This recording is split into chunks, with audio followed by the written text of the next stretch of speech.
FAO, Capcom, Flight Director 2. Is this the last set of marks you want now? That's perfect. Okay.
Okay, did you get the right kind of turning angles? Looks like 30.7 degrees.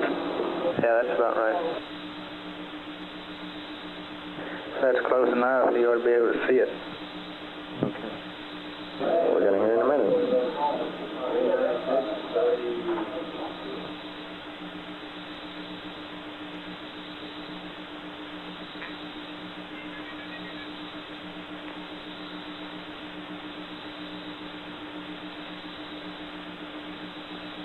GNC from flight.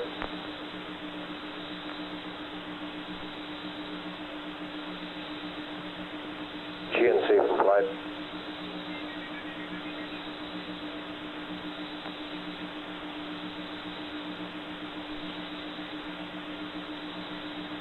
Okay, Charlie, I'm there, and I got a trunnion angle of 30.5 degrees. Again, I'm misaligned considerably in roll, and I do believe that's important to getting good marks. Stand by. Experiments FAO. Go FAO. What, is that trunnion reasonable? That trunnion is just about what we got. Okay.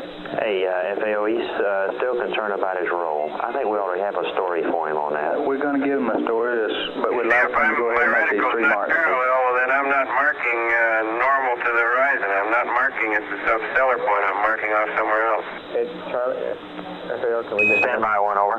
Okay. Okay. Go ahead, FAO. Yeah, Charlie, this is Frank. Yeah. It's because of these phony numbers we gave him to make sure he doesn't get reflections off the limb. If we gave him a zero roll angle, then he'd have a nice symmetric horizon and everything would be perpendicular. Okay. And that's what makes it look funny, okay? Okay. And don't change the roll, the shaft angle in the optics. The CMC puts it in the right place. Okay. Is this, why didn't we do this in the simulator then? Because we didn't have the angles. Okay. Our fault. Apollo 11, Houston, the ground computed values for your shaft and trunnion are just what you're getting on a disky there, Mike. The horizon looks cocked off to you. You look like you're off in roll because of the angles that we gave you to maneuver to prevent the limb reflection from fouling up your optics. We feel like you should go ahead and mark on the star just as is, over. Okay. CMS and experiments. CMS. Hey, you guys write down on 4 or 5 lines precisely what's happening here, and let's read it up to him when he gets settled down. We will do that while they're eating. We're ready. I'll bet you a cup of coffee on it. Voice up to him. Okay. Hey, Frank, this is Kennigan. Okay. In order to be academically precise, he would in fact have to have the reticle crosshairs tangential and perpendicular to the edge of the horizon he's marking on, wouldn't he? No, sir. It's not as far as the computer is concerned, all right? It makes it nice if you have zero shaft. The trunnion you read, you as a crewman, it's exactly what the thing is measuring. But it doesn't care if it measures a shaft and trunnion angle. It has to compare. No, I'm not talking about shaft and trunnion. I'm talking about the crosshairs must be tangential and perpendicular to the arc of the horizon. That was only designed to make it easier to find a substellar point. Okay? If you could roll around so that you could put the star, on that vertical line. But the computer will position it are, what roll angle you have. Okay, I guess I agree with Mike. You want to draw. Oh, yeah. Down 49, Leak signal strength are at a time. Roger, stand by. Requested, and they lost it for about 3 minutes. Checking to see when they Look at that one. bugs checking. Yeah, that's what it is. I don't know what you're talking about. Okay, he doesn't have it right. This is a dump tape, Experiment, right? FAL. Negative, it's still time flying. You see that? Yeah, I see it. What do you want to do? Accept it. Dump the tape. Yeah, but that's not reasonable. We've been accepting all these, get them down small, and then we'll go to another one, and it goes back to big. Now, something's wrong. Okay, can we take the 3 and then we'll talk about it? Apollo 11, Houston, we'd like to accept this one and give us 2 more, and that'll be enough, over. Okay.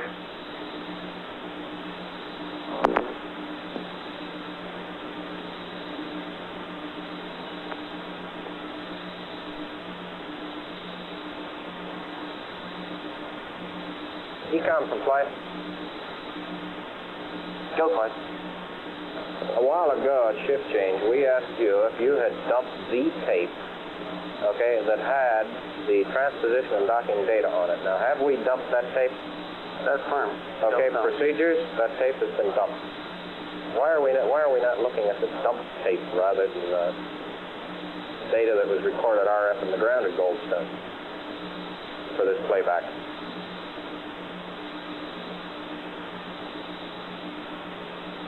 Because we didn't have data at any site. It was confirmed all the way across the board that we didn't have data for TD&E, so we've been wasting time.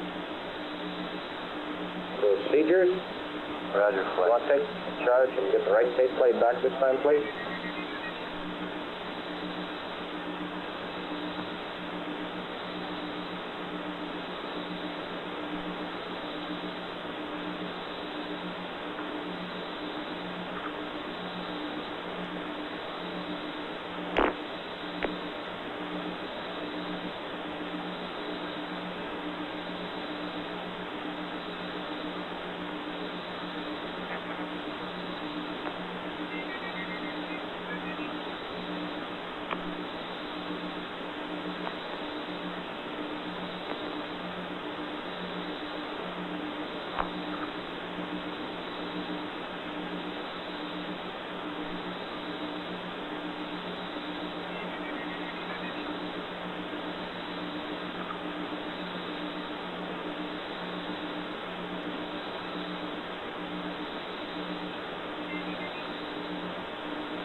This is Apollo Control at 8 hours, 8 minutes.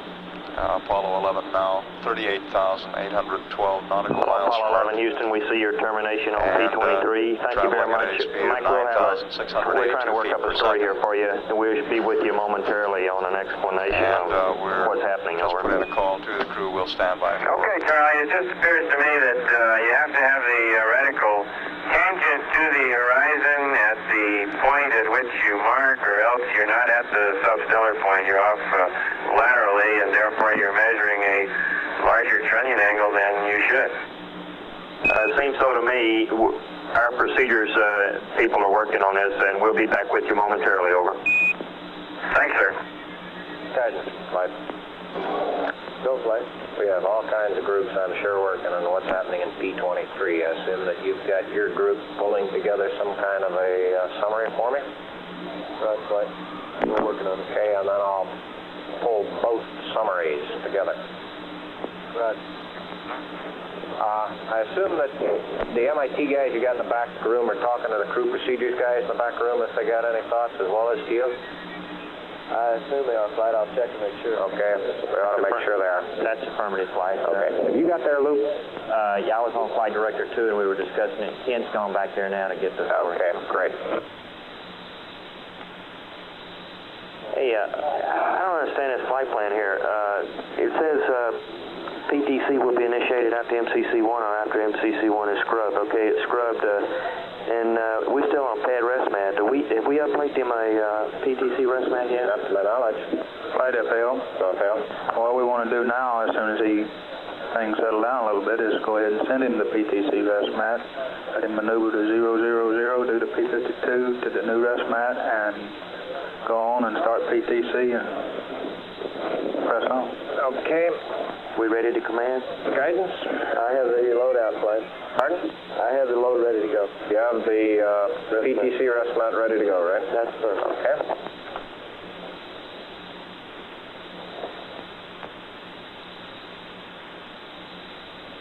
Want me to go with him, Plank?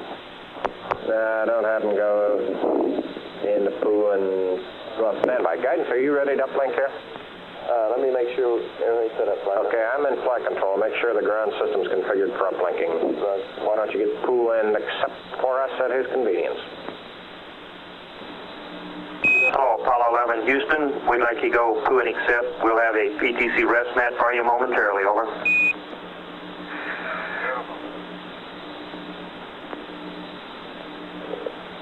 Roger. Going through and accept.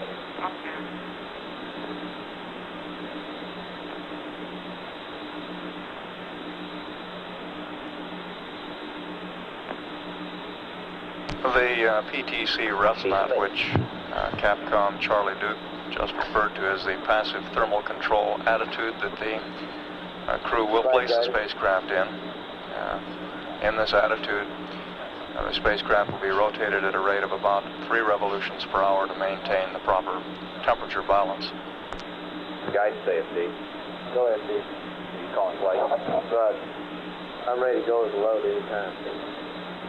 He's ready. He's ready for us? Okay. I'll pick up.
Guidance from flight. Go, flight. I happen to be monitoring your loop and heard your discussion with the flight activities officer. There's one thing that I'm not very clear on. With group flight, they can have computer. Okay, but wait a minute. You can tell on the computer is theirs, but before we go through the alignment, I'm just wondering if we should not run a drift check of some type on the platform, Gary. Well, the best way to run a drift check is do another P-52 to their present rest mat. Okay, now, let me ask a question. Going through Cliff's Hello, Hollow, Apollo 11 Houston. We're through with the load. You can go back to block. we had some concern about our gyro compensation parameters. Well, we got a concern because we had a rather, we had a torque angle larger than expected to roll. Okay, now, going along with that, would it not be appropriate that either you or your factory room guys recommend we run a drift check somewhere along the line here to find out if we do have some problem on our platform? Okay, we talked this over with GNC, and he was requesting at the time that we waited the normal 4 hours before we did the PTC, that we do a P-52 to try to get some kind of a drift check. Okay, but we're getting ready to go into PTC shortly, so if we're going to do anything, we'd better do it now. Flight FL. Go, Phil. It only takes 5 minutes to do a rest mat align now, and it's been it's been That's what I was looking to see how much. 7 hours since we aligned the platform. How long? 7 hours. We aligned it at 40 minutes. Negative. We lined it just before we started all this. Well, what I'm really trying to do is get some help from somebody in suggesting how we can clear up some of these items. Like GTC and guidance, or GNC and guidance and all of these. Is GNC on the loop? I assume so. GNC, you on the loop here? Affirmative. Do you think we've had enough time to get a relatively good drift check if we go ahead and do a 52 to rest now? No, not really. I don't think that's enough time. How long? When was the last 52 you did? When was the last alignment you did? Must have been around 106. 6 hours. Yeah. Is that right? Around 5.5 hours, I think. Okay, that's about 2.5 hours. Think you get some data out of that? Oh, we could get some. I guess we'd have a lot more confidence if we waited until we had a 12-hour check or something so that we could really get a good handle on the whole thing. Okay, but I guess the question is, wouldn't you want to try for like a course check first? Like, if you've got any drift discernible, should you not be able to pick it up in roughly 3 hours, and that's basically how long it's gone? Well, I think you need more like 8 or 10 hours flight to really be confident. Okay, well, what do you want to do? In there. What do you want to do? If you'd like to do a drift check, we can take a look at the data. I don't think we'd want to take any action based on it. It would be strictly an information type thing. Okay, well, let's run a drift check. Okay? Guidance, will you and GNC figure out, work it up with FAO, and tell me what you want to do. Okay. All you just need to do is a 52 to rest map prior to doing your 52 to preferred. Okay, and this is for the purpose of? Parking and tells how much it's drifted since the last time.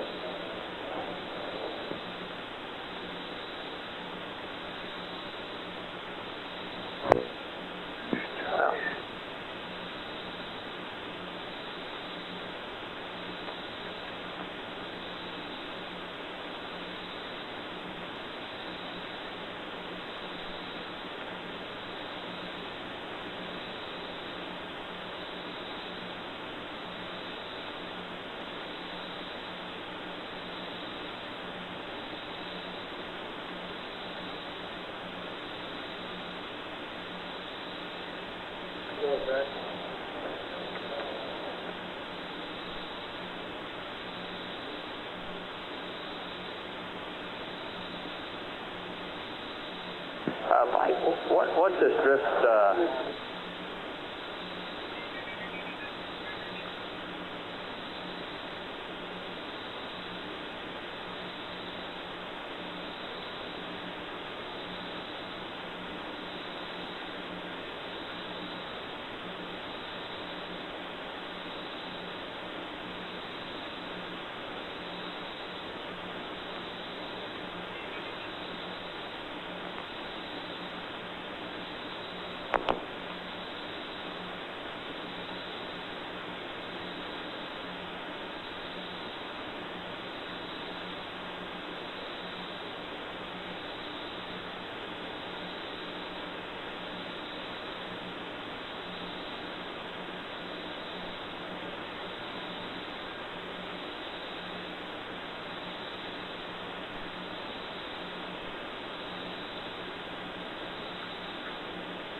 GNC and guidance from flight? Your preference. What do you want to do here? You want to run that drift check? Or if you don't think it's going to do anything, let's not waste the time. Let's go right into P20C, align to our PTC rest mat, and we'll pick it up sometime tomorrow.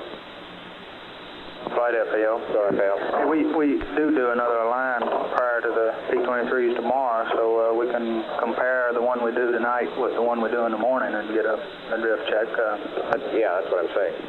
You can align to your PTC rest mat and you'll pick up another alignment tomorrow. GNC is recommending that we wait till 12 hours if we do, to get a good drift check today, and there's nothing really wrong with doing that, except you have 4 more hours of constant attitude. I'd just soon get into the flight plan right now. Fly GNC. Go GNC. Okay, I guess our actual preference on that would be just to go ahead and get into PTC, be aligned to that refs mat, and the next time around we can take a hack on the gyros. Okay. 23 hours. Okay, they have the PTC refs mat, correct? That's fine. Let's have them aligned to the PTC refs mat. And start PTC? Roger. Flight FAL. Go FAL. They were concerned at one time about when they do course align to these new refs mats that are considerably different from the old ones, that they might drive the gimbals to gimbal lock. And to avoid that, 000 is the attitude to be at when you course align. Okay. Is that part of their normal procedures? Well, those attitudes are different for different maneuvers, and the only reason I mention it is because it's called out on the flight plan 12 hours rather than back up it, as if we've done mid-course 1. Roger.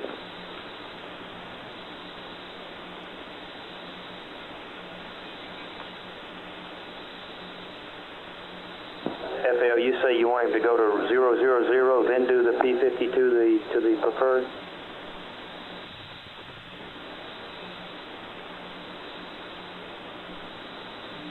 Say again? You understand why?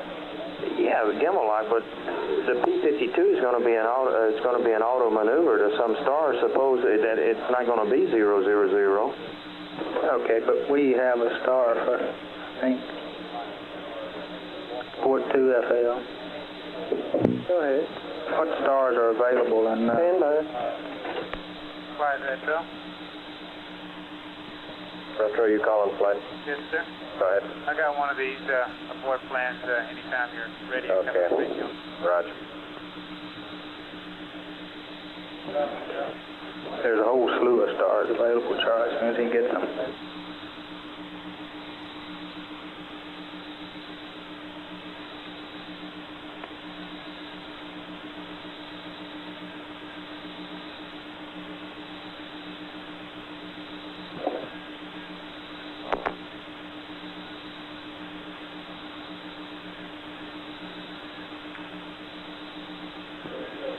Flight plan support 2 FAL. Go ahead. You guys having a look? Flight network. Network. No, take a look. Hang on. On that TV at Goldstone. Okay, I'll be back to you in about 5. All right.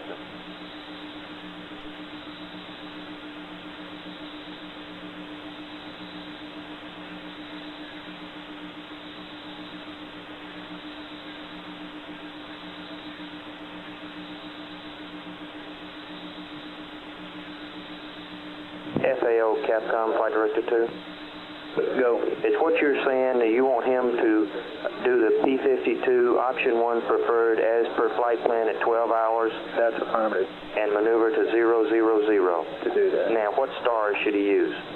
So he doesn't, so the dadgum thing doesn't give him a huge torquing angle that takes him through the gimbal lock.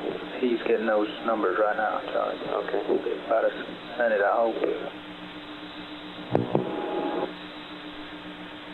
FAO flight plan 1. Go on. Is this alignment going to be done at 12 hours, or are you going to do it earlier? Right now. We're going to do it right now as soon as we get some stars. Okay.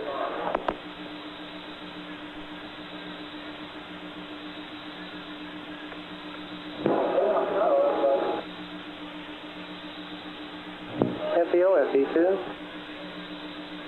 Go. Yeah, stars number 26, 30, and 24. 2630 and 24 is in the field of view at 000 with the pad rest mat. Confirm. 2634 and what? 30 and 24, Charlie. Wait a minute, start over again with the stars. Stars 2630 and 24. Okay. Hello, Apollo 11, Houston. We'd like you to do a P52 option 1 preferred and establish PTC as listed in the flight plan at 12 hours. We'd like you to commence that right now, Mike. and we have some stars recommended for you, for stars 26, 30, and 24 when you get to attitude 000, over.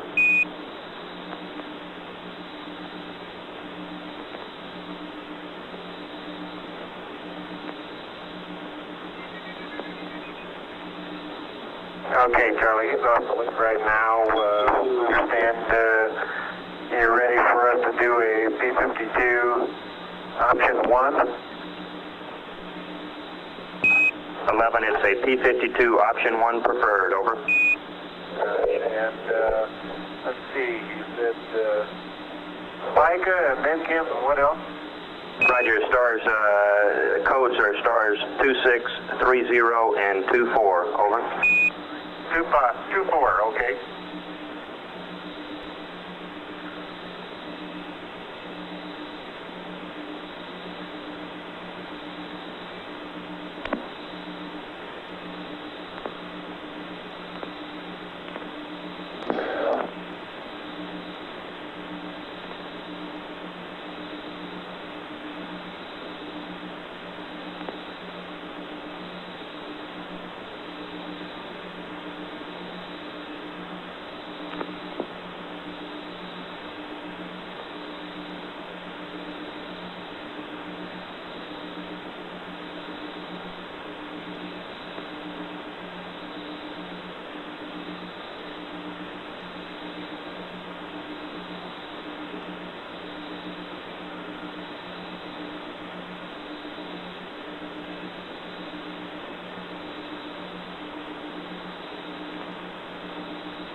Guys.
Flight playbacks on channel 23, finally. Roger.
Guidance and FAO flight.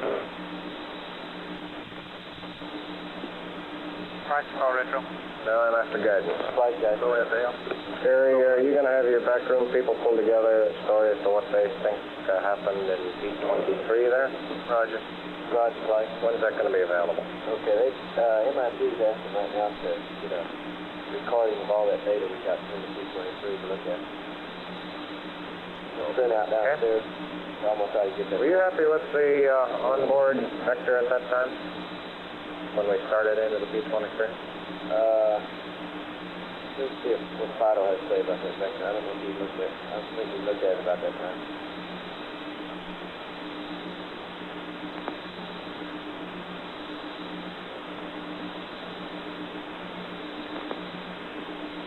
Okay, flight controllers for your info. The playback of the TD&E is now on channel 20.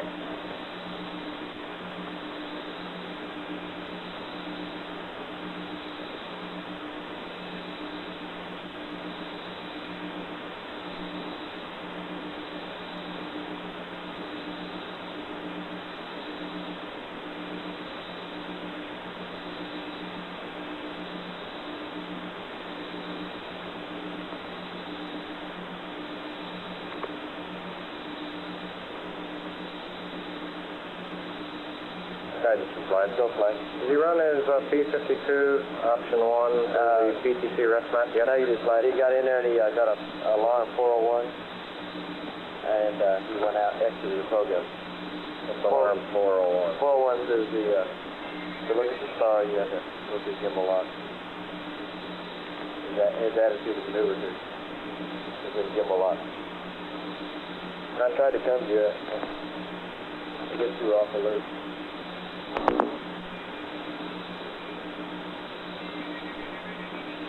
I don't know why he actually didn't maneuver his spacecraft a little bit.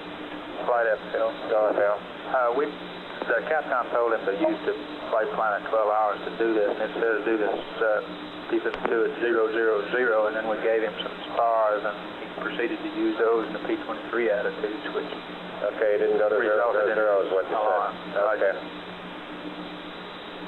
Oh, Apollo 11, Houston, we noticed your program alarm, Mike, was due to using these stars in a P23 attitude.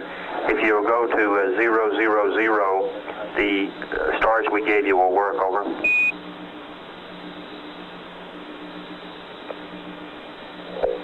Okay, understand. FAO guys, spoke to that.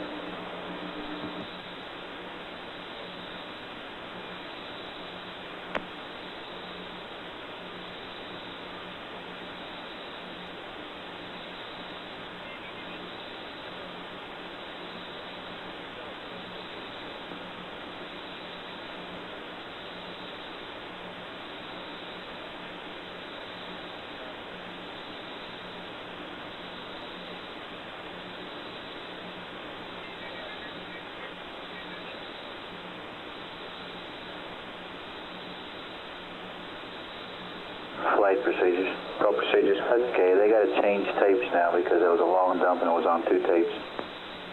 Okay.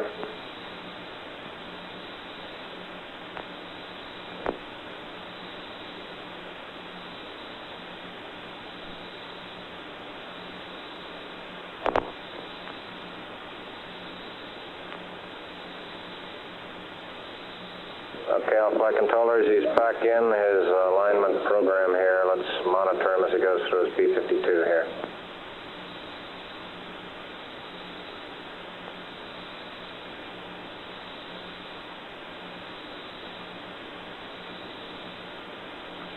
Flight, Fido. Go, Fido. Okay, Gene, I would recommend that we update the state vectors before they go to sleep tonight. The one he has now is pretty bad, and the one that he's transferred into the LEM slot was based on integrating through TLI, evasive, and all that. And it's not terribly bad, but it's sure not as good as the one we have now based on tracking. Okay.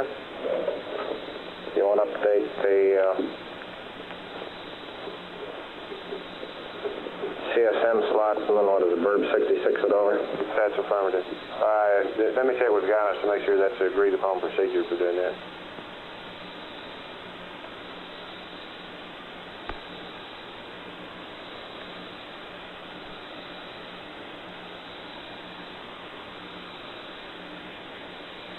Sada.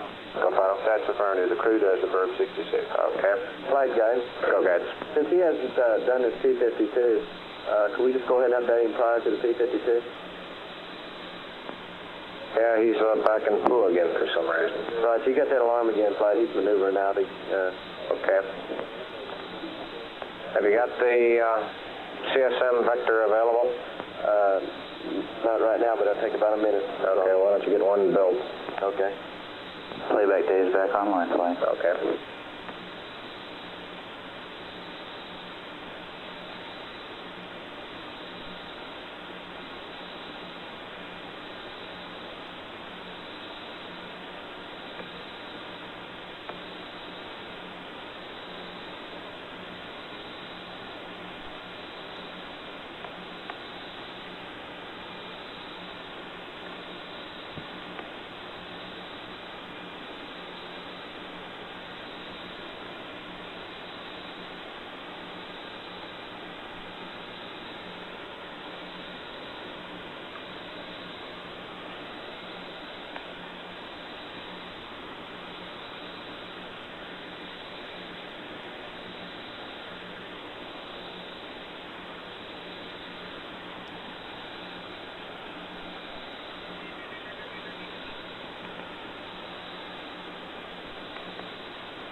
Flight guide.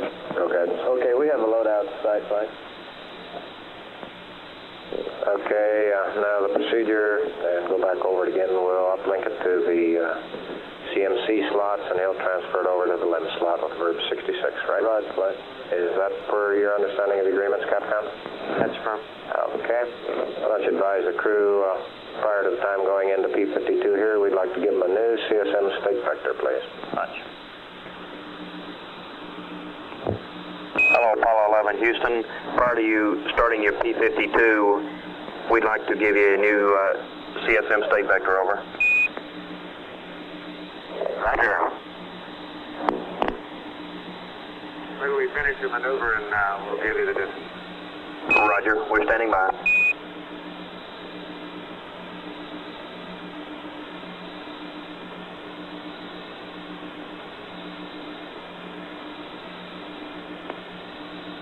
Guidance, you'll get the computer as soon as he finishes the maneuver.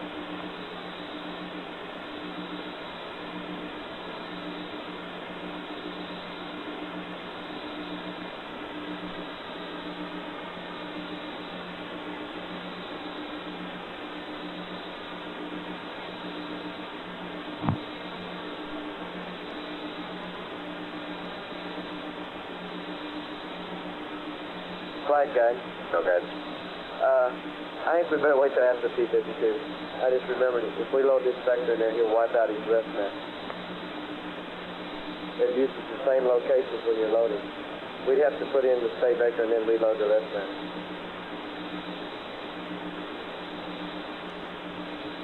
So what you're saying is now that you don't want to load the state vector. Right. The rest mat and where the state vector goes into state bus, temporary storage area, is shared by the state vector and the rest mat.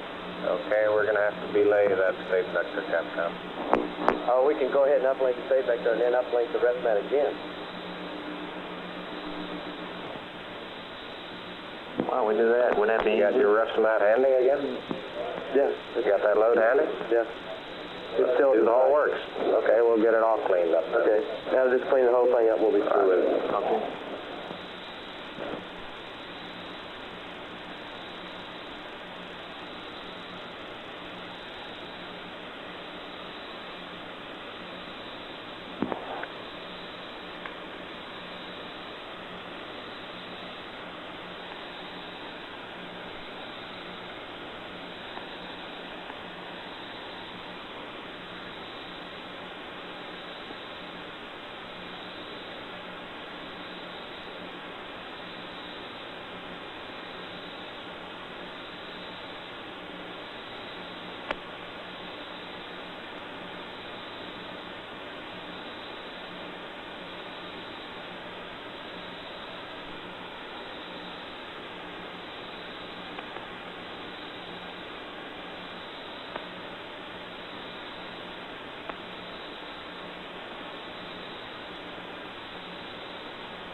flight, Retro. Go, Retro. You got a minute? Yeah, let me find out what the status is in the TV problem at Goldstone, since you remind me. Network? Okay, in checking at Goldstone flight, they found a shorted patch cord that, and we've lost the TV. The recorder is after the patch cord. Okay, and as you know, Mila got good TV, but they don't have a converter down there, so we can't play it back from them. So we've just lost that transmission. Now, tomorrow, we're on the Mars station, and that particular antenna has a capability of playing it into the front end of the antenna through the preamp. Check out the whole string. Our test, where we insert the test pattern on the wing station or prime station, either one, is after the shorted patch cord. That's the way it's designed.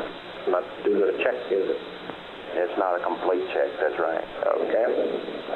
And you're, honest to God, positively sure that everything was, data you got down a mile was good? Yes, sir. Okay. Did you copy that, Ecom? That's firm flight. Okay, John.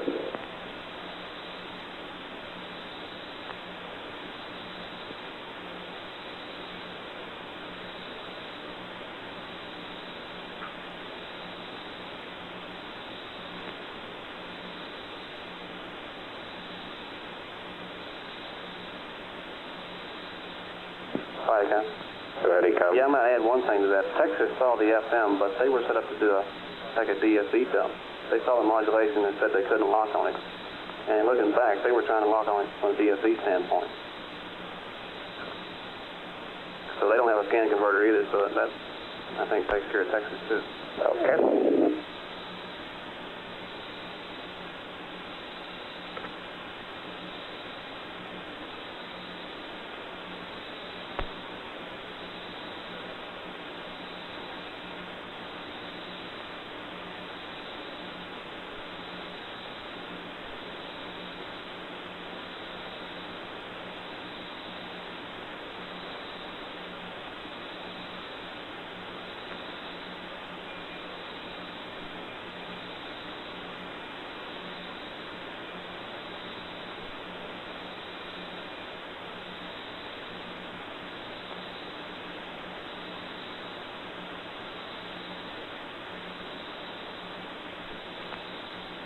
GNC from flight.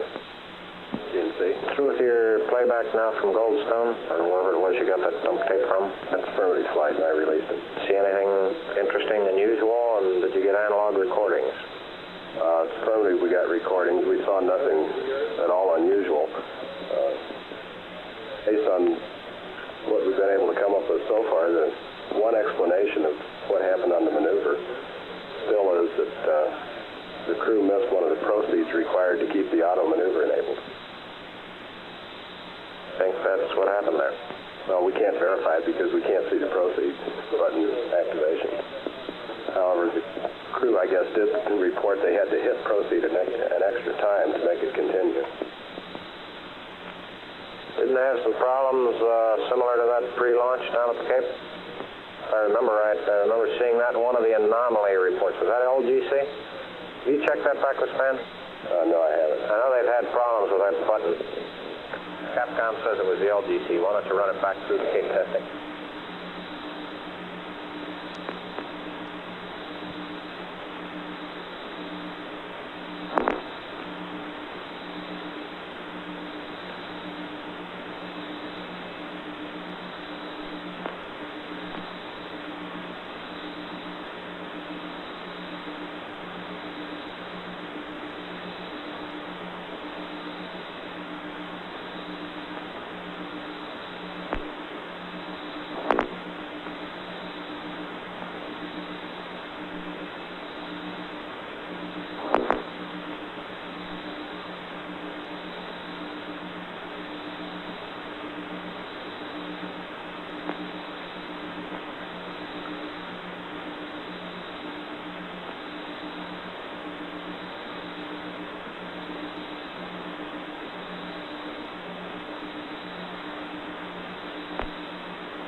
Right, June 5th. June 5th? Yeah, the other item, yeah, stop. Hit it back, quad B. Apollo 11, Houston, go ahead, over. Stand by 1.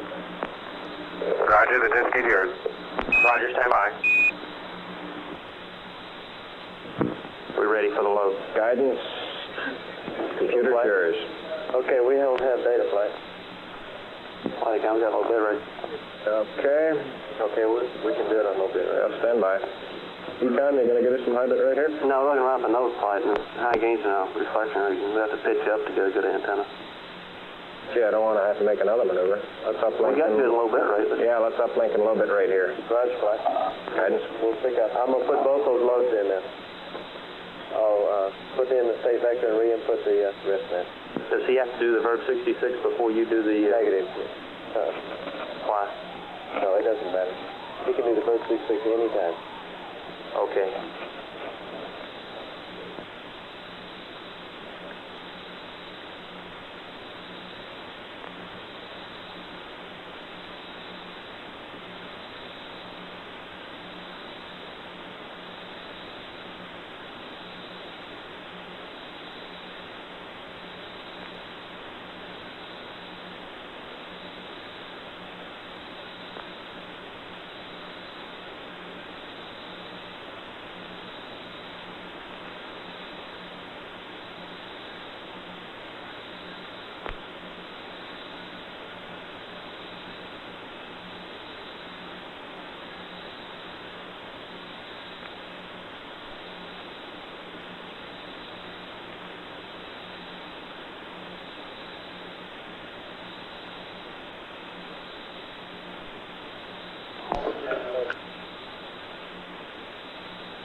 Guidance, how you doing? Okay, flight, I got the state vector in. I'll put the rest map back in there. Okay.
Chuck, you want to take it for a minute? Roger.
Guidance, how you doing?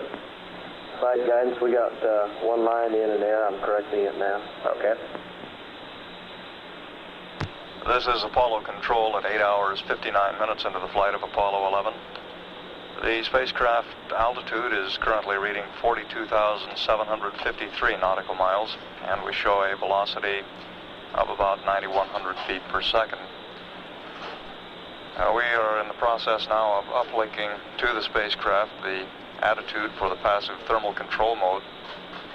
Under this mode, the spacecraft will be rotated about its x-axis at a rate of about 3 revolutions per hour to maintain proper temperature balance within the spacecraft. The crew has completed the mid-course navigation exercise.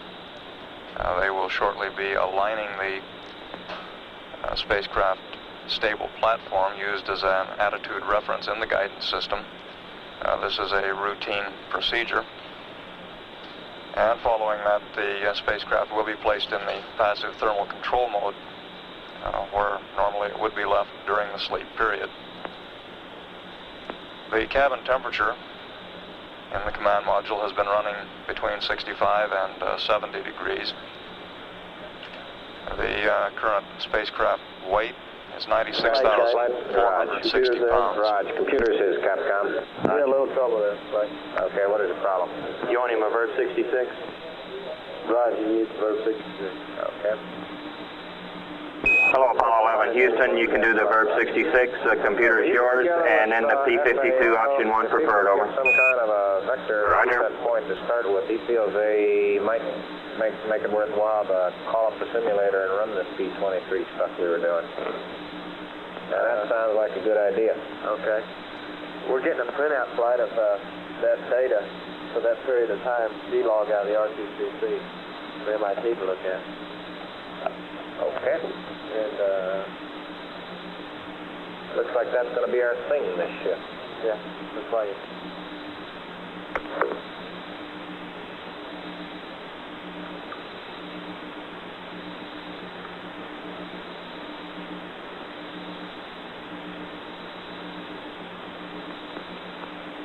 Flight Telcom. Go Telcom. Yeah, would you like the data on the heater current now? Yeah, you can give it to me.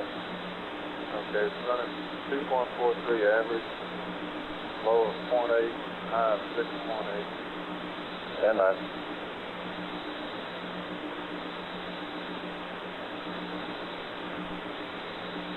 Okay. Got a 15% steady cycle on the IMU. And start.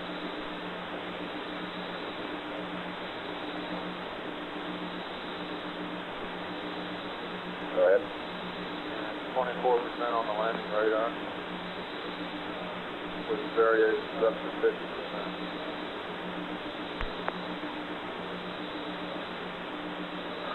Okay. That's about it. The rest of the heaters are hard to pick out.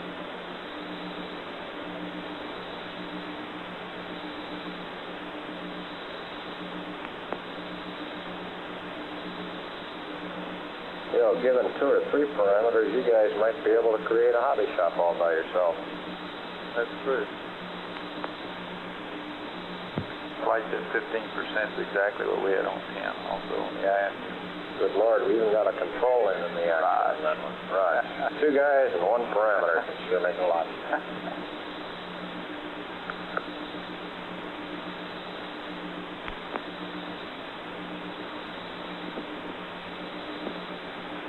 Ecom from Flight? I think you owe me a cryo plan somewhere along the line here. Okay, all 4 tank heaters auto and everything else off. All cryo plan.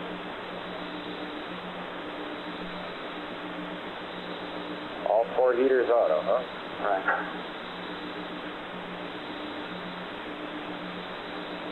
And all fans off. Right. Because we'll stir them prior to you want to sleep. Yep. Like when.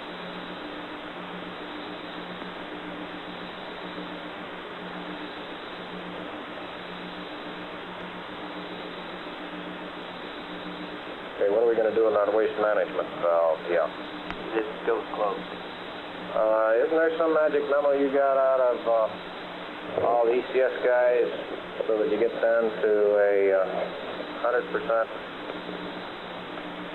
LEM atmosphere? I'm trying to remember what it was. I sent the curve down to you. Well, we close the valve now and then read the delta P. Okay. And more to make a decision as to whether we need to repurge or not. Okay. Based on the decay in the LEM. Right. That was going the wrong direction.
Guidance flight.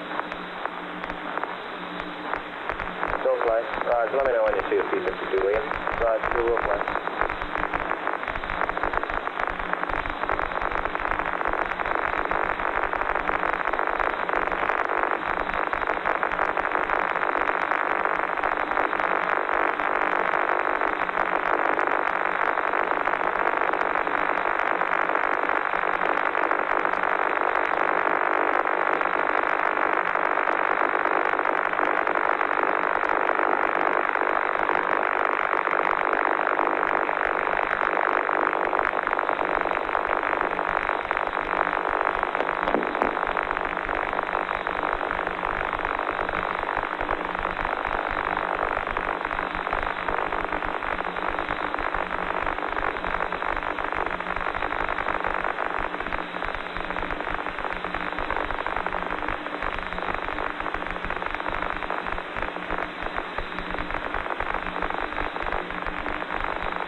again, sir? Yeah, whenever you start the PTC initiation, we would recommend using Alpha and Delta quad. Set off the Bravo channels. Alpha and Delta. Those are the two adjacent quads you want to use, huh? Yeah. And D quad for PTC. Turn off.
PTC from a standpoint of starting with bullet management, we'd like to use quads Alpha and Delta.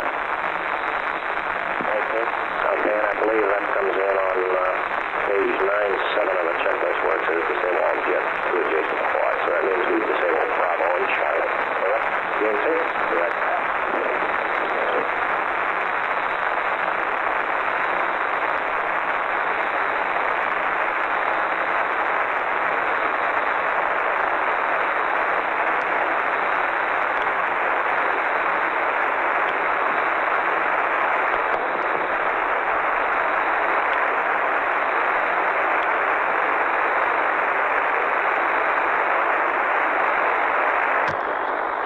This is Apollo Control at 9 hours 13 minutes into the flight of Apollo 11.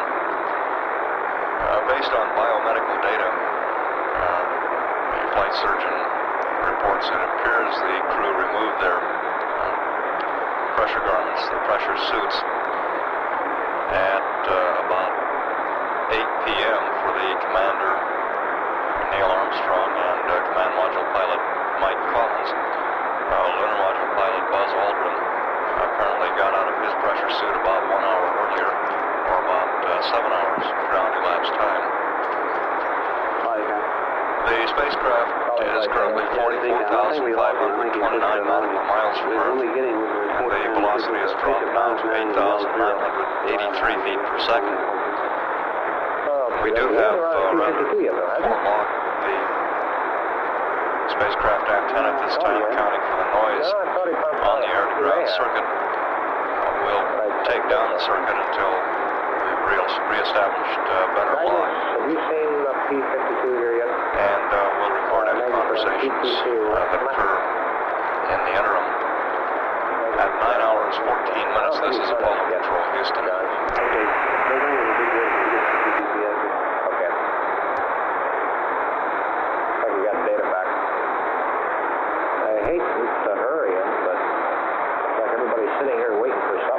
Do you think maybe he's waiting for us, Capcom, or something?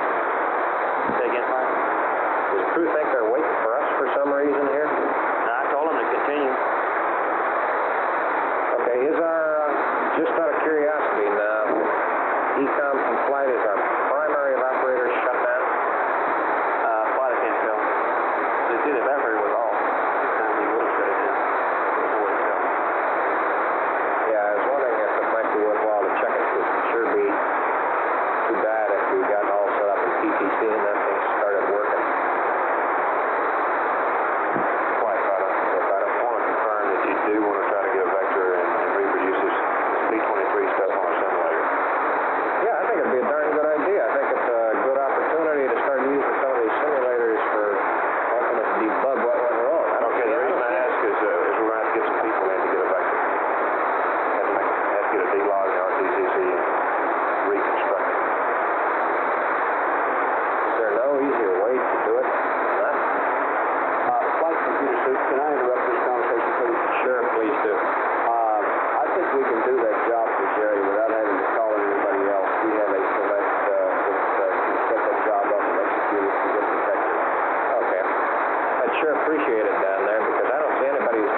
air to PTC attitude. It'll be pitch 90, yaw 0 on the high gain, over.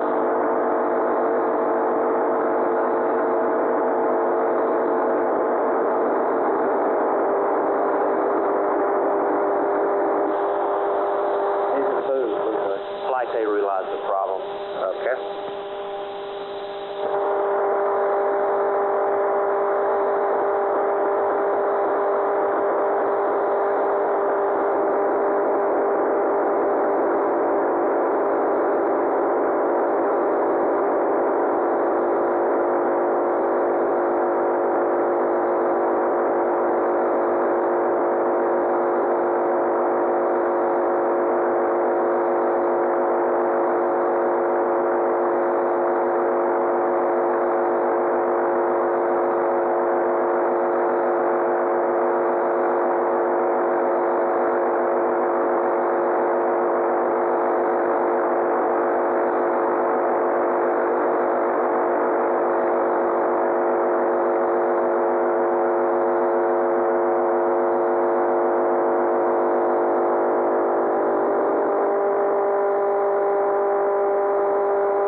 Roger 11, reading you about 4 by high me, over. Yeah, loud and clear, Charlie. We pitched down some to get a better calm attitude. Roger, did you copy recommendation on proceeding with the P-52, Mike, over? Negative, we didn't. I've got that in work. I'm sorry, let's do this. Roger.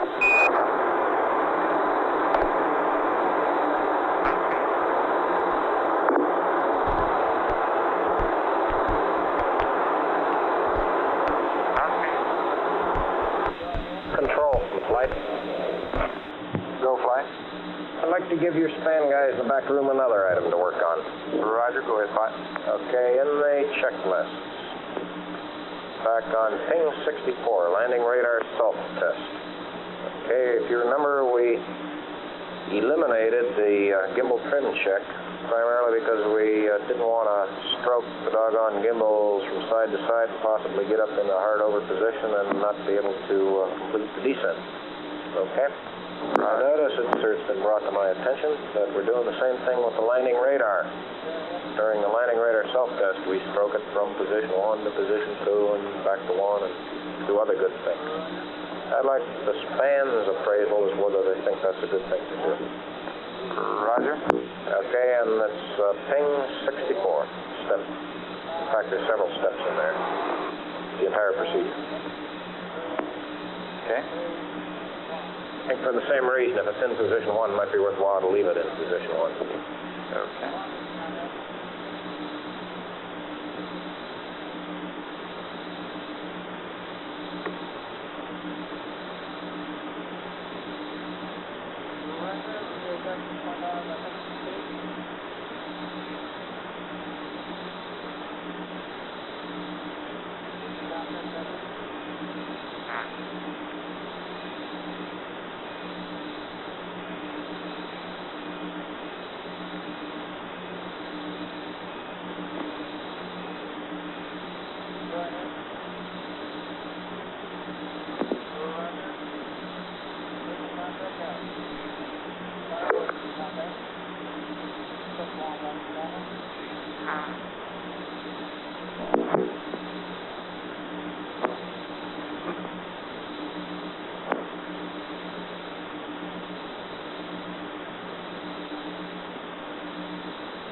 Guidance,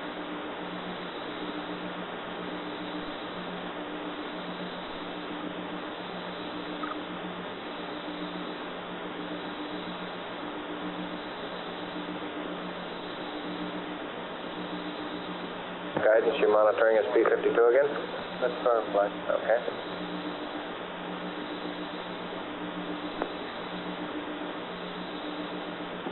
Looks like he's taking his marks now, isn't it?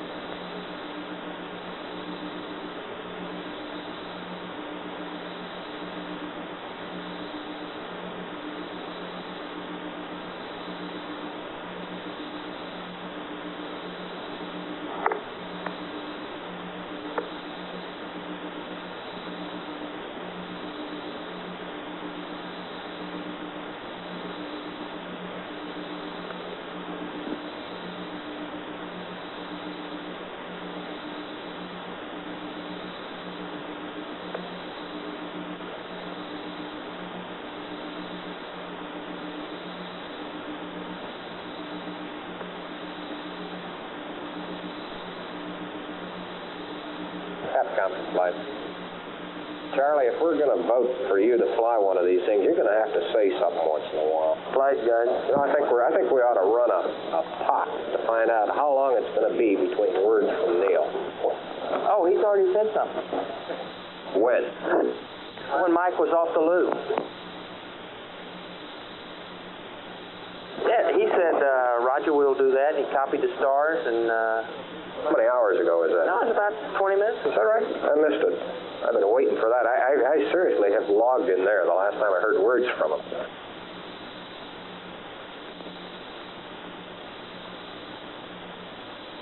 What do you want me to bug him with?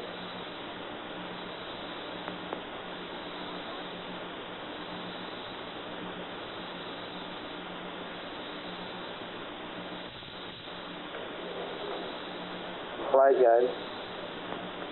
Go, guidance. He just reselected P-52. He went through there the first time and had a large star angle difference and exited and started over. He had a star angle difference of 0.76.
Guidance is back in the pool again, I think.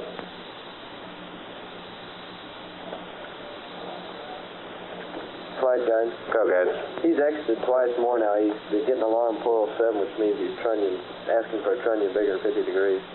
Seems to be having trouble getting a start.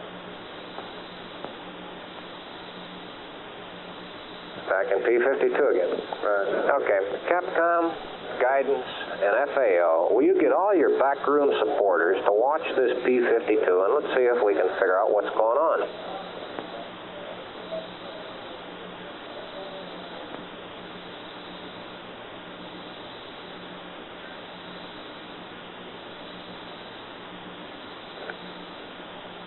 FAO, you got your guys monitoring this? That's affirmative. How about you, Guidance?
Flight guide.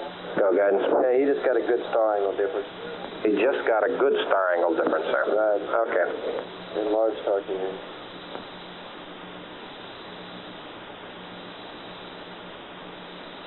Houston, follow up. Go ahead, 11 over. Roger, copy our torquing angles. We're about to torque them. Roger, stand by. Roger, we got him. The reason for the delay there, Charlie, is that it's difficult to find two stars that are not occulted by the limb and also are not in the midst of a man-made star field up here with 36 minutes into the flight of Apollo 11. Roger, we copy. The mission continuing to go smoothly at this point. The communications You want him to torque those? Yeah, guys. noise that we were experiencing previously That's just cleared up course of line from after the crew was able to get the spacecraft in a good attitude. Hello, Apollo 11, Houston. You can torque the now 93 over. And we had Okay. a brief conversation, which we taped. We're presently communicating with the crew at this time. We'll pick up the tape and then continue to follow live conversation.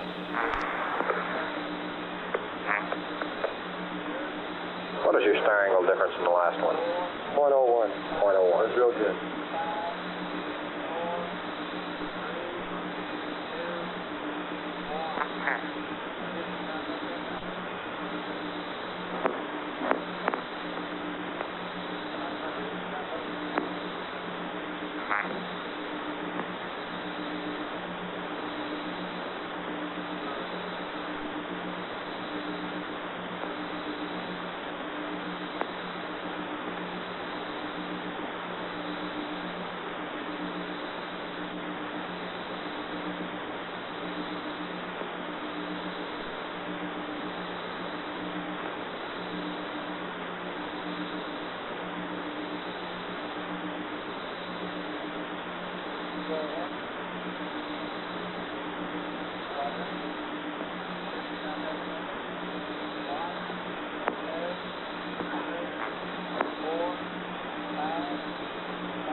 That brings us up to date with the taped conversation that we had. We'll continue to stand by for any live communications with the spacecraft.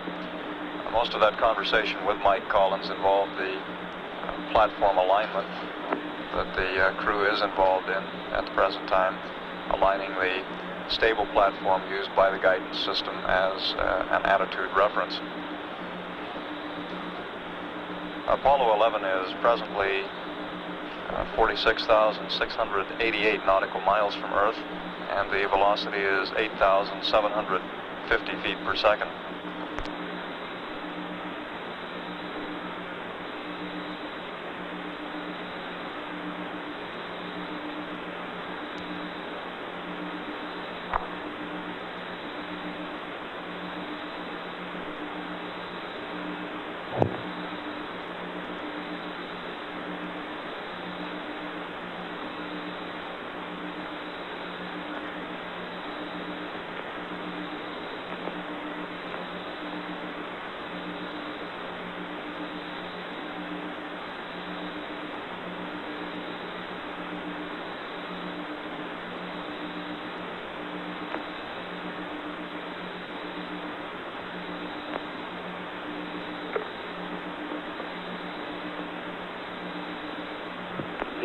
Flight? Still fine. When they were playing back all that good TD&E data, did you verify that your cryo warning light was due to stratification? Just checking, yes, he was watching. Okay, fine. Okay, Houston, that completes the P-52. We verified the third star with Antares, and auto optics are pointing at it pretty closely. How do our platform drift angles look so far, Charlie? Semi. We can't give anything, can we? No, tell them we're going to run a drift check from this alignment now until the next one tomorrow. Okay. Hello, Apollo 11, Houston. We didn't have a chance to get a drift check for you. We're going to run a drift check from this alignment till the next one in approximately 12 hours, and we'll have something for you later, over. Okay.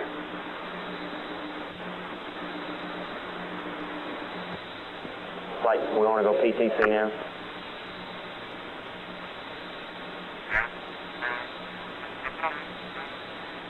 Flight Capcom. Go ahead, Capcom. Roger, we want to go PTC now? Yeah, I see no reason not to. Telcom, excuse me, GNC and ECOM. Are you ready to go into your PTC attitude? Ready here, flight. That's firm, flight. Okay, guidance. We're going to start our passive thermal control. Go, flight. Capcom, we're go. Hello, Apollo 11, Houston. We'd like you to establish your PTC. We recommend you select quads Alpha and Delta, over.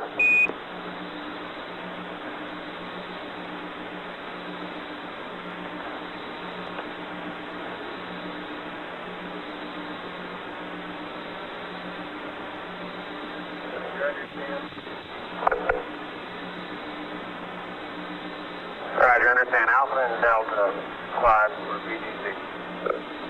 That's affirmative.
GNC, and let's watch him pretty closely. We may hear when he sets up his PTC.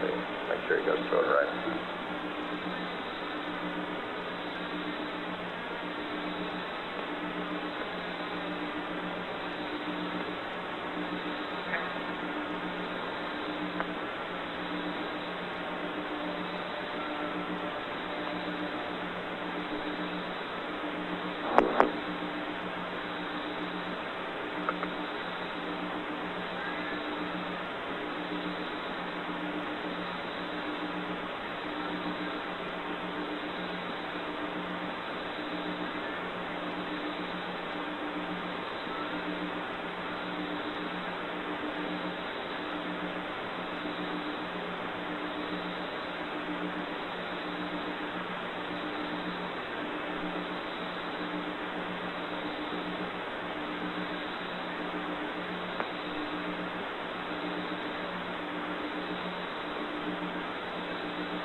FAO from flight.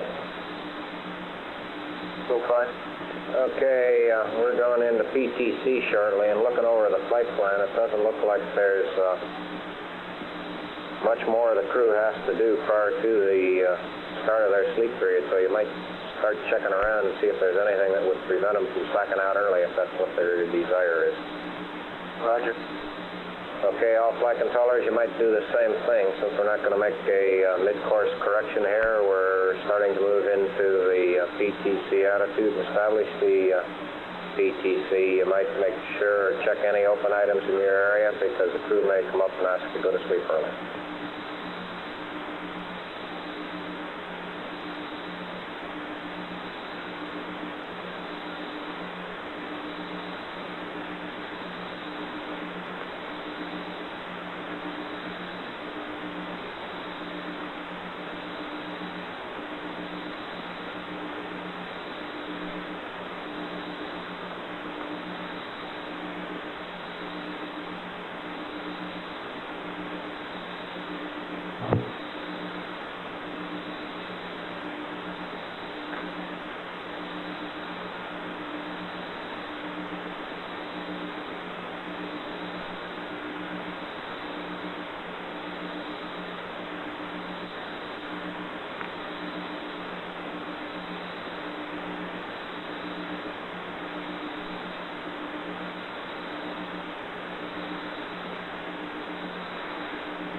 FIDO AFD?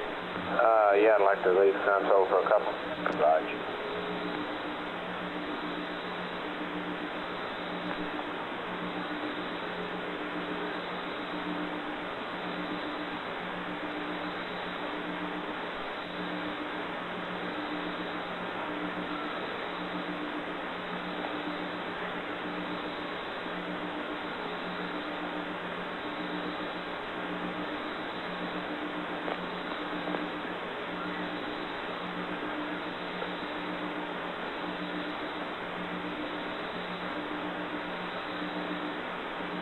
Flight GNC. GNC? I'd like to ask the crew to verify that the attitude step switch is in the GDC position. Why? Well, we have a couple of degrees difference between CDU readouts and platform readouts, which can't happen because with that switch in the IMU position, it loads the resolvers on the IMU. You're right about it. Okay, what was the switch again? Set switch in the GDC Yes, position. correct. Have you been seeing this a long time, bud?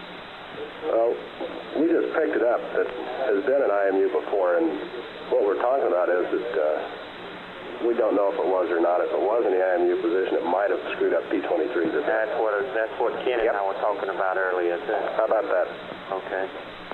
And it may be an IMU or GDC, either one now. The indication appears to be that it's in GDC, or correction, in IMU.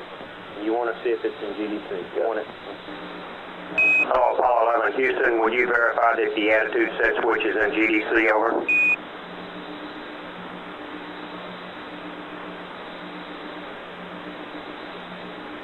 It's set. Stand by, Winter. Roger. It is now. Roger. It was an IMU? That's affirmative. Roger, thank you.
Flight GNC.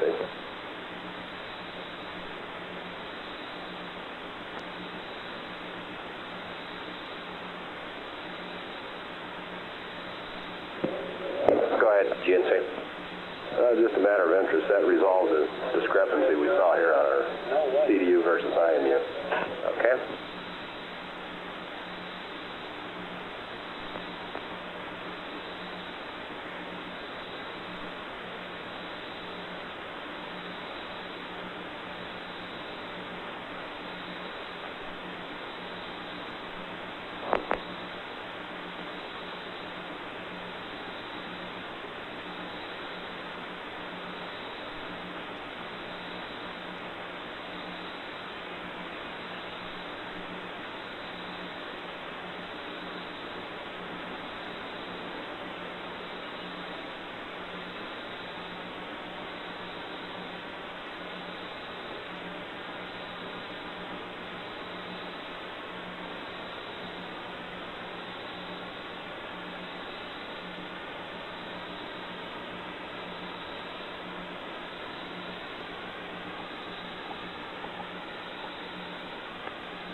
Flight Econ. Go ahead, Econ. Yeah, on this flow transducer, if you got a minute. Okay. Yeah, looking at the cryo quantities, doesn't indicate really one way or the other that we're not purging the cabin. The cryo ECS usage is averaging between 0.4 and 0.6.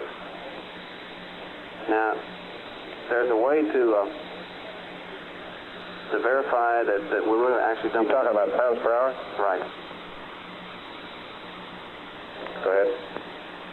There's a little two-step procedure we can do to verify that we're actually purging oxygen overboard, which is the most important thing to verify rather than the flow transducer. The concern is here that in the waste compartment there's a little rubber bladder that could have torn or somehow gotten over the bleed hole, the purge hole. The little procedure involves pulling a little open-ended QD with a filter on it out of one of the compartments and installing it on the urine connector, and then using the waste management overboard drain to dump.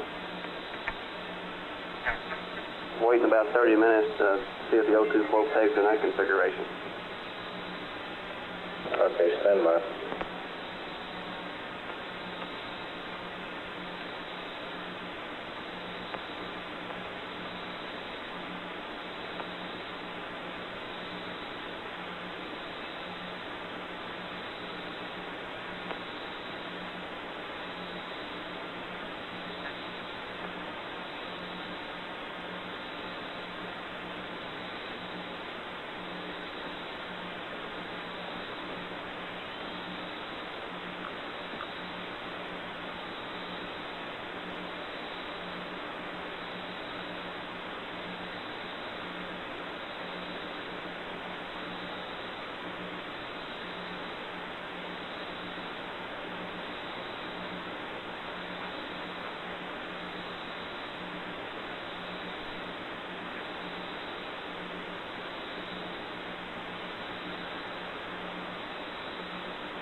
Right.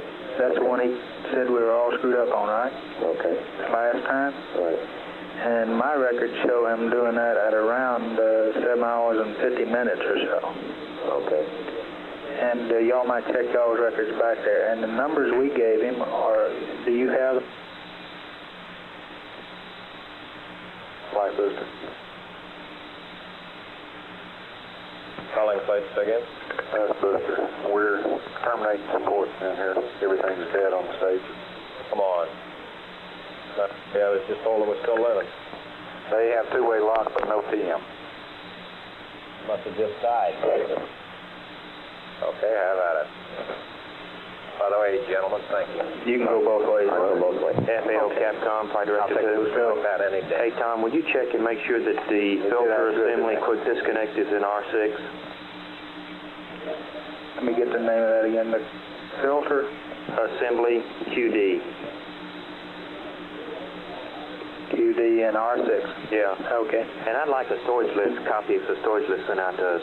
We don't have one yet. Okay. Well, Thank you. I find one FAO. Go FAO. Did you get that? Say again? Filter assembly QD. See if it's an R6. Wait a minute. Repeat that again then? The filter assembly QD. Where be it in the storage list? All right. And also, Charlie. Hi, Houston, Apollo 11. How many miles out do you have us now? We have you Standby, Buzz. Roughly about 50,000. Standby. Roger, flight. We're 48. Charlie on the PTC, we're just waiting our 20 minutes here for all thruster activity to damp out. You might let us know how that's coming. Roger, will do. We have you about 48,000 miles now. Thank you. Capcom from flight. Still flying? Just out of curiosity, we're going to get a venting torque out of this O2 purge, aren't we? I just talked to ECOM about that, and we should be nominally in our configuration, we should be venting nominally anyway. And if we aren't, there's more hurt things. Or if we are... I was just wondering if this is going to tear up our PTC. I asked the same question, and I don't think it will.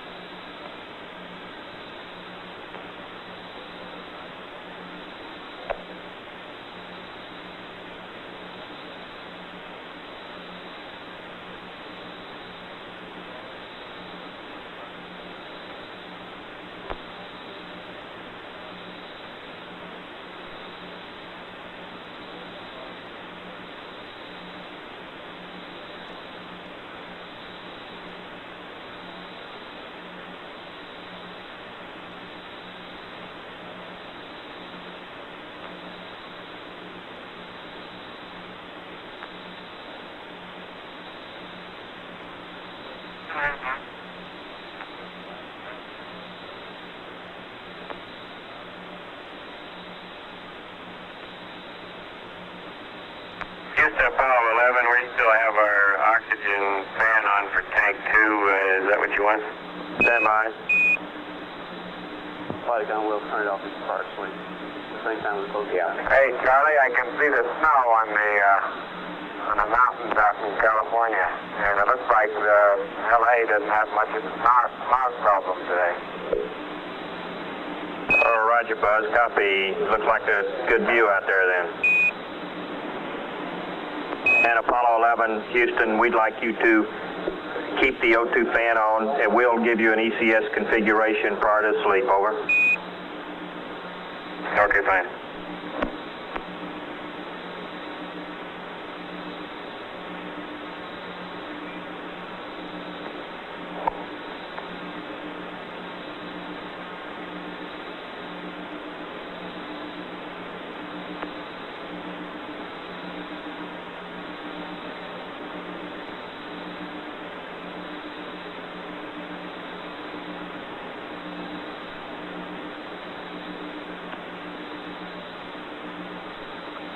Charlie, with the monocular, I can discern a definite green cast to the San Fernando Valley. Roger. Yeah. How's Baja California look, Buzz?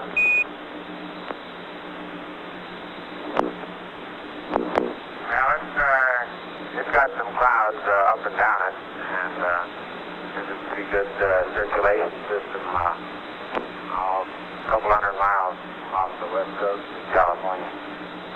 Roger. 11, we'd like you to close the waste storage vent valve right now. Okay.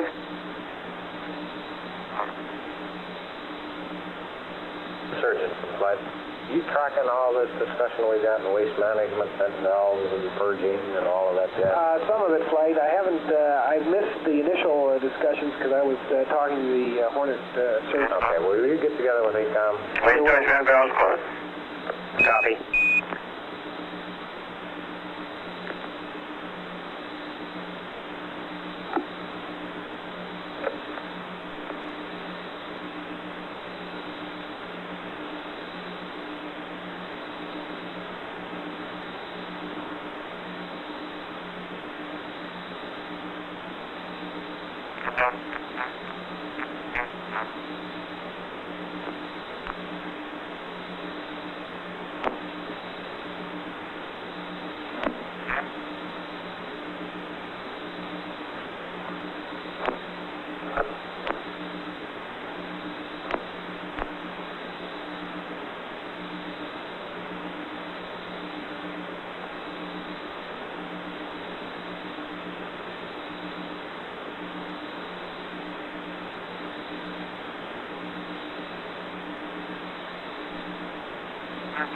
Paul 11, Houston, we'd like, the rates are looking pretty good right now on the PCC, but we'd like you to continue holding over. Sure. Okay, fine.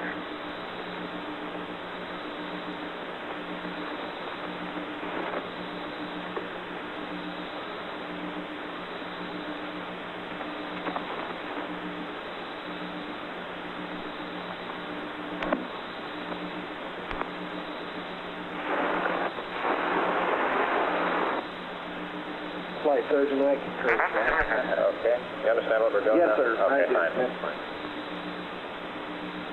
Yeah, I think we're going to solve one problem at a time here.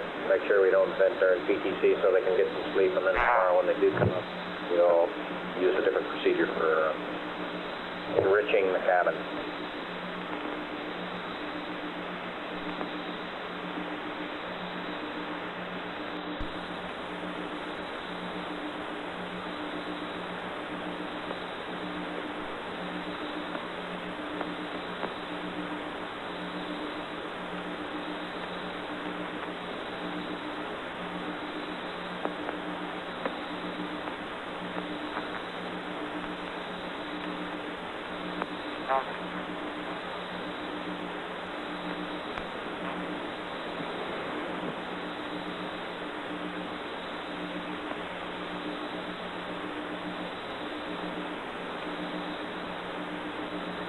Flight Fido. Fido? Like to get a checkpoint. Raj, any flight controller who can't take a momentary interruption in data, give me an amber.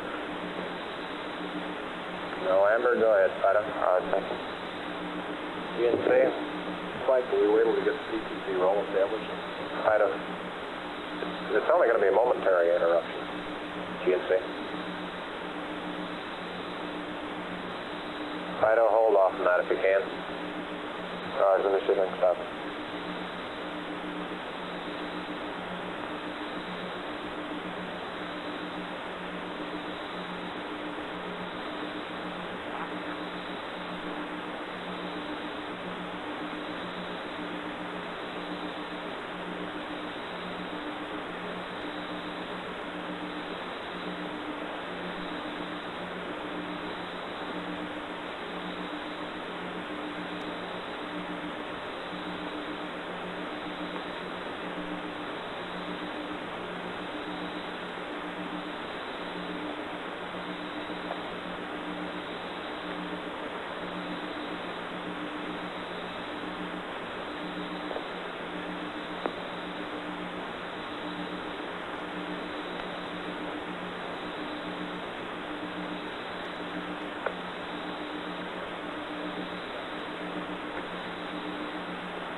make a note in the flight plan to give the crew this new cabin purge procedure immediately after wake up tomorrow? Roger. Okay, and what I'd like to do, Tommy, would be to also have them do it while they're still in PTC to find out if purging does disturb the PTC. Okay.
Fido, did you get your restart tape? Yep. Or did you stop it? I stopped it. Okay. GNC, let me know when they can shoot the restart tape here, will you? Just like the attitude hold will be over in another 2 minutes. Okay. Back on.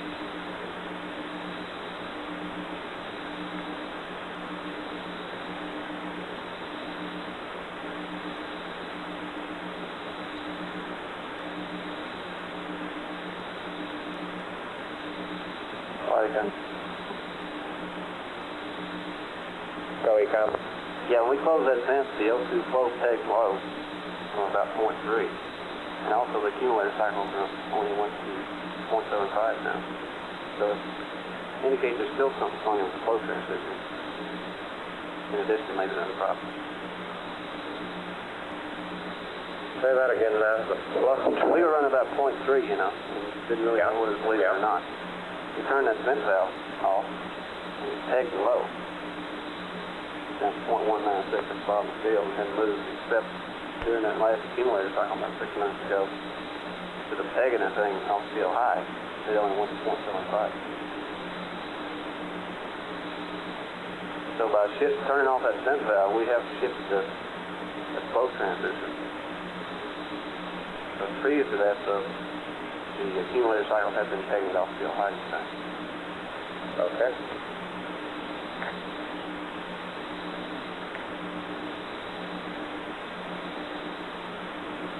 Okay, Ecom, you got your thing to look at tonight.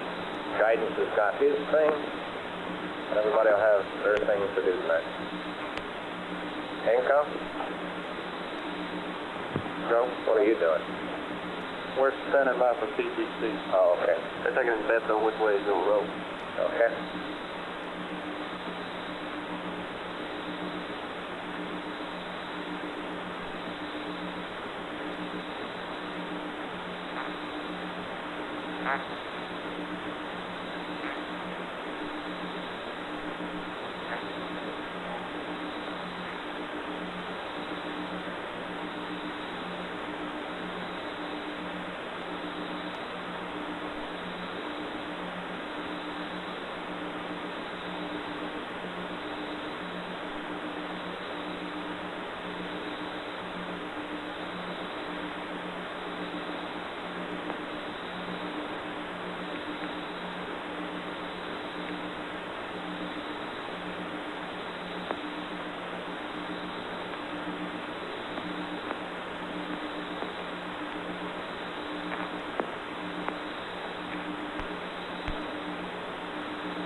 The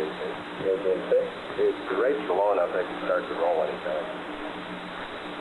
Copy, Capcom? The rates are low enough they can start to roll at any time now. Much.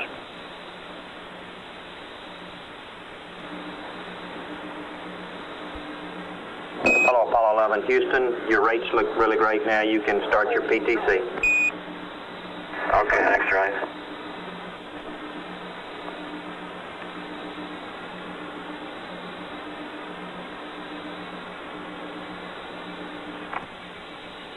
Flight on this, tracking down this O2 flow problem, we're going to wait till in the morning to try this? Or Yeah, we're gonna try it in the morning, Charlie. Okay. The only thing, Ecom, the only thing that I think might help us out for in the morning would be to ask them if they've had any indications O2 flow-wise on board, and you might figure out a couple questions, John, that we might ask them that would enable us to either track it down or maybe get a better feel for it for when we just get us some more data to work on it tonight, I guess. Okay, anything else? Maybe there are no questions, but I guess the real question, briefly. Yeah, the real question is the flow rate pegged. Was it pegged prior to closing the vent valve? On board. Right.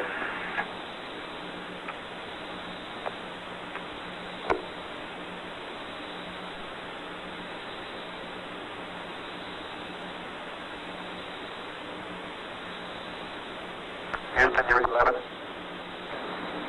Roger, go ahead, 11, over. Roger, if you'd like to delay PTC entrance for 10 minutes or so, we can shoot you some TV of a 7/8 third. We'll leave that up to you. Roger, stand by.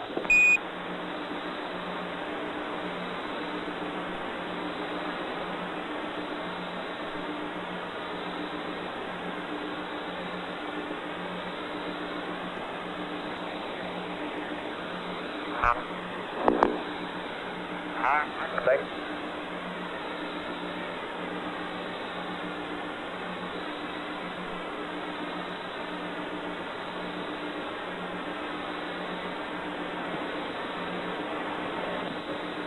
Given 60 more seconds, we'll give them an answer, Capcom.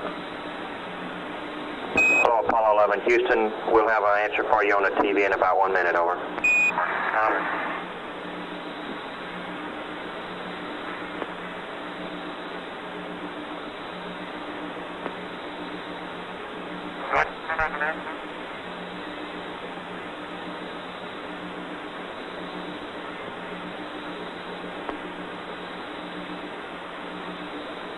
By GNC. Go, GNC. With these rates, we'll be happy if Fido wants to go ahead and do whatever it was. All they're doing with those. He doesn't have anything he wants to do to the computers. Not to my knowledge. Checkpoint. Oh, checkpoint, have at it. When you say computers, I thought you meant like CNC. Sorry. Network? Come on. Is Goldstone to the point where they can get configured to look at TV? That's affirmative. Stand by. Okay. Is there any way they can feed it in here in short notice?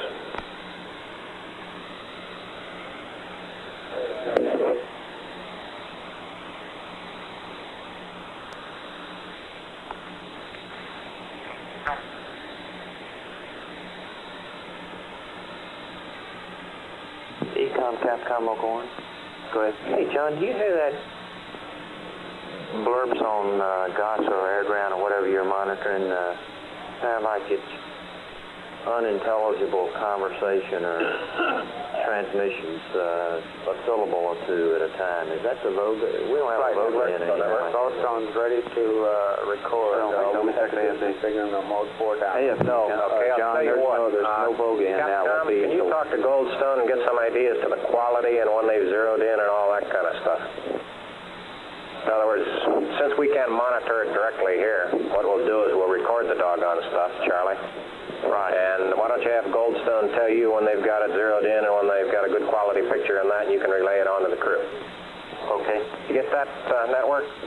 Right. Why don't you let Capcom talk to Goldstone out there to get any data and get some ideas of picture quality and all that jazz. Okay.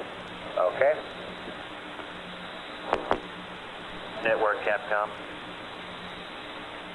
Network Capcom on network call.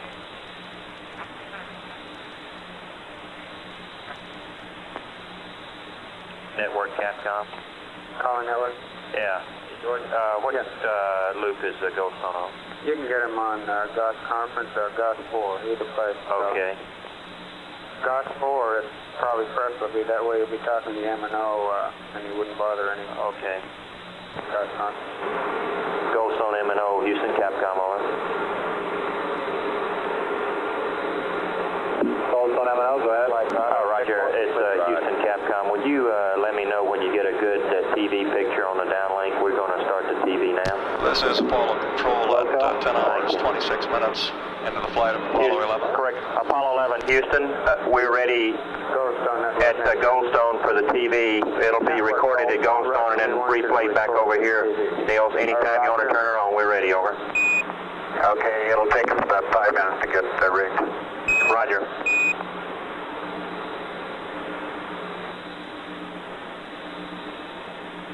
Capcom Charlie Duke advised the crew that we would be recording the television at Goldstone.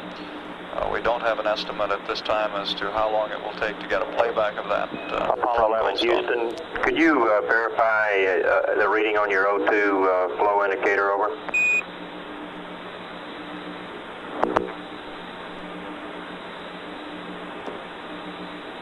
We're showing point 2.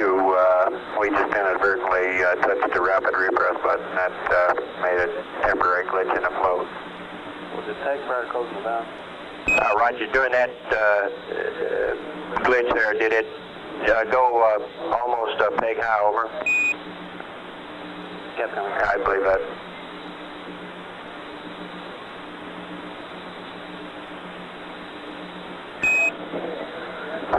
Apollo 11, Houston, could you tell us if the O2 flow indicator was pegged to high prior to closing the waste storage vent valve, over?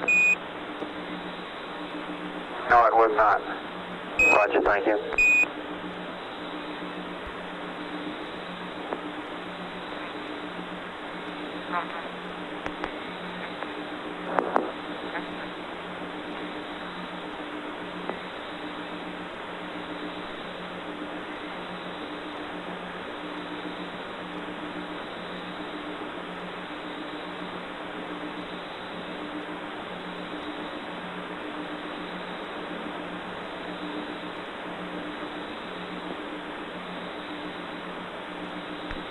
Flight again.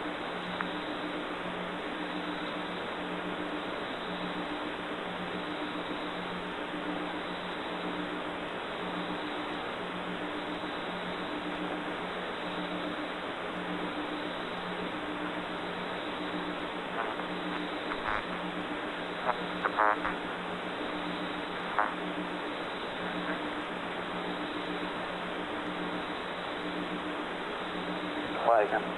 Go, Ecom. Are you getting ready for TV here? That's affirmative. Yeah, we tracked into a scanless while over to high gain, which means we're just able to drive and we haven't come back out. We did a good narrow beam log, probably going to go to Gulf 270 and fish plus 30. Oops. And go to React. You mean on the steerable angles? Yeah. Oh, I'm sorry. Did you get those steerable angles, Capcom? 270 and pitch something plus 30.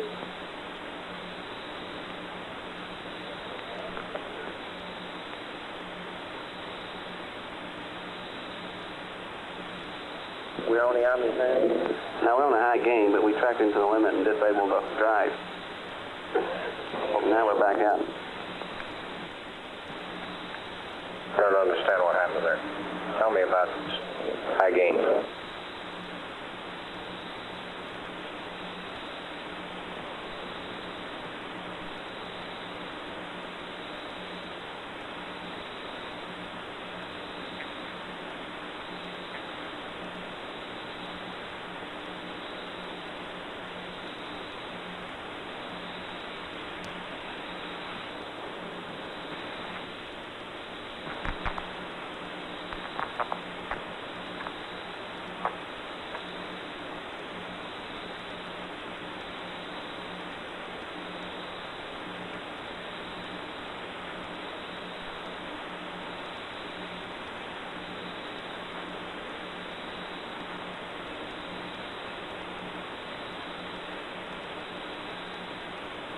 Hey, you want to slew to these angles and go to react? Yes, that's right.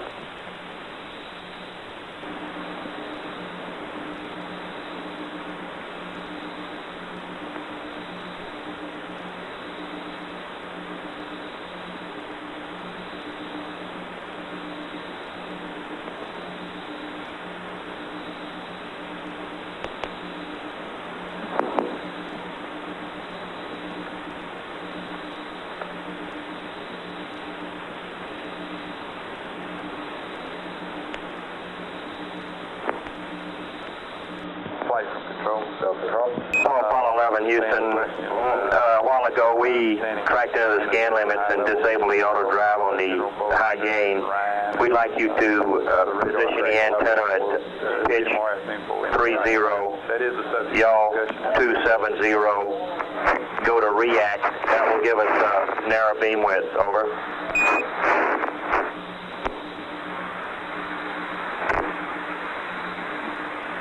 That yaw 270 and pitch 30. What was the pitch? Pitch 30, Neil. Okay.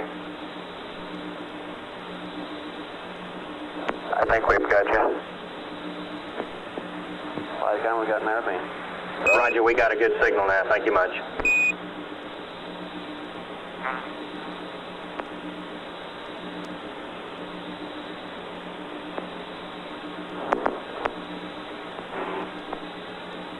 Alright, I mean, momentarily switched back to wide, and now we're back in narrow. We must be right on the scan limit. We'll just have to watch the pitch phase.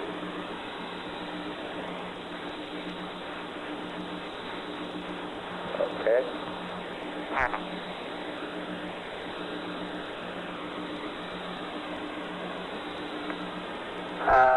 Flight coast on report TV. Okay, Houston, we are sending a picture of Earth down right now, so you can let us know if they're receiving it also.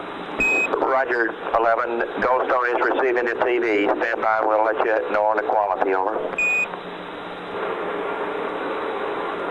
Goldstone M&O, Houston Capcom, how's it look? We copy TV 5-5. Roger, good clear picture? Good clear picture. How's the color look?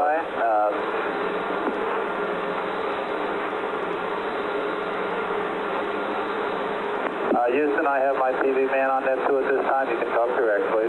Houston TV, Goldstone video, net 2. Goldstone video, this is network. TV's not here. You can talk to Capcom. Roger. Hey, it's Houston Capcom. How's it look? Roger, looks 5-5. Okay, good. Good color and clarity and everything? We can't tell you about the color, but it does look good. Oh, okay. You just got it black and white, huh? That's affirmative. Okay. Oh, Apollo 11, Houston, Goldstone says that the TV looks great. Over.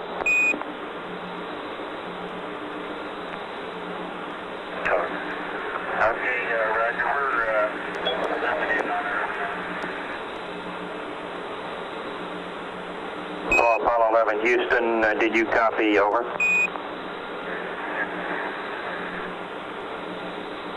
You copied, Charlie. Roger, your transmissions the last couple of times have been about 2-by. Over. Okay, how do you read me now? Roger, you're 5-by now. Okay, we're zooming the lens on in so that we'll do some best still to monitor. Roger. Goldstone Comtech, Houston Comtech, net 2. Goldstone Comtech. Roger, on this last transmission, how are you receiving this downlink voice? Okay, it's in the dome now. Voice is coming in quite low. I cranked it up. He apparently was... Copy 11. Okay, Roger, thank you. And how about the f-stop? Is 22 going to be adequate? Stand by. We'll get with the Goldstone TV guy. We don't have anything here at Houston. Stand by. Goldstone TV is Houston Capcom. It looks good on the monitor as far as the f-stop goes. TV, go ahead. It's okay, go check. Roger, how does the f-stop look? He's on 22. You're talking about the light level set, right? Yeah, that's right. It looks real good. It doesn't seem to have any white overshoots or anything. It looks real good. Roger. We're not noticing any white clipping here. Roger. Hello, Apollo 11. Houston Goldstone says that TV looks really great. Bye-bye. The AGC looks like it's working fine. The S22 is good. We have no real white spots. They're real pleased with it, over. Okay, you just cut out, Charlie. We understand that it's looking great. We'll leave it the way it is and wait for you to come back on. All right, how do you read me now, over? Bye-bye. Okay, my comments were from Goldstone that they see no white spots as we saw in 10. Looks like the AGC's working real well. The S22 looks good, over. Okay, very good. We cut out the it's looking through a number 1 window, and there isn't any reflected light. Now, so it ought to be pretty good picture. Roger.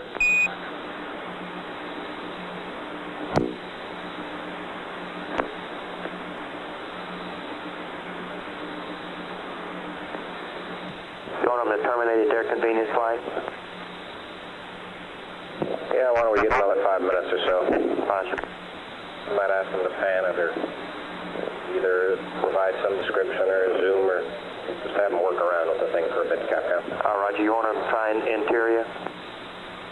Yeah, it's their preference. Okay. Yeah, what I'd like to do, we're going to have to call up these TV lines for about an hour, so if we could get about 10 minutes of good data, I think it'd be well worth it. Hello, Apollo 11, Houston. We'd like you to keep the TV on for about 10 minutes or so we can get some good comparison on the camera. You can do anything your heart's desires on the TV, interior, exterior, pan in and out, anything you'd like, over.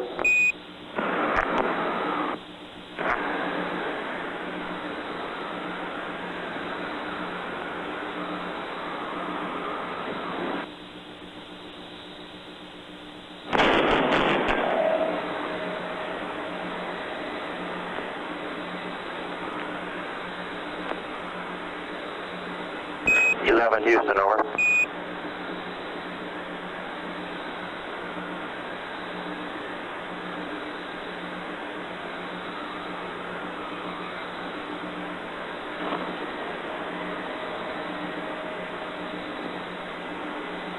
Houston, Apollo 11, over. Roger, go ahead, over. Charlie, I'm sorry, you keep cutting out. We heard up to you can do anything, and then after that, we didn't hear anything, and we knew that wasn't right anyhow, but we can't. But what do you want us to do? Roger, we'll check the uplink on our voice. Our transmission on the TV was we'd like to get about 10 minutes worth of signal at Goldstone so we can look at the camera quality back here at Houston for about 10 minutes or so when they patch it back into us. What we were saying was that you can go interior or exterior on the camera. On the exterior shots, we'd like a little... Stand by. Comtech, are we uplinking at Goldstone? Start over with. Yes, sir, we are. I'm talking to him now. Go ahead. Well, we're cutting out up there.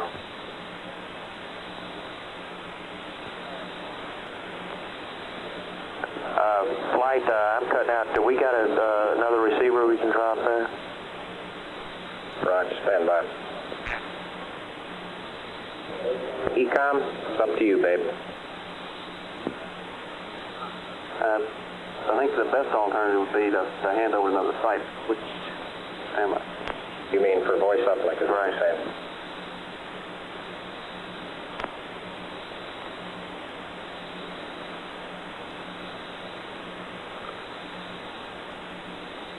Hey, Houston, you suppose you could turn the earth a little bit so we could get a little bit more than just water?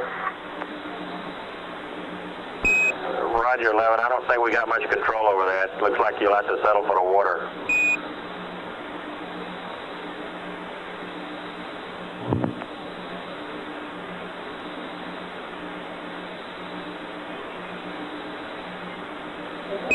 Houston, we're going to thinking about changing our voice uplink to another site. If you'll stand by, we'll see if we can improve the quality, over. Okay, Charlie. We'll stand by for your call.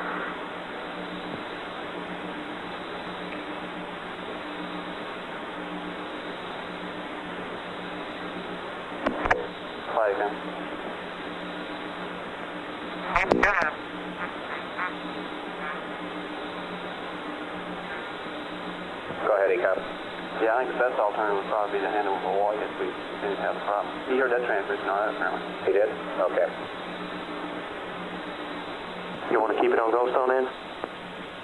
So let me try it once more. Yeah, try it once more. If it's good, we'll stay here.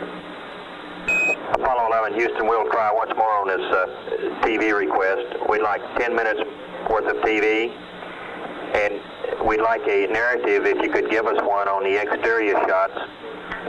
We also suggest you might try an interior position, over.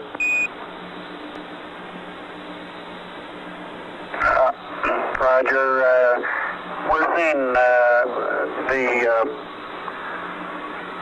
center of the Earth viewed from the spacecraft in the eastern Pacific Ocean. We have not been able to visually pick up the Hawaiian island chain, but we can clearly see the western coast of North America, the United States, the San Joaquin Valley, the High Sierras, Baja California, and Mexico down as far as Acapulco and the Yucatan Peninsula, and you can see on through Central America to the northern coast of South America, Venezuela and Colombia. I'm not sure you'll be able to see all that on your screens down there. Roger, Neil, we just wanted a narrative such that we can, when we get the playback, we can sort of correlate what we were seeing. Thank you very much.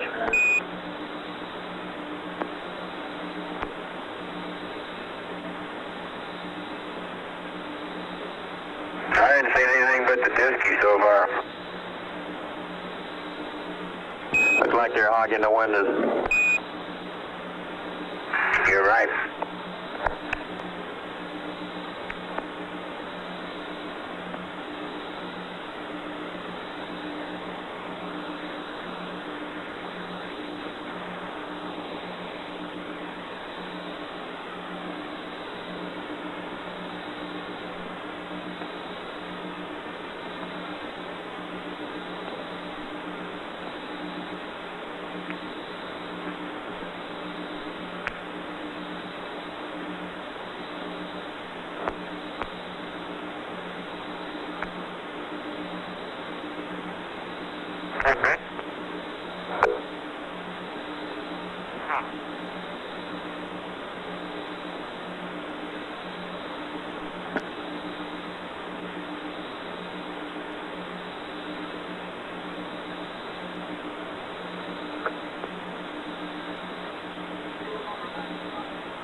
Capcom, are we still receiving the TV? That's affirmed. 5-5. Okay, is it still exterior? That's affirmed. Okay, thank you.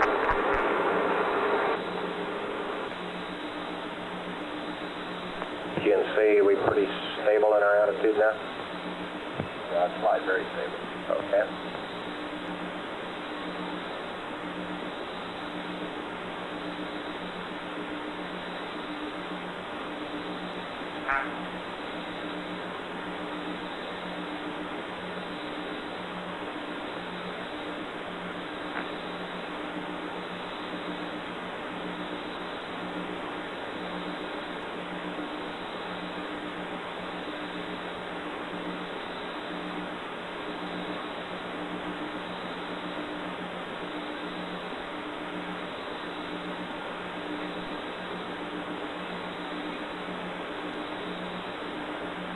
Okay, all flight controllers, I want to start going around the horn and find out what we got to get up to the crew prior to the time we put them to sleep.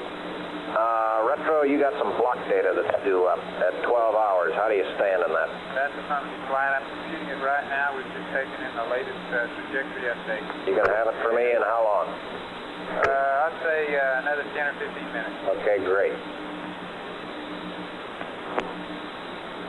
And that's all I have, is the clock data. Okay, Fido, do you have anything the crew needs prior to putting them to sleep? That's negative. Okay, how about you, Guidance? Negative, Flight. Telcom and Control, I assume you don't have anything they need? That's negative, Flight. Okay, how about you, GNC? Negative. Okay, I guess the only thing you got to do is make sure we get a satisfactory start in our PTC here.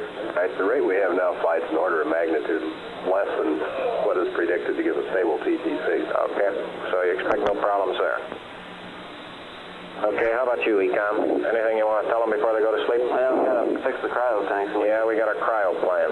And we should probably do that now and go to auto. That would be a good thing to get done. And that way we can see a heater cycle before they go to sleep. Okay, good. Go to auto on all 4 heaters and all 4 fans off.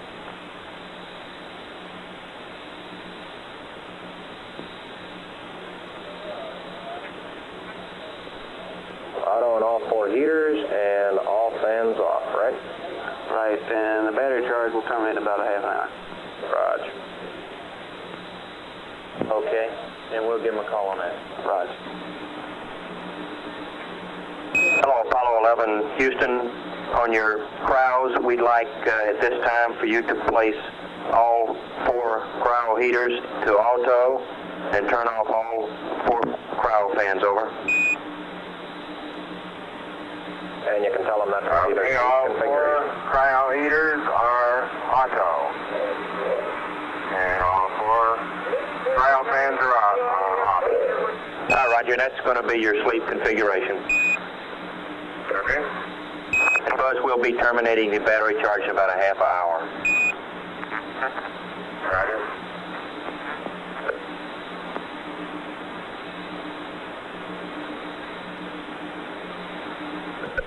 You want some more TV, Clark?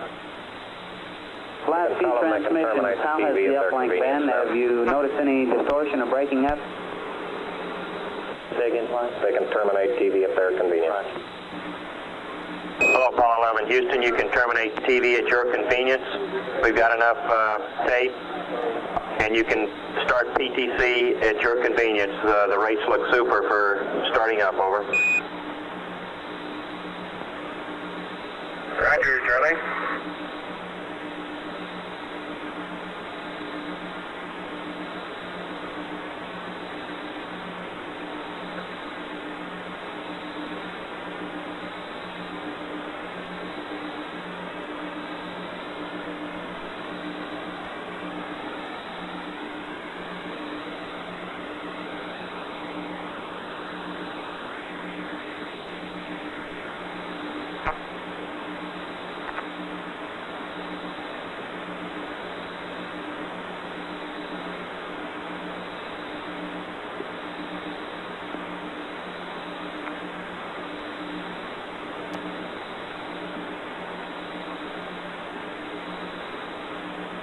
John, is this fuel cell purge going to disturb our PTC now?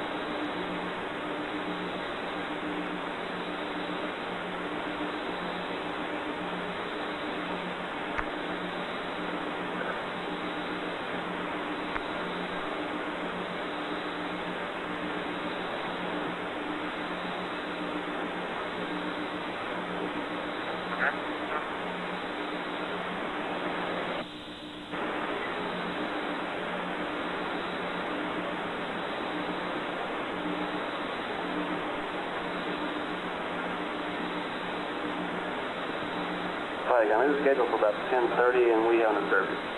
Okay, John, is this going to disturb our PTC now that we're all nice and stable? It could. Let me see if I can go for the night without purging. Okay. We're going to have to go back over and when we start getting set up for PTC, make sure all these nice things get done.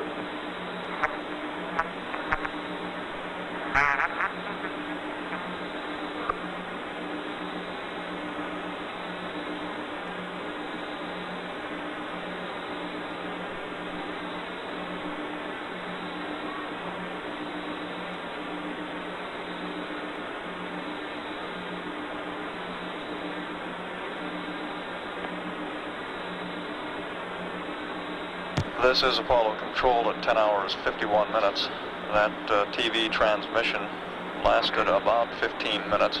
Capcom, there's also Goldstone reported that we did get good quality on it. We estimate that it'll be somewhere between an hour and a half and 2 hours before we have the television available here in Houston filter to play back. which they probably have accomplished now. Lines will have to be called up between purge, and that's all. Goldstone and Mission Control The O2 Center purges. and the absolutely, maybe. conversion equipment That's fine. brought up online before we'll be able to play back the television from that transmission. At the beginning of the TV transmission, the spacecraft was approximately 50,980 nautical miles from Earth, and at the conclusion they were about 52,248 nautical miles from Earth.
Ecom, Capcom, Local 1.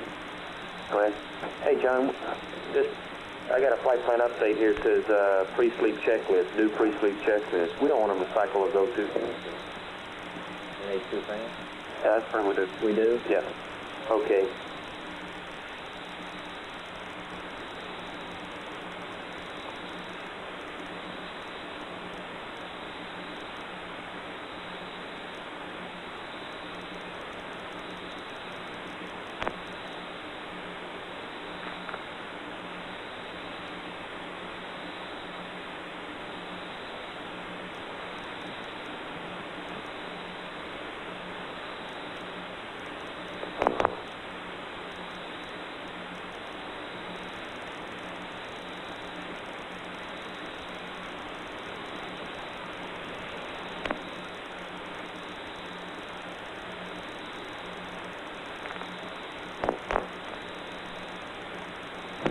How you doing on that O2 purge?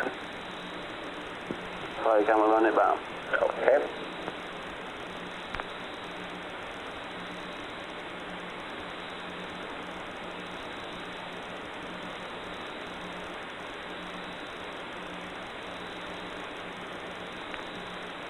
Each flight quick GNC, Capcom, Local 1.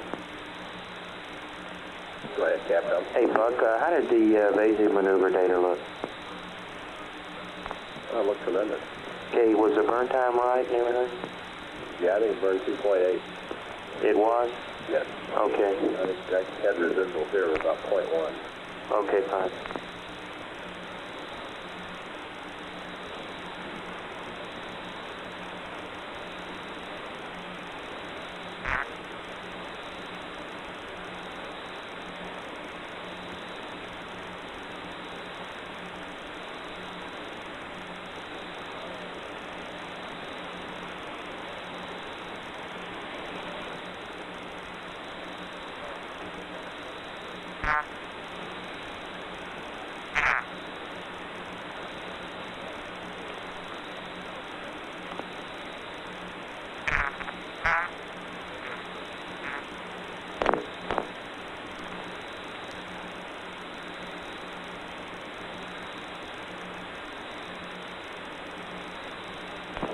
our block data, Capcom. Maybe we can get that read up and out of the way.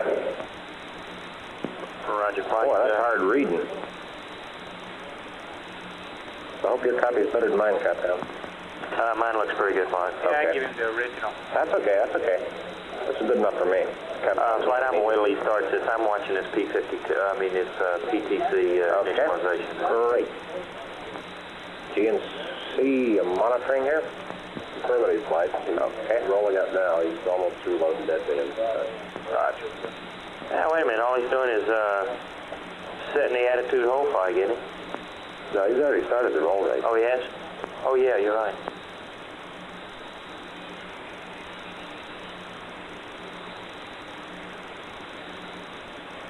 Just loaded 30-degree dead band.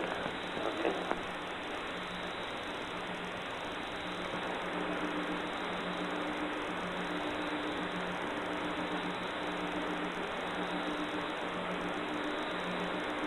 Hello, Apollo 11 Houston. We have a flight plan update for you and some P-37 block data if you're ready to copy. Over.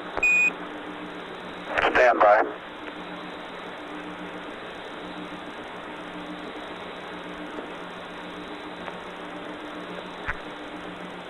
Flight GNC, go. PTC is established. Okay, fine.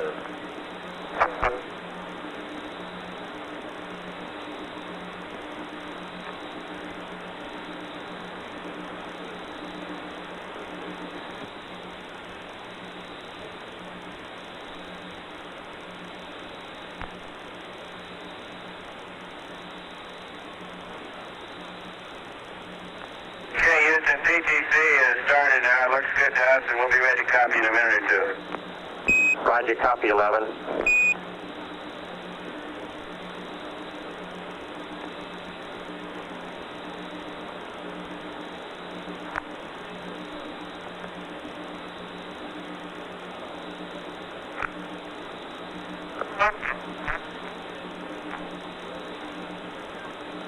Flight Capcom. Go, Capcom.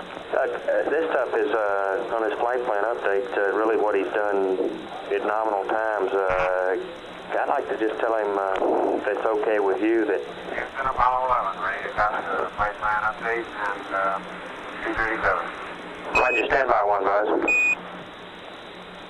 What I'd like to do is just say, look, these are the things we want you to do, and then if you get up, if you want to go to bed early, do them at your convenience. Roger. Okay.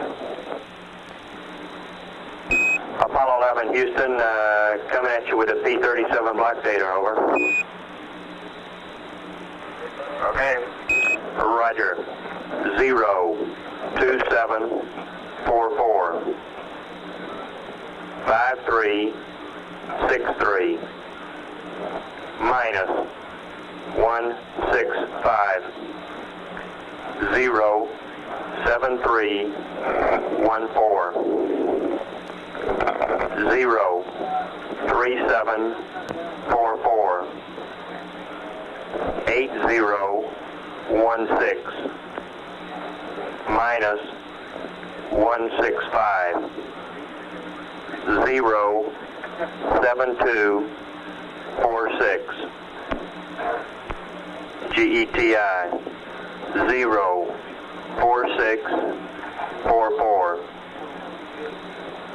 6141 minus 165 09703 05544 8209er minus 165 09642. They're ready for your read back. Over.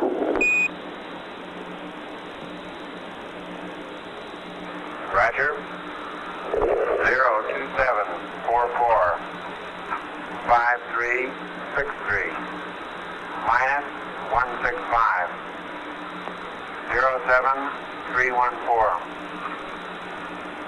03744 8016 minus 165 07246. 04644. 6141. Minus 165. 09703. 05544. 8209er. Minus 165. 09er 642. Over. Roger, 11. That was a good read back. That was the block data scheduled for 12 hours. We'd like to just say that on a flight plan update here, that just to remind you of some things, and you can do them at your convenience and then go to sleep early if you'd like. We don't have anything else planned. We'd like you to just to remind you on the filter change, the O2 fuel cell purge. We'd like to LEM CM Delta P and accomplish the pre-sleep checklist. Do we want to do that purge? I'm still checking flight. Okay, let's tell those guys I want a quick answer. Okay, we've completed the filter change, and we'll get started on the fuel cell purge. Tell them to hold off on the purge. Stand by for the LEM CM Delta P. Roger, 11. Would you hold off on the fuel cell purge? ECOM saying we might not have to do that. Over. Okay.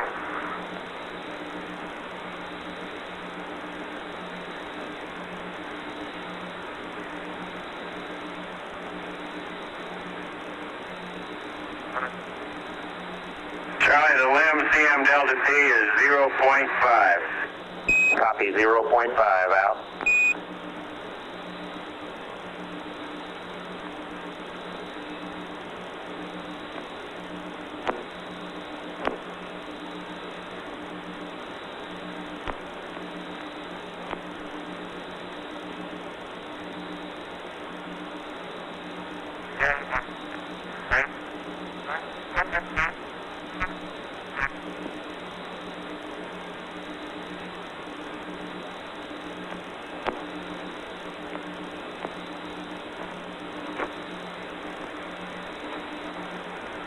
Ecom. Oh, Ecom? Yeah, delete the purge. Delete the purge, okay. Hello, Apollo 11 Houston. We just decided to delete the O2 fuel cell purge. Over. Roger, delete the O2 fuel cell purge.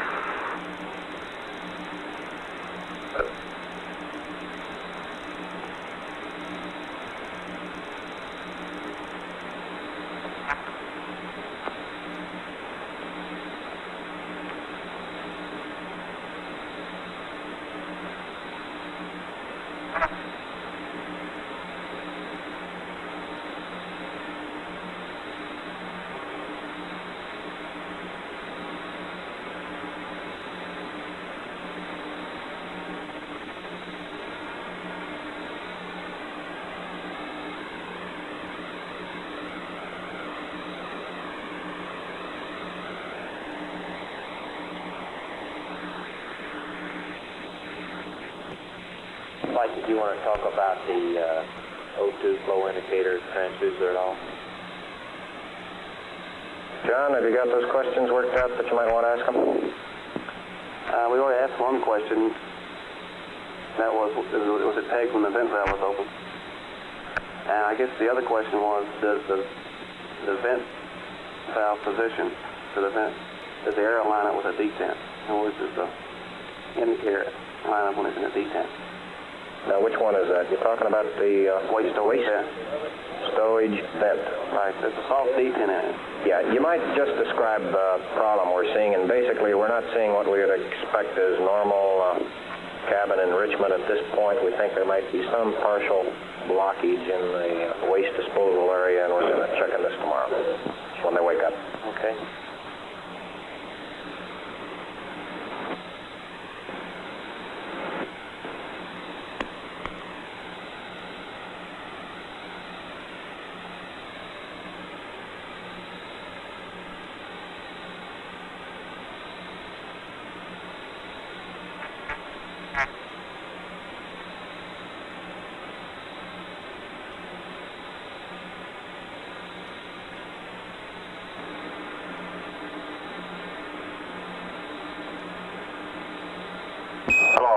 11 Houston.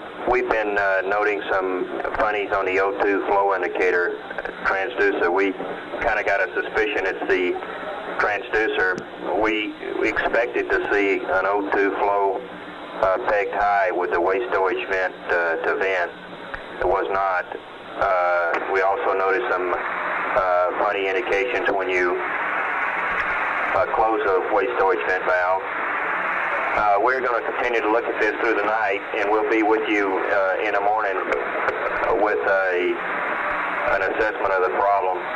Also, we'd like to ask specifically, when you place the waste storage vent valve to vent, does the detent, does the error line up with the detent? Over.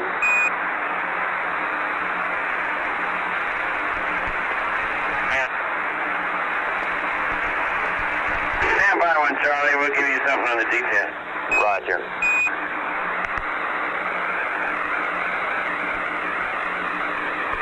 Right now it's closed, and I'm lined up with closed. Before I was at vent, and best I can recall, it was quite accurately lined up with vent. Would you like me to go to vent again momentarily and see where it lines up? Negative, Flight. That answers the question. That's negative. That question's answered. Thank you much. Okay.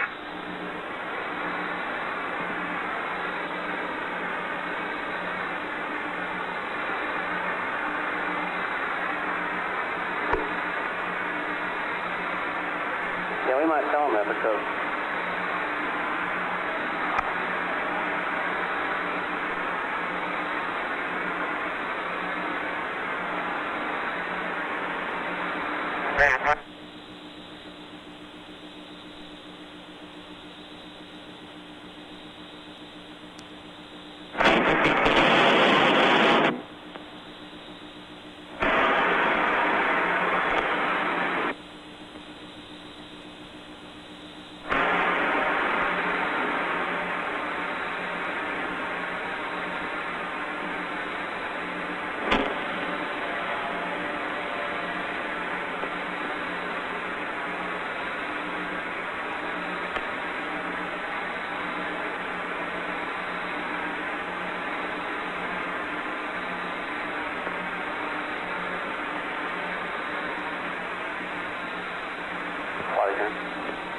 This is Apollo Control. During that last transmission, you heard Capcom Charlie Duke advise the crew that we are not seeing as high an O2 oxygen flow as we would have expected at this point. This would indicate that the enrichment of the cabin atmosphere, which was 60% oxygen, 40% nitrogen at launch, which is normally enriched with pure oxygen during the course of the flight, is not enriching as rapidly as we would expect. This could be a transducer problem, one of the devices that measures the O2 flow rate, or possibly a partial obstruction of one of the vents. The problem is not thought to be significant at this point, and we'll be monitoring the O2 flow. Hello, Apollo 11 Houston. We have a S-band configuration for you, over. Roger, go ahead. Roger, Buzz. We'd like you to place the S-band antenna Omni A switch to the Bravo position. S-band antenna Omni switch to the Omni position. The high gain track to manual. And the high gain angles will be yaw 270, pitch -50, over. Roger, understand. Omni to Baker and Omni, manual, and the angles are yaw 270, pitch -50. And was that narrow or wide? Over. You want that now, don't you, John? Narrow what? Stand by. wide will be fine. Wide. Roger, we'd like it in wide, and you can set that configuration up now, over. That did work.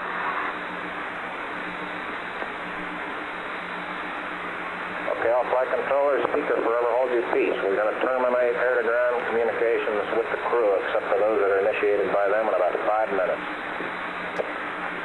Flight count. There we come. Yeah, one reminder, in the flight plan we turned the normal voice switch off tonight, and we might remind on Friday that it's closed out.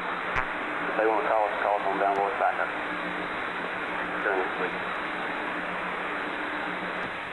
Say that again. I see they say, like normal lunar configuration except S-band normal mode voice off. What you're saying is we're going to be looking for them in down voice backup if they want to call us. That's right.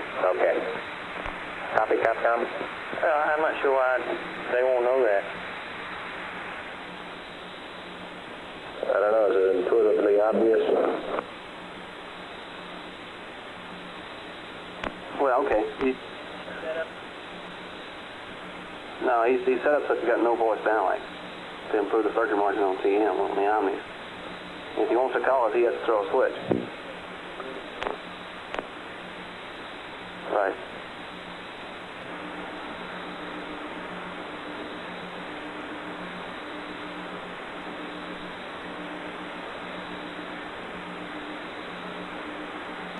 Flight, I think I'll hold that off until we tell them good night.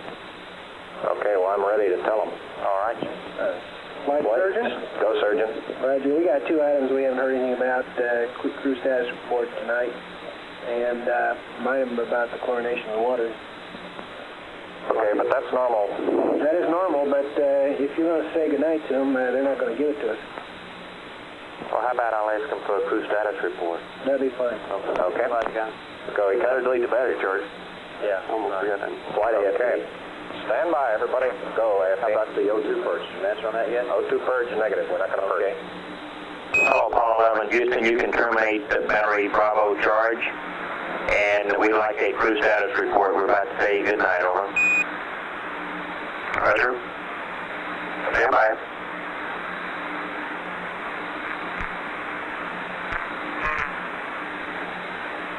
Okay, we've terminated battery charge. What was the other item you wanted? Ecom? That's it. Okay. Just have that downvoice backup, though. Okay.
Ecom's in flight. Ecom's in flight. No flight. Where in the checklist is the procedure for chlorination of the water to make sure that they don't get the slug of solid chlorine? Okay, that's fine. Okay. Flight GNC. GNC. If PTC looks good, it'll take another half hour to confirm it, though. Okay.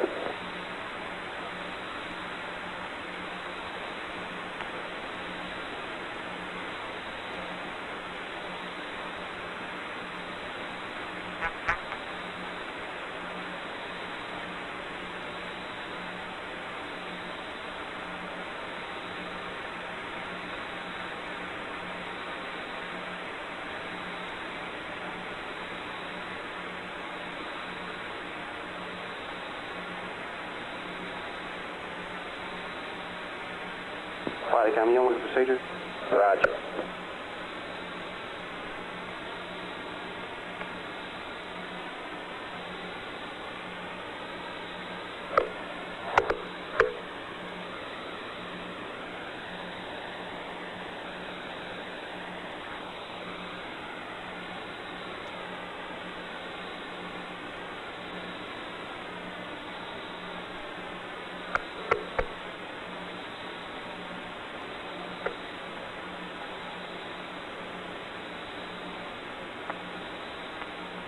Houston, Apollo 11, the battery charging is complete, and the crew status report is as follows. Radiation, PDR 11002,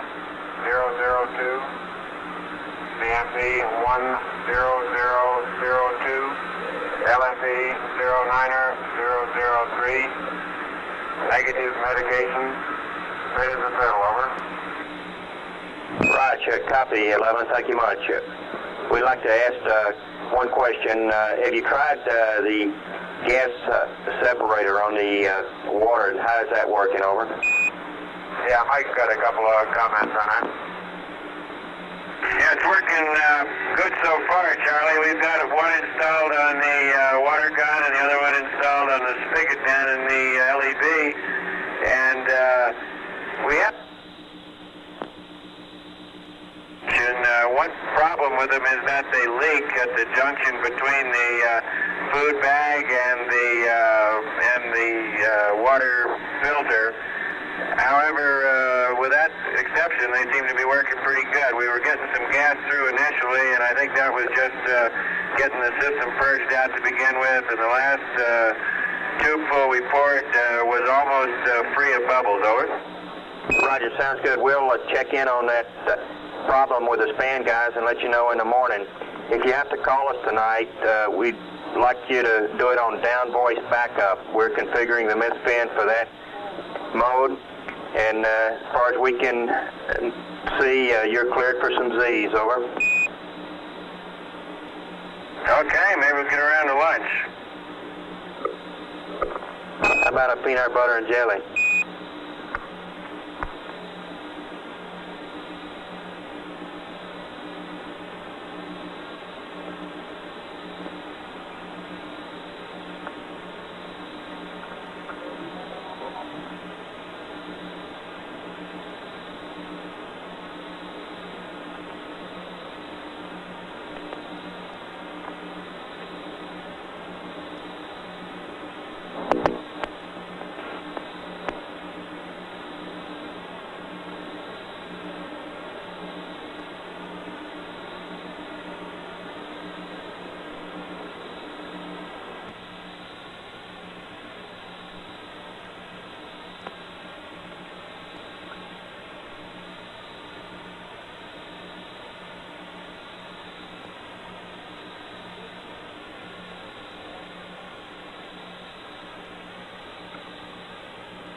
Ecom from flight.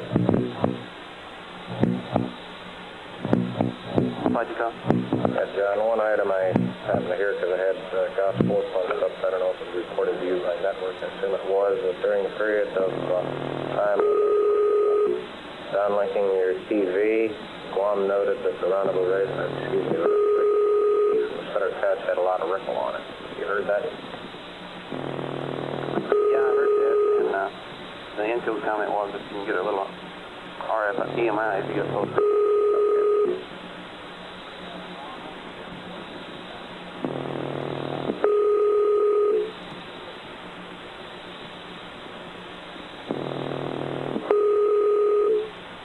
Okay, where's all my P-23 experts? And are we ready to talk in P-23? Quite FAL. Go FAL. Ken Mattingly and the CMS guys over in the CMS this time reconstructing it into the machine. People got some theories, but I think we'll wait a little while until Ken, that guy, gets back. Okay, do you have any idea when? I would expect it by now.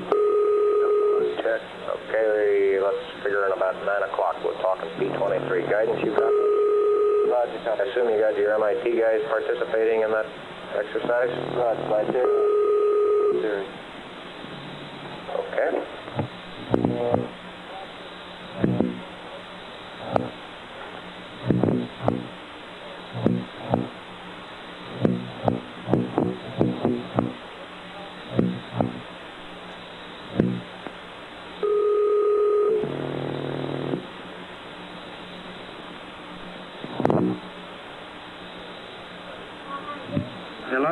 Hello? Hi, Mark? Yeah. Hi, Charlie. Yeah, Charlie. How you doing? Pretty good, you? Fine. Did Dottie get in yet? Not yet. Not yet, huh? Oh, me. You haven't heard from her or anything, huh? No, we haven't. I guess they're inbound. It was a big traffic jam down there. Yeah. We expected they were supposed to get off at 3 o'clock, so they should be in just a little while. Okay. How the boys behaving? Fine. We went up to school for a while. Oh, good. Everybody's having fun. Oh, good. I'm glad they're not giving you much trouble. You getting off soon or working? I'll be on 11, so I got 3 more hours. She should be in a little while. I'm sure if they got off really late that she would have given you a call. Okay. I don't know what the weather looks like coming this way, but probably some thunderstorms. I know they were building up on the way, so they might have had to deviate around some stuff too, which would increase their time. She flying commercial? No, coming in on a John King's airplane it's out of Denver, but it's almost like commercial. It's a huge thing. Yeah. So, we're doing fine. Well, good. We sure appreciate everything y'all do for us. You can got a pork chop ready if you get off. No, I can't make it. Y'all be in bed. 11 o'clock when we get relieved. No, we won't be in bed. Okay. Hey, tell the boys hello for me. I will. And we'll see them later. All righty. Thank you very much. Yeah, boy. Bye-bye. Bye-bye.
This is Apollo Control at 11 hours, 29 minutes into the flight of Apollo 11. Network for flight. We don't expect to hear a great deal more from the crew tonight. We At are about waiting 11 for hours, building 20 eight, minutes. recorder and We said goodnight to them from Mission Control. We expect them in. They're beginning their sleep period about 2 hours early. The line's called up. The additional time available for sleep was made available by deleting the mid-course correction, the first opportunity, which occurred at 11 hours, 45 minutes. That mid-course correction has been moved to mid-course correction 2, to the opportunity at mid-course correction 2, which would occur tomorrow. The last conversation we had with the crew, we received a status report. They reported that they had taken no medication and were fit as a fiddle. We also got a report from Mike Collins on the gas separation unit, which is being flown on this flight. This consists of 2 stainless steel cylinders about 5 inches long and about 1 inch to 1.5 inches in diameter. The cylinders are attached to the water gun or to the water spigot on the food preparation panel and remove the gas from the water as it flows through the filter. The filter actually has 2 filters inside, one which attracts water and one which repels it, in the process removing the gas. Mike Collins reported that the filters seemed to be working quite well, that the water was coming out almost free of bubbles. He did report that they had a minor problem with a leak at the junction between the food bag and the filter. Mission Control advised that we would give that some thought and try to come up with some solution to it when they wake up tomorrow. At this time, Apollo 11 is 55,522 nautical miles from Earth, traveling at a velocity of 7,920 feet per second. This is Apollo Control at 11 hours, 32 minutes.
Flight GNC. Go GNC. Have the RCS plots on channel 6 and 5 if you'd like to see. Oh, about that. Okay. Got him. Here at Quad A, we're down 17 pounds from the flight plan. Okay, stand by. Let me write some of these quick this number smash.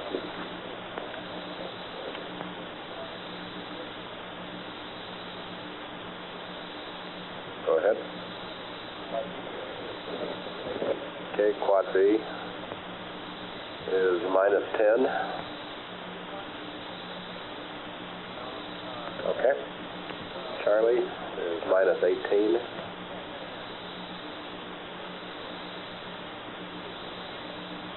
Delta. And Delta is -15. Now, how do these compare against Apollo 10 at the same time? At this time in Apollo 10, we were a few pounds above the flight plan. In fact, we were above the flight plan virtually throughout the whole mission on that, I think. Would you like to see the 10 plots? Nah. I just was more interested in how much did the crew use total for TD and E on 10 versus total use TD and E on 11. Okay, we can get that. It'll take a few minutes. Okay.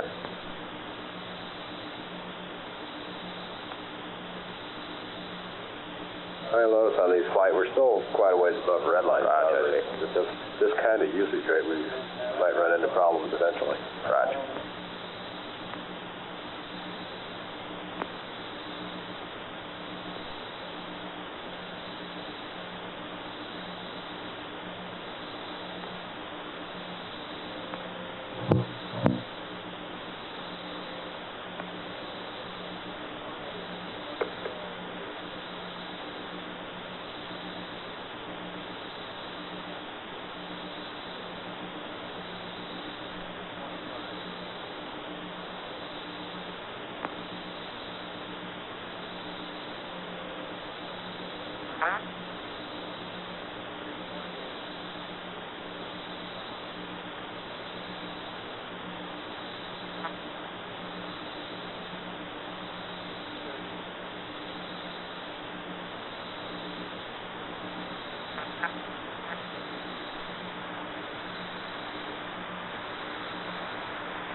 Thanks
from control.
This is Apollo Control at 11 hours 47 minutes into the flight of Apollo 11.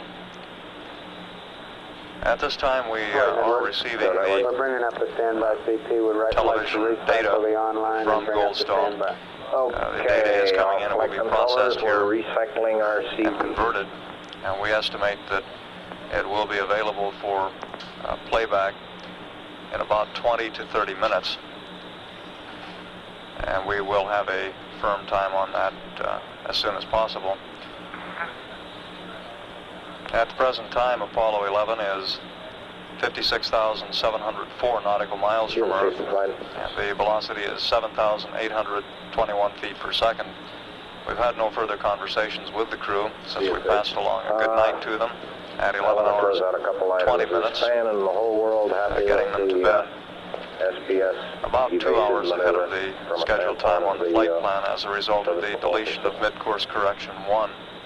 Yeah, and any feedback from them, only that they were very happy with it. At 11 hours 48 minutes, this is Apollo Control. Okay, next item. We've gone over the RCS status. Have you got those numbers for me in relation to 10 yet? So far, I've determined that got 11 hours or so in flight. RTC? Go RTC. I'd like to have flight control mode, please. You have it. Roger. Go ahead, GNC. Yeah, at around 11 hours in Apollo 10, the total usage is about 69 pounds less than it has been today. Okay. It's a pretty good sized chunk, and we'll spend quite some time trying to find out where it all went.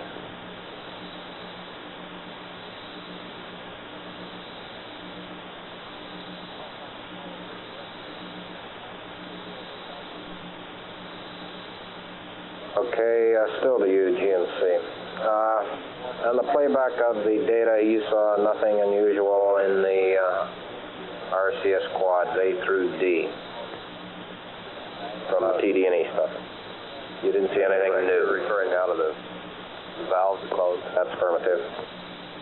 No, there's nothing on data that we can see that would indicate the position of those valves. Yeah, I'm aware of that. Closed along the pressures went down. Second? So the only way we can tell it would be if the valves were closed so long as the manifold pressures decreased. Okay, but you saw nothing unusual in manifold pressures in any of the RCS quads during TD&E? No, they all look quite normal. Okay. That is, of course, the same kind of thing that happened on 9. Roger, I'm aware of that. Okay, and the Excel command, you feel it's crew didn't hit the proceed? Well, that's a possible answer. That's one that would satisfy the boundary conditions we have, particularly since they did report having to hit another proceed to get it to work. Okay. We offer no explanations whether they just left it out or if it didn't take it what it was. What page in the checklist is that? Can you tell me? I'll have to look it up in just a moment. Okay.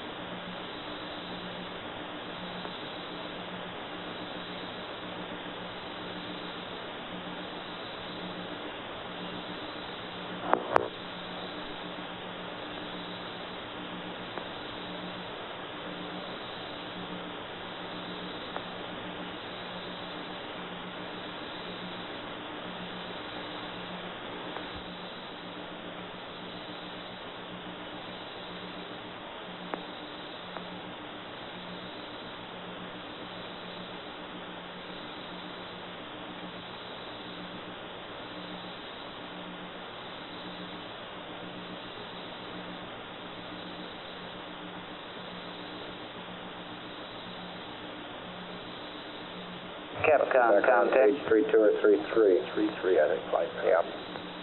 Must be the one right at the top there. Yep. Go ahead, contact. Disregard what's on air to ground 2. I'm going to make some checks. Self-command, plus pitch, the proceed. Okay, why don't you leave a note for the shift anytime that... why don't you just leave that as an open item? I'm satisfied with the status at the present time, but let's watch for any further problems there. Okay.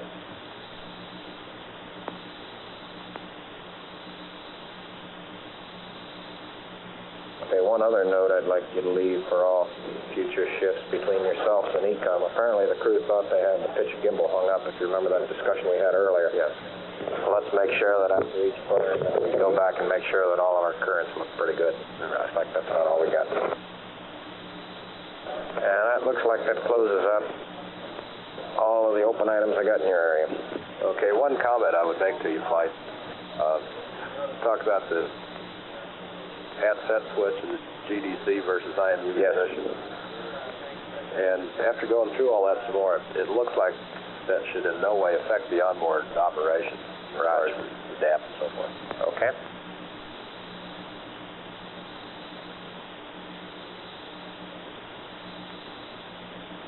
Hey, here's the TV, men. Channel 51.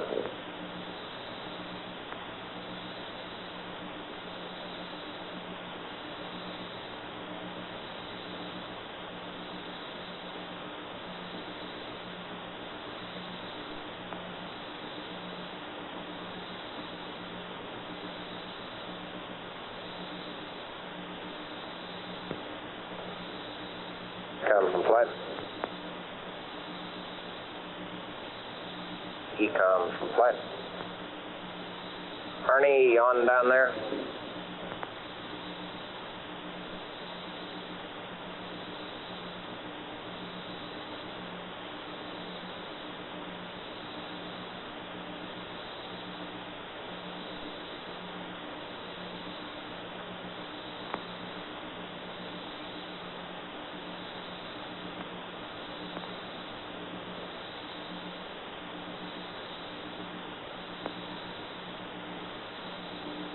Find one, FAO Capcom.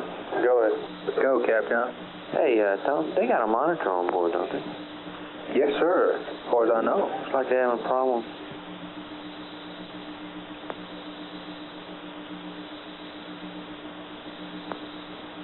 Boy, they really zoomed it in, didn't it? Mm-hmm. In fact, he mentioned the monitor. If you remember, he said it looks good in the monitor. Network, we're going to get some color on this? Flight Network, now, it's coming in to building 8, all right, and we're going to play it back from 8 to give us the color. Okay, gotcha. And that's the reason why I didn't say anything about you coming in earlier.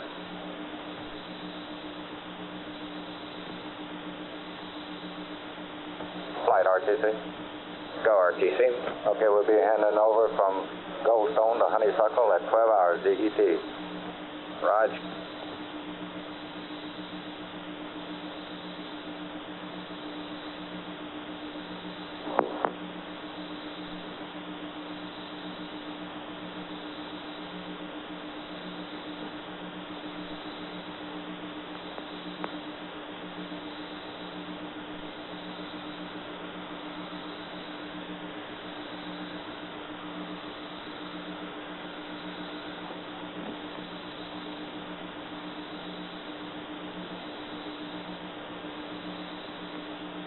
Ecom from flight.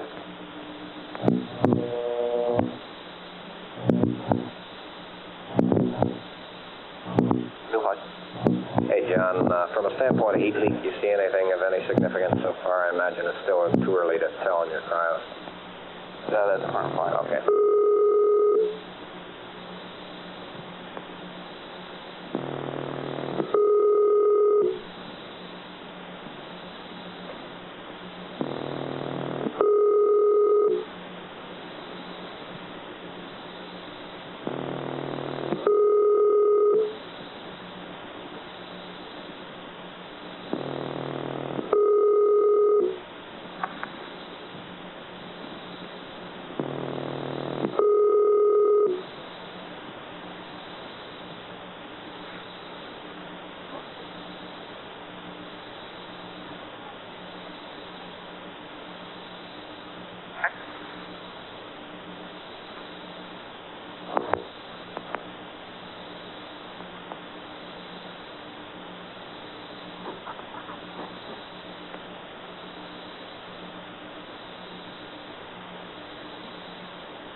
Ecom. Go ahead, Ecom. Yeah, ECS is running a calculation, and it calculates 172 BTUs per hour total on the O2. Previous station we've had about somewhere between 180 to 200, so based on that data point, it's pretty nominal. Okay.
Go, Lefty.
FAO. FAO.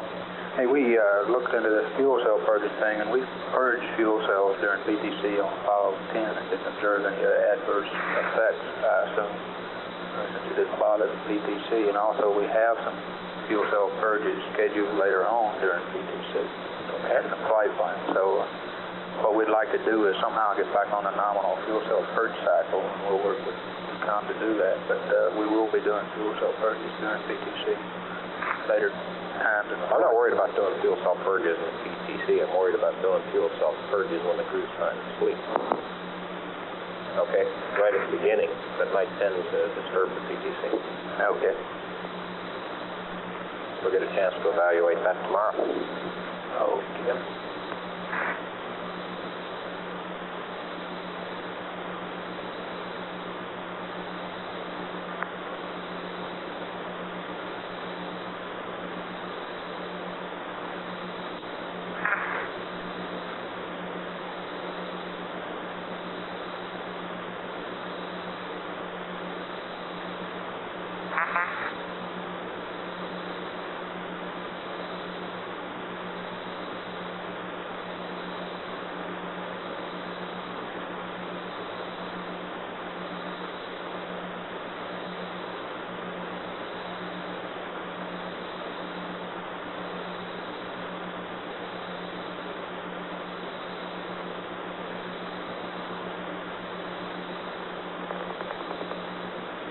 You said you'd give me an evaluation of PTC in about 30 minutes, and about that time, how's it looking? That's fine. It looks very good.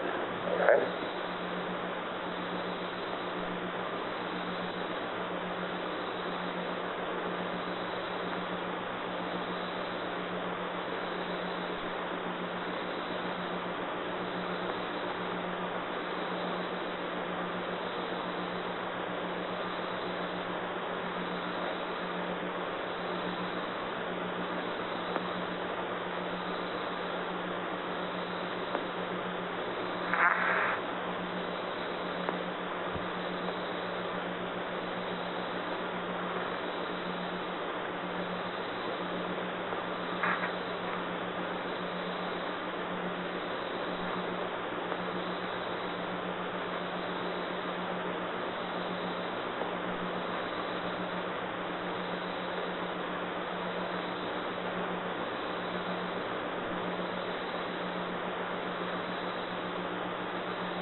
Fine, now where?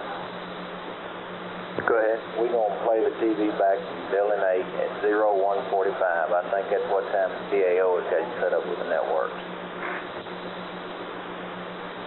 And the voice will be on MSTC and KSTC, 212 to 42.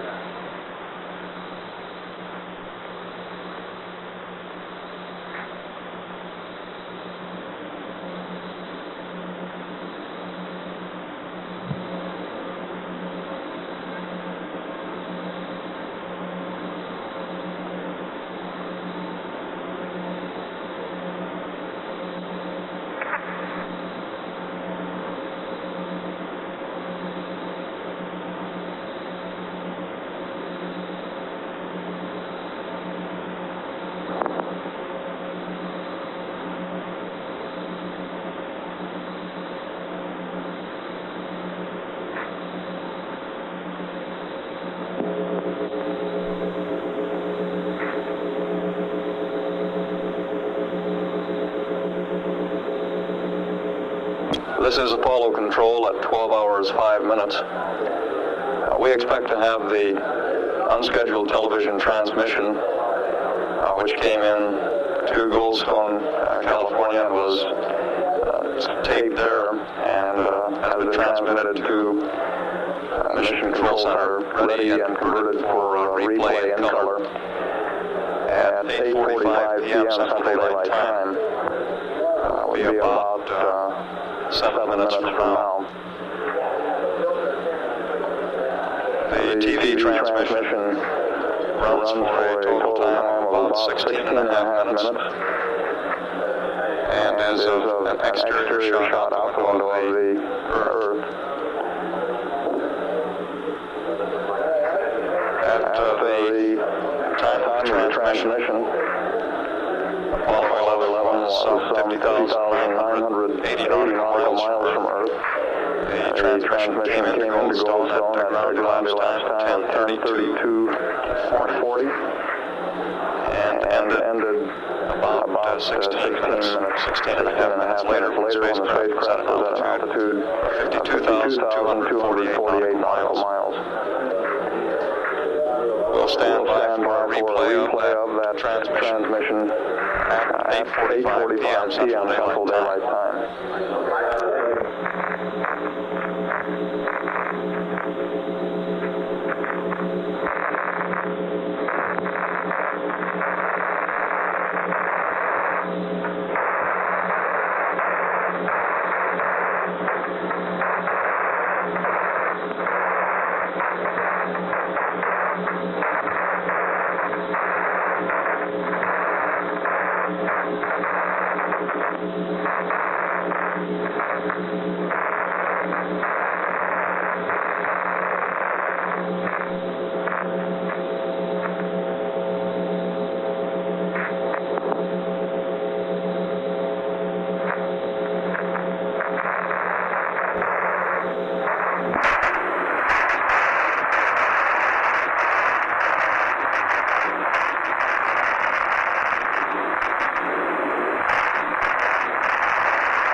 This is Apollo Control at 12 hours, 12 minutes.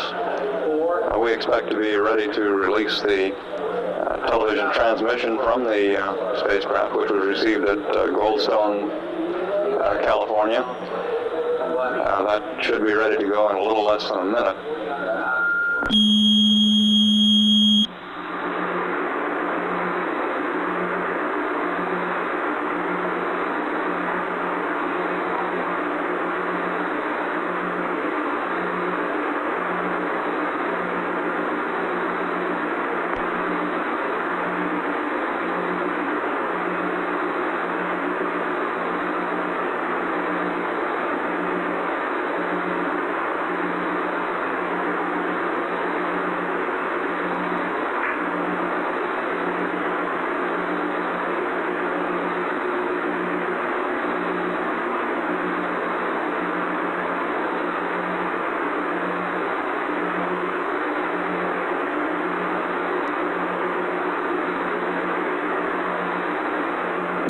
We are starting to get lock-on from the tape replay, and we expect that we will have a color picture shortly.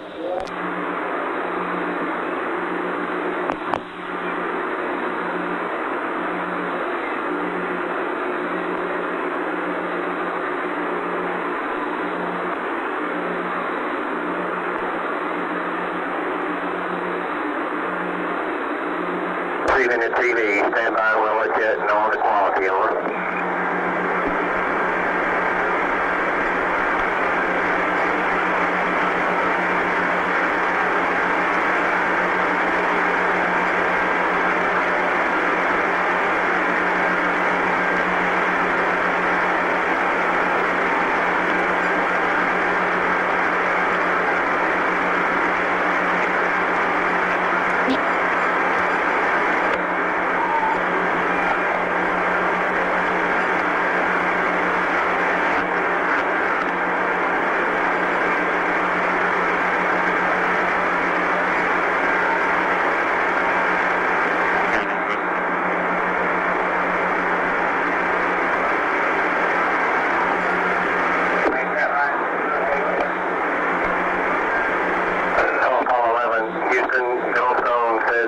TV looks great, over.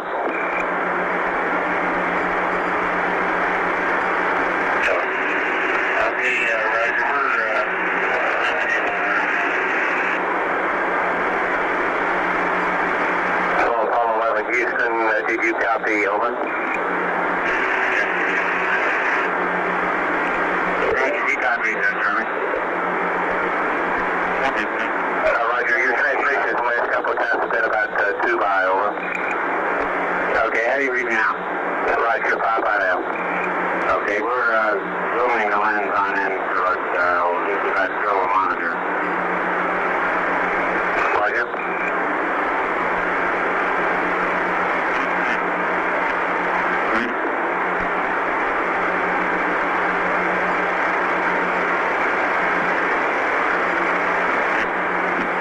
Okay, it's in full zoom now. Copy 11. And how about the f-stop? Is 22 going to be adequate? Stand by, we'll get with the Goldstone TV guy. We don't have anything here at Houston, stand by. Yeah, that's right.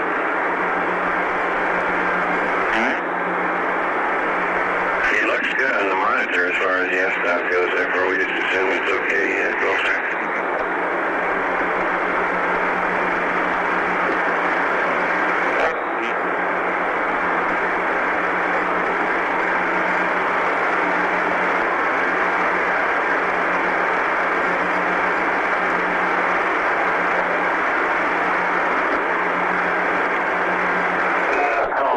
Houston Goldstone says that TV looks really great. 5 by.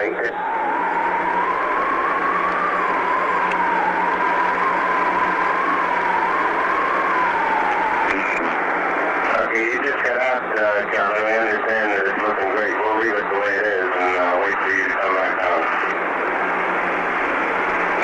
How do you read me now, huh? Fine.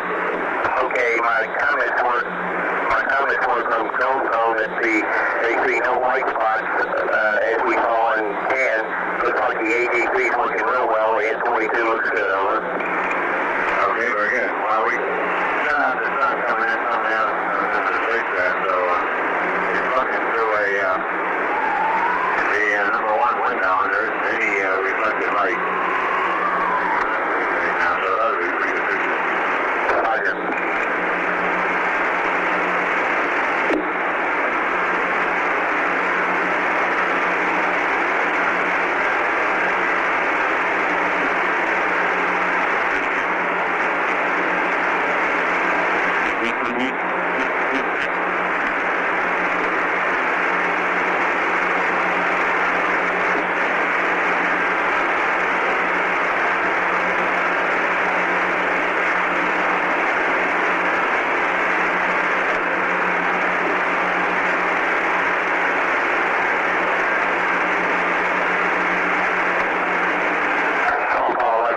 We'd like you to keep the TV on for about 10 minutes or so we can get some good comparison on the camera. You can do anything here.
TV request. We'd like 10 minutes worth of PD and like a narrative, if you could give us one on the exterior shots.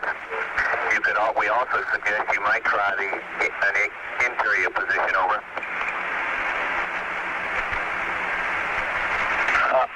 Roger. We're seeing the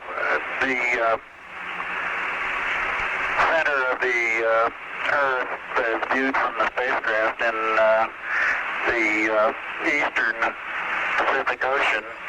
We have not been able to visually pick up the Hawaiian island chain, but we can clearly see the western coast of North America,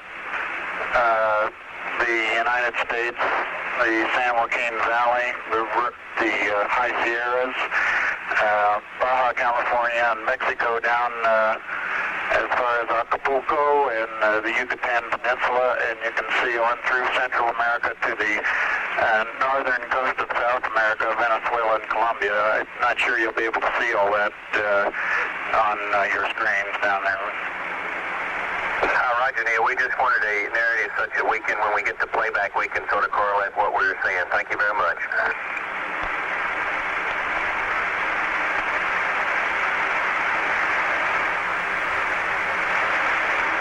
I didn't see anything but the Disky so far. Looks like they're hogging the windows. You're right.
This is Apollo Control. The view that we have of the Earth disk at this time, as near as we can tell, the North Pole is to the left of the screen.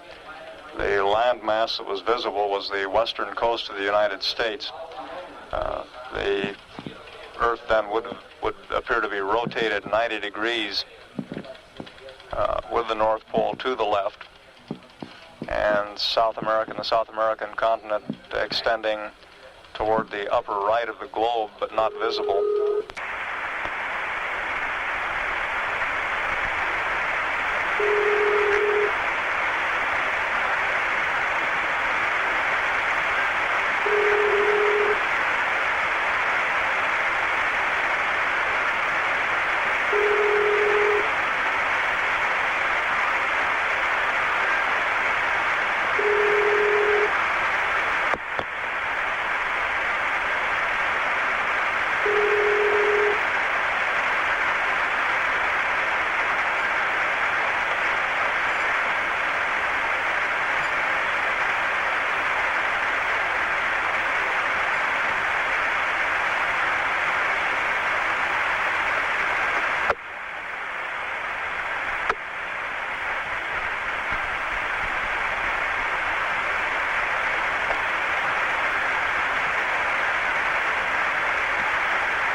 on your crowds, we'd like at this time for you to place all 4 crowd heaters to auto and turn off all 4 crowd fans. Over.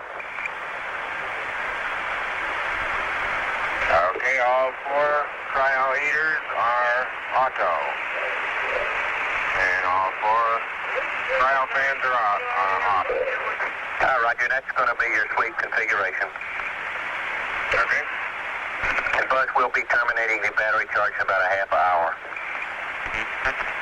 Roger.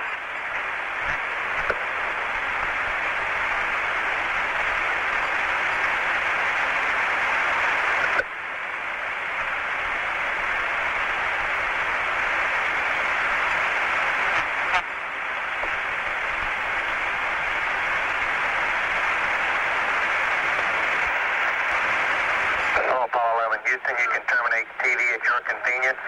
We've got enough tape, and you can start PTC at your convenience. The rates look super for starting up. Over. Roger, Charlie.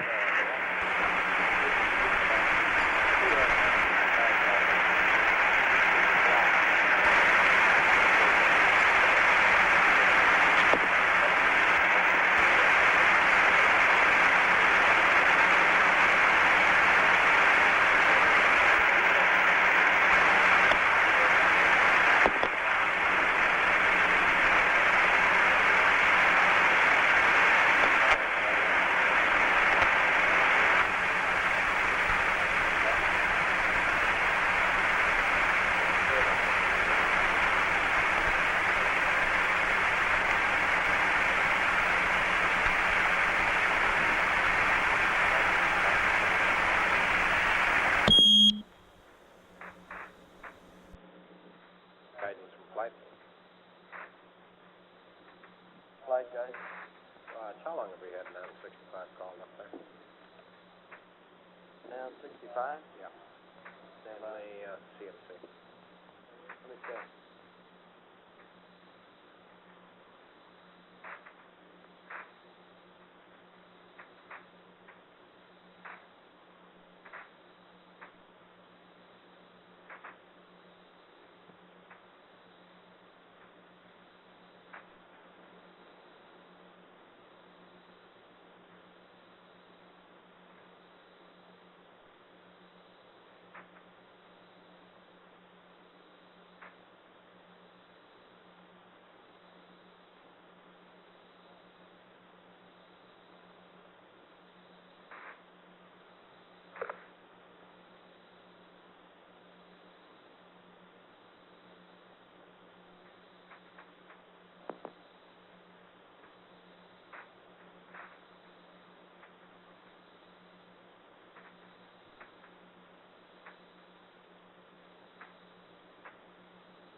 GNC from flight.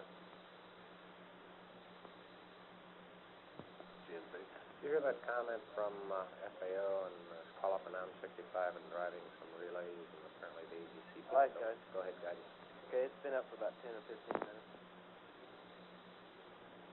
I think what somebody, the MIT people... That concludes the unscheduled television transmission.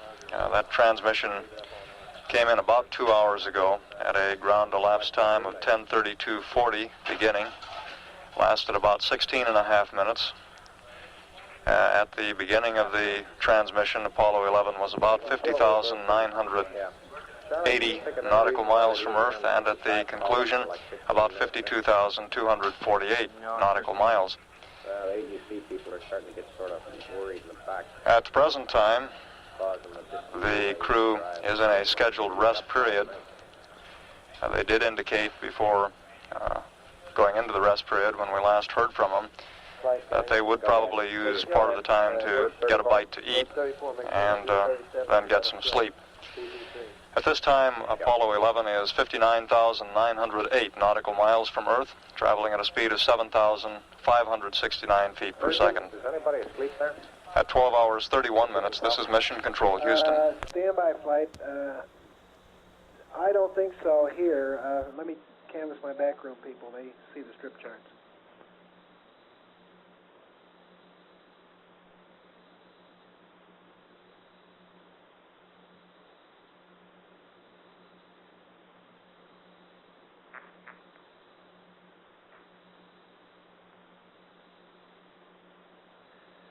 flight surgeon, my backroom people advised me that the rates are still pretty up, and they don't have any indication of sleep this time. Okay, we'll watch it for another couple of minutes. You bet. Flight account. Go, Econ. Another note too, I don't think he turned off the SBAD normal voice. We're still showing the voice up here. Okay. Does that make Well, they might not even be in their sleep checklist yet. So if that's another vote.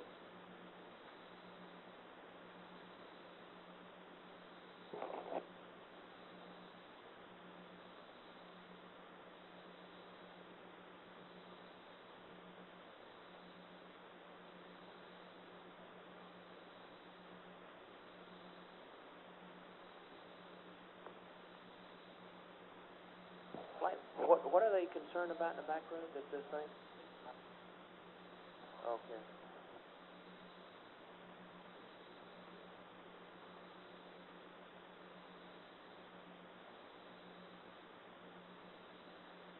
It's like watching the mission event timer all night, the mission timer all night long.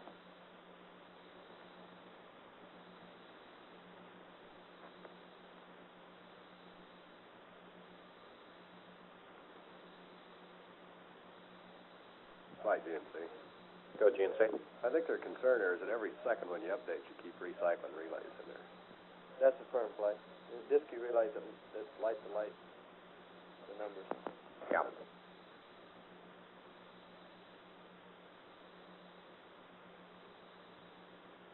Capcom, why don't you just make a call on the blind that we'd recommend that they don't leave the non-65 up any longer than necessary. We don't want to wear out the DSKY relays. I don't think we have to say that. We ought to figure some way to say it. Roger. You know, minimum normal voice.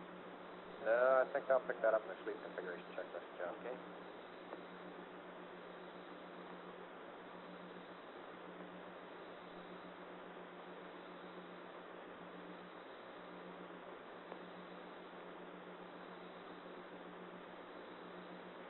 Guidance, flight. Go, flight. Do you have an idea what the total time was that we were in P23? Look at the hard copies here, flight. We're trying to get them straight. And I think we were in there. We got a D-log. There's a note in the checklist that says don't allow P23 to run more than 30 minutes. Why? I don't know. Page 37 of the checklist. Flight in. If you're doing navigation home, you're supposed to stop at 23 and do an option cal every 30 minutes. But that's the only thing I know about the 30-minute limitation. Okay, page 37 of the checklist, there's a note there. But that wouldn't apply to these P23s because we can use the data with how good options cal. Hello, Apollo 11, Houston. Hope we aren't disturbing you. We'd like you to terminate the 965 now, over. All right.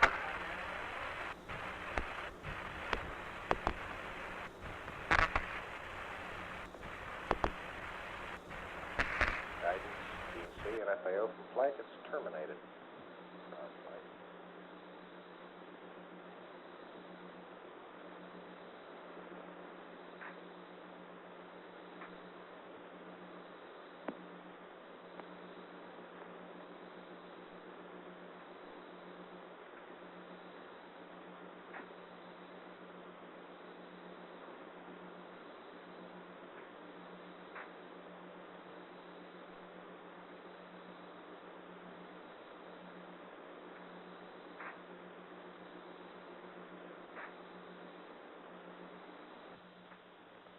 GNC Capcom before. Go ahead, Ted. Hey, Buck, if he'd have done a 31st, 37 there, he'd have terminated a PTC too, wouldn't he?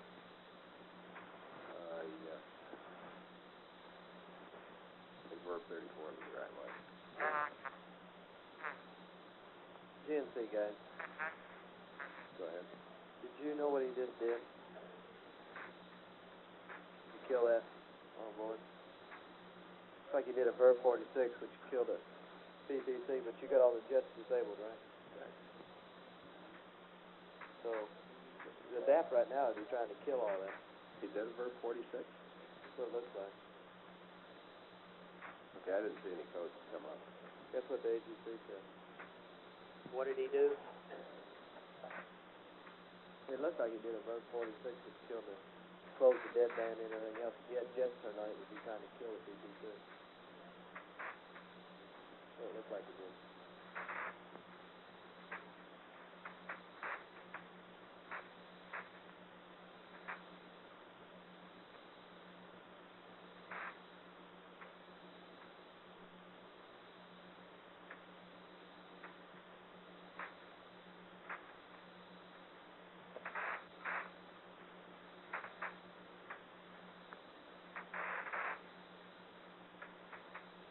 Smoker down?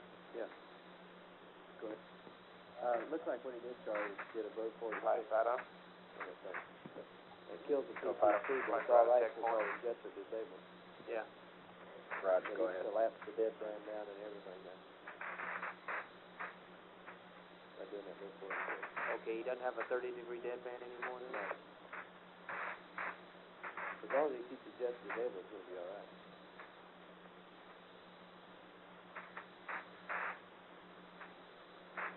Well, he's supposed to keep all the jets off. Yeah. So if he gets out to 30 degrees, it won't do anything about it. Well, it wasn't supposed to do anything about it anyway with all the jets off. All the jets off, yeah, that's true. And its pre-sleep checklist says turn off all RCS. Hold on a minute. GNC, Capcom, Uncle 1.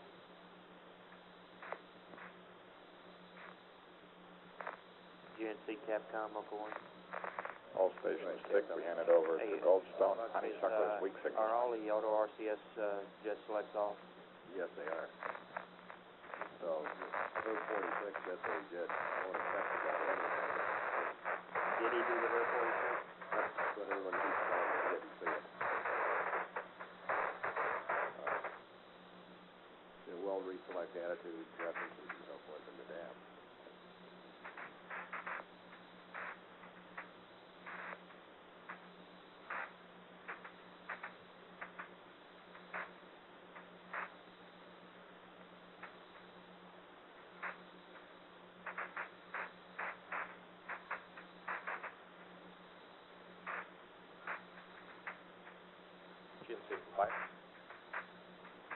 GNC. If we start wobbling out of attitude, what's our procedure and what are our limits?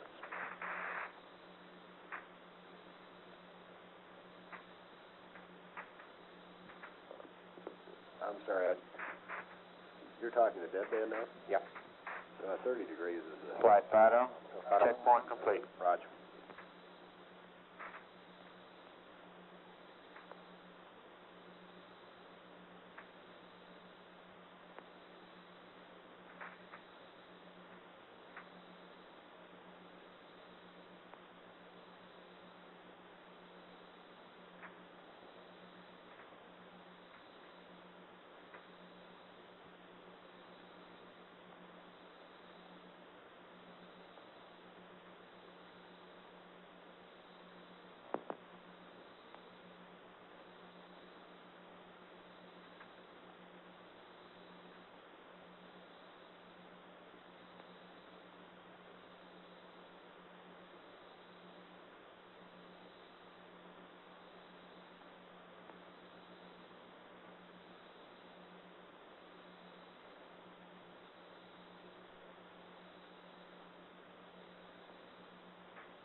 GNC from flight.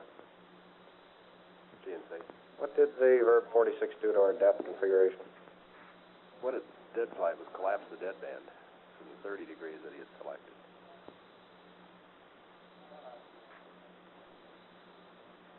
So had he had the auto RCS on right now, he would have started firing jets because he was outside those limits. Okay, what did our deadband collapse to? 0.5.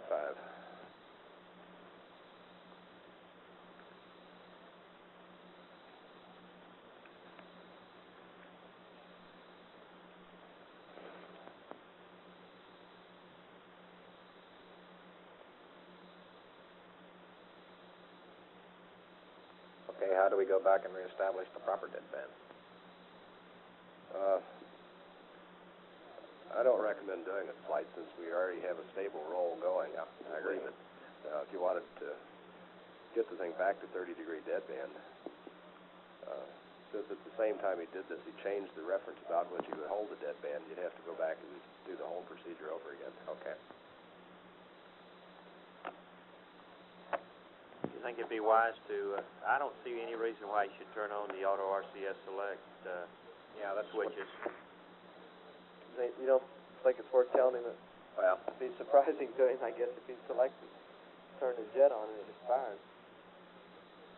I think they're awake, Charlie. I think it's always good to let him know when he's not in the configuration he expects to be, and I think we could... Okay. Surgeon, they're still awake, right?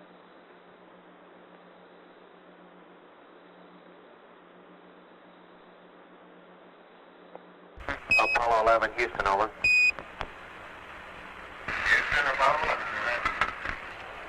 Roger. But when you stopped, correction, when you terminated the now 65, it appeared that you did a Verb 46, which collapsed the deadband back to 0.5. We're okay as long as you do not turn on any auto RCS select switches, over. Okay.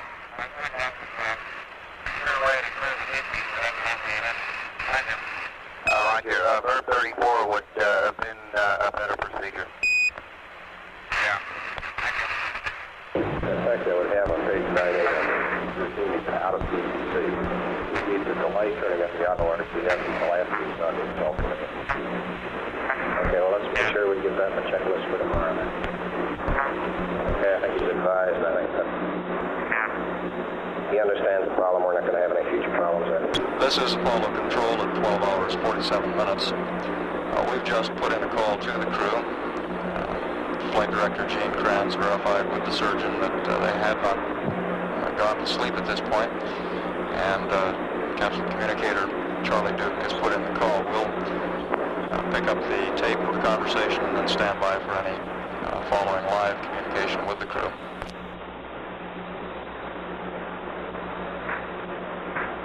Flight network. Go network. Yeah, I'd like to take Honeysuckle and go to mode 1 M&O to change his retrans setting to 0. Okay. We won't have any command capability. Okay. Inco, you're not commanding at the present time, are you? Inco from flight? Flight, I want to check. Okay.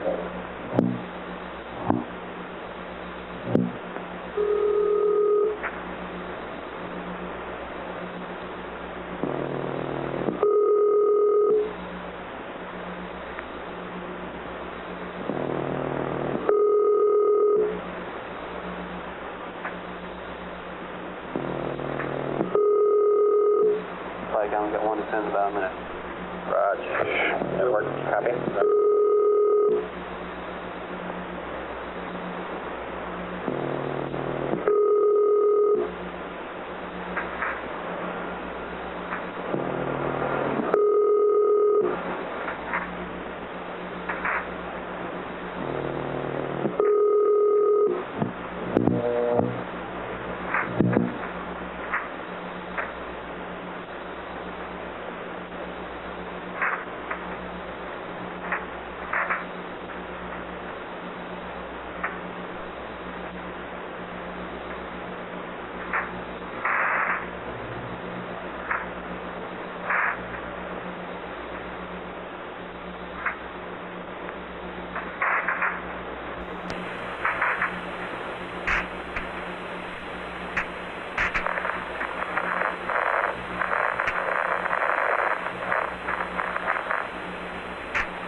Hello? Hi. Mayor Francis? Yeah, Dottie's here. You want to talk to her? Oh, good. I'm glad she just arrived. Did she just arrive? No, she's already eaten supper. Just a second. Who's she from, yeah? Hi, they fed me and everything. Hi, how you doing? Oh, that's why I got in bed at 8:30, I guess it was, or so. Thanks for giving me a shit. You just want to go back home. Okay. Fine. Well, I flew over an hour late getting off them.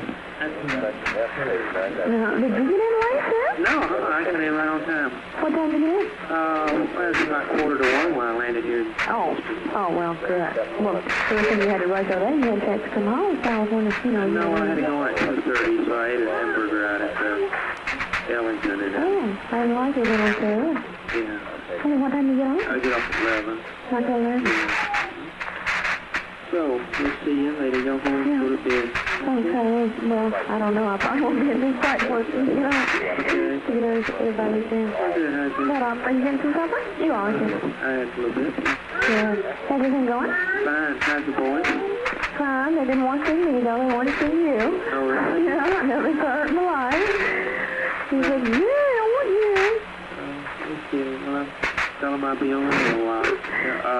Okay, I brought them a little present. I stopped by to see you in a while. Oh, good, because I didn't. Where's the other hour?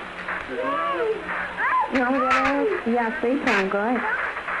Well, you keep the place on. Okay, we are. They put them to bed a minute ago. Oh, good. Well, so it's not too much longer. No. This is Apollo Control.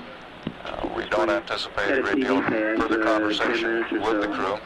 When was that? We expect they will broadcasted back attempt to get some sleep shortly. The conversation that just ended, oh, really? we advised that well, I don't know. I think ABC through one of the computer programs, the deadband, that area of excursions which the guidance system will allow before firing the RCS thrusters to correct it, had been narrowed from 30 degrees to 1/2 a degree. What this would mean if the RCS jets were enabled is that unless the crew reselected the 30 degree deadband, the jets would be firing more frequently to keep the spacecraft within the narrower limits. Since the spacecraft is very stable at this point, very few wandering motions, it was felt that the narrower deadband was acceptable, the jets are not enabled, and the crew would not be disturbed by firing of the reaction control system jets, even if the spacecraft moved out of the 1/2 degree deadband in the event of any large excursions which we would not expect based on the passive thermal control mode used in Apollo 10.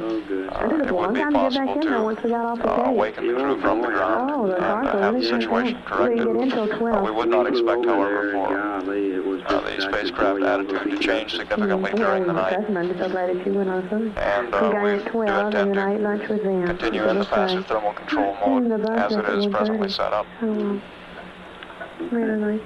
At this time, Apollo 11 is 61,509 nautical miles from Earth, traveling at a speed of 7,449 feet per second, which would translate to about 5,000 miles an hour. It kind of disgusts me in At a way. 12 hours, 54 minutes, this is Apollo Control, Houston. She was on the phone, and I asked her, and the only people she could mention that had them were people from Switzerland. She kept saying we really appreciate it, and she didn't see anybody else. I don't think anybody else used them. And talked to Hughes, they really wanted them. They were disgusted they didn't get to go out there. So a couple from Houston that worked for King really wanted to be out there. They were so far away they couldn't see anything. So I guess they just didn't even mention they had any other passes, so people wouldn't fight them. I don't know. But I don't think they used it to the shame. Yeah. She said they really appreciate it. I'm glad they used two of them in New York. I don't think there were more than two people from Switzerland. Maybe so. Could be. Yeah. Awesome. How the boys look? They've been behaving? Yeah, look fine. Golly, Mary Frances and Mark's really been busy. Taking care of the Bryant's house. They're out of town and everything else. Good God. They had a beach trip on Sunday afternoon. Boys had a good time? Yeah. Yeah, they had a real good time. Got in at 9:30 and she was watching all them and the dog too. Good gosh. And then, let's see what they did. I forget what they did Monday night. But they've been kind of busy. When is Sue and Kurt coming back? Tomorrow. Oh, okay. you talk to anybody? Did anybody see him over at, Yes, I finally found somebody that did. I think it was Jan that's home over there. So she didn't try to come over to the VIP. Of course, they might have, and we might not have seen them. But I guess they could have gotten in, really. Because your mother was talking about seeing other people over there with just the gray benches on. Yeah. So I'm sure they enjoyed over there. I'm just sorry we didn't get to see them. Yeah, me too. But they had made it anyway. Yeah. Well, by the way, Mary Irwin and Jim left at 7:45 to get out to the cave. Yeah. No traffic at all. They got there in 20 minutes. 7:45? Yes. Well, everybody left early to miss the traffic. And they were already there? Yeah. Isn't that something? That is really amazing. I was really surprised. I can't believe it. But like you said, it's fun to get there and to talk and stuff. But that's something. Because the buses, all going. Well, they were all there. The bus, I guess everybody was already there. Mm-hmm. Yeah, I can't believe that. Really cool. Yeah, because seeing the Brevards, because they had left at 6:30 and gotten out there at 7:45. Yeah. So it really let up right after that, I guess. Yeah, she was about to slam the wall, 7:45. By 9:30 lunch. Well, why did they leave so late? Oh, Jim just went in a hurry and wanted to get breakfast. He's like that. He's really, that's terrible. I get sad. Well, how are Mom and Bessie when you left? Because they seem worried about. Oh, they just, your mom, she's got to worry about something. I know. She's worried about the EDA. Oh, really? Yeah. They got them off today. She's worried about the EDA on the thing. But I think they were going to check right out and go to Orlando. Good. And then rest there. They were tired. You pay our bill okay? Yeah. Mm-hmm. Got that all straight. What was it? 436. Get a chance, let us Sounds fine. I'll call. Yeah, I had about 4 or 5 calls. That's 26 calls. Yeah. All right. I went back to Shirley, and took those 2 things back. Yeah. She seems like she took them right away, didn't try to talk me out of it. Okay. And she seemed real happy. So I thank you, Larry. All righty. Well, we'll see you later, love. Have a good week. Do you want to take the return? Okay. Daddy. That's affirmative, and I've got all of that. Let me just put it together here for you. And in the meanwhile, we have a vector that we got from Goddard on the S4B. And they ran it in ACR. And it gives the closest approach to the moon of 1,825 nautical miles. Hi, Charles. At a time of what are you doing? GET 7. Daddy's working. 12. How are you? 30. That's Daddy. Latitude of closest to 7 degrees. You're a bunch of silly boys. They are silly. Yeah, he's just wild. Yeah. All right. We'll see you later. Okay. Bye-bye.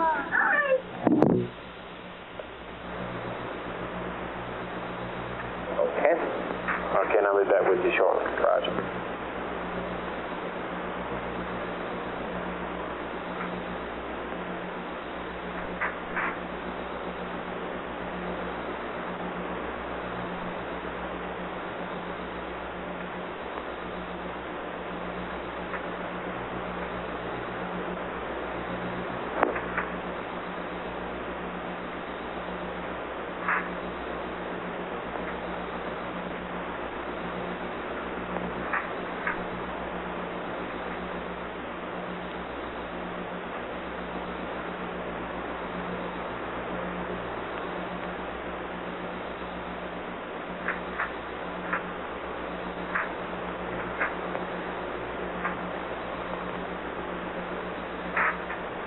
Ecom from Fine.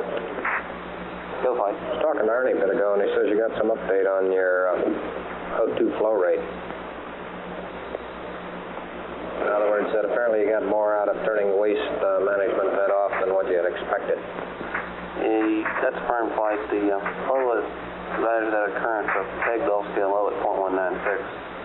Hasn't moved with the exception of accumulator cycles.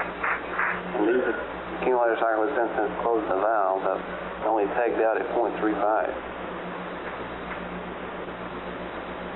And previous to that time, they had been pegging out almost 0.9 from the 0.3 value we had when the waste management valve was open. So it looks like we were definitely falling out of the waste management overboard dump valve.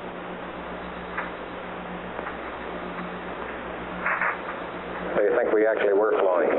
That's fine. I've got no real reason to believe we weren't. What's your plan for tomorrow then? I guess to prove it conclusively, we'll run through the procedure we ginned up tonight in the morning. I expect it to give us the same results we had today. Okay.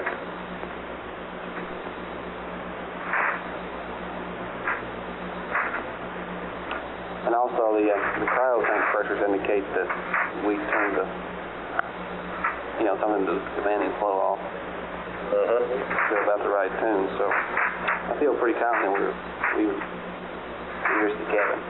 Okay.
You were asking earlier about some trouble with the proceed buttons when the bird was on the pad. Yep. Did you get a response yet? No, I didn't. Okay. The span input was that there was a problem with one of the limb buttons. It was not with the proceed function itself, but only when that button is used to come out of the standby mode. Okay. Because the voltages it sometimes wouldn't. Roger.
I do. Charlie Donlin. Yeah. Forgive the interruption. Just wanted to call and find out if the crew was down for the night. Yes. Okay. Fine. The telescope was on. I just didn't, and we didn't want to, we just want to know if somebody had insomnia. We put them to bed. I don't think they're asleep yet, but Sure. we're quiet. Yeah. Okay, I'll see you tomorrow. Okay. Thanks a million, Charlie. Bye-bye.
Fido. Go Fido.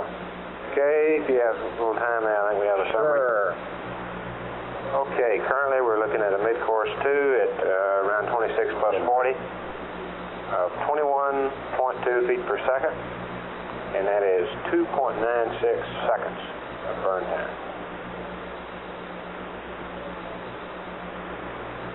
Okay, beyond that then we'll be looking at an LOI at 75 plus 50 plus 17 of 2916 feet per second. Okay. Now, assuming we do mid-course 2, but not LOI, we would land at 174 west at a GET of 145 hours. Stand by. What time?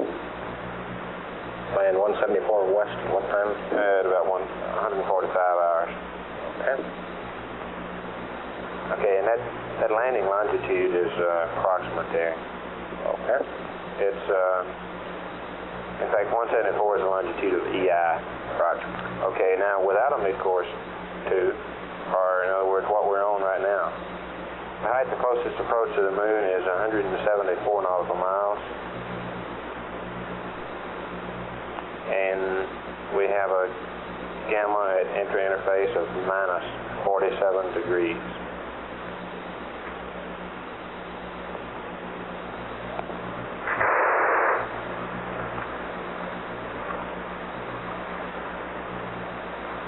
Okay? Now, let's see, would you like the time of that closest approach? Sure. That for you. Okay, that would be at 75:39 on the current trajectory. Okay. Okay, then,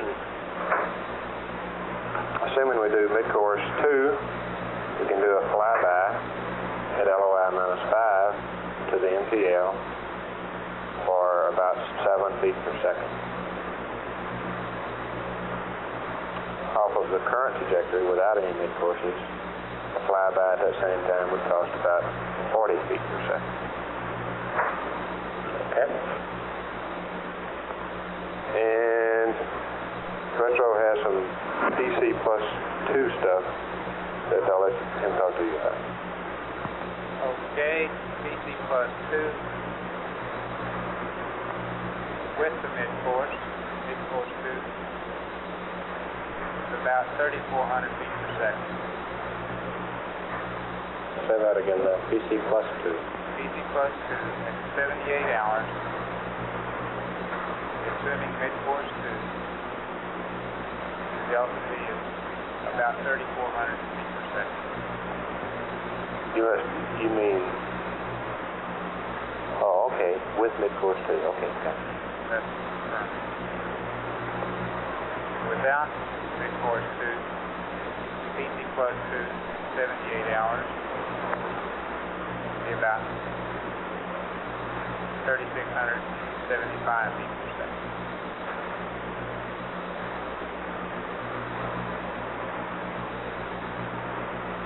And both of these land at 120 hours. And this is towards the MPL, 165 west. FAO guidance, Poker Dot.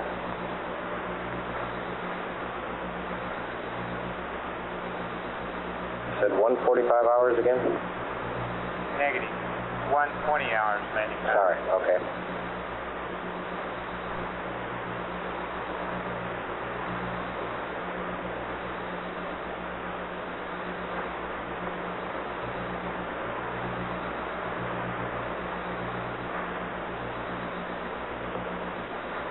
Got anything else, Retro? Negative. What's our present range from the Earth and velocity? Okay. Jerry? Okay, either one. Current altitude is 62033. Velocity 7411. Okay.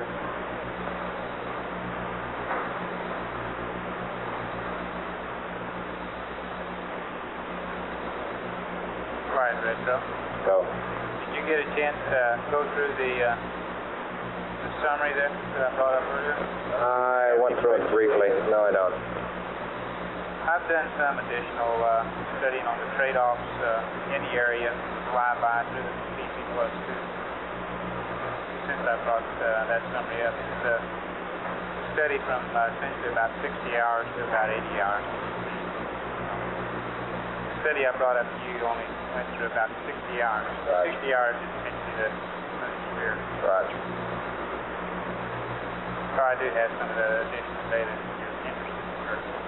We'll brief you on it later shift. We'll pick it up later shifts, yeah. Okay.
Flight Surgeon. Surgeon. Roger. We have indications now that the CMP is finally asleep. Got him logged as asleep as 1,300 hours. Okay, CMP sleep. Right. The other two gentlemen are definitely not asleep at this time. Okay.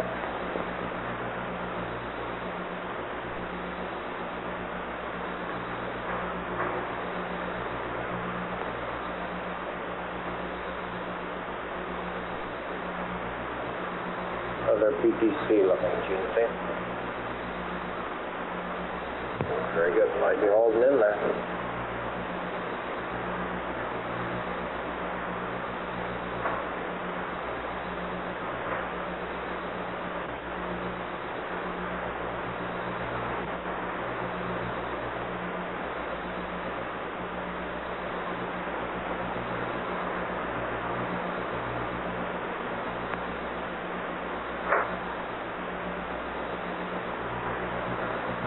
Harder to have made an F on the line. Pardon? Say again?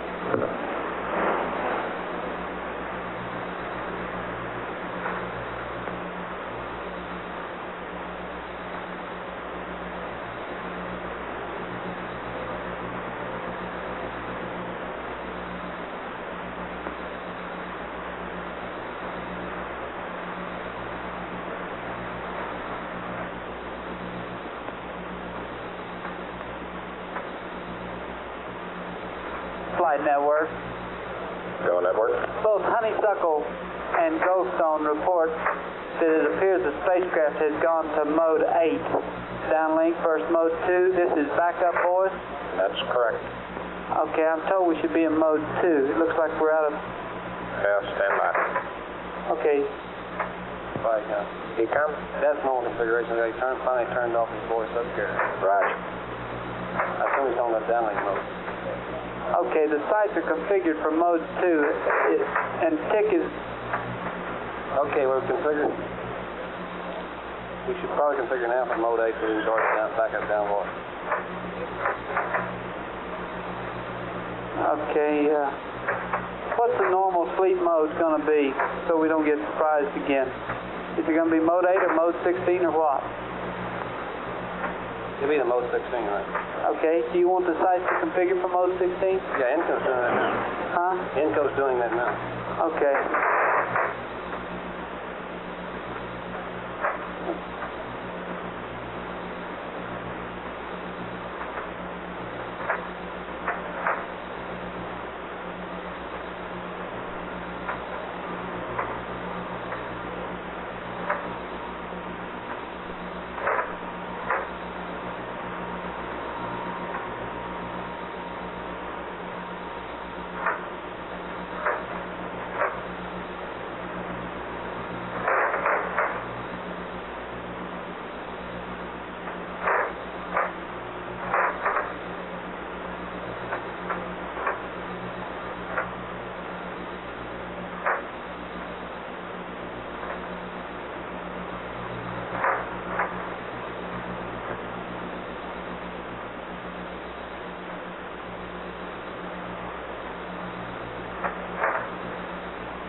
is Apollo Control at 13 hours, 27 minutes into the flight of Apollo 11. The spacecraft now traveling at a speed of 7,279 feet per second, which would be about 4,963 miles an hour. And it's at a distance of 63,880 nautical miles from Earth. Our flight surgeon reported a short while ago that command module pilot Mike Collins appeared to be sleeping soundly at this time. Biomedical data on the other two crewmen indicates that they are still awake. We've had no further conversation with the spacecraft since our last report. And it appears that the crew will be getting some good rest, either as scheduled or perhaps a little earlier than scheduled in the flight plan. At 13 hours, 28 minutes, this is Mission Control, Houston.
Guidance and FAO. Let's select the current status on P23.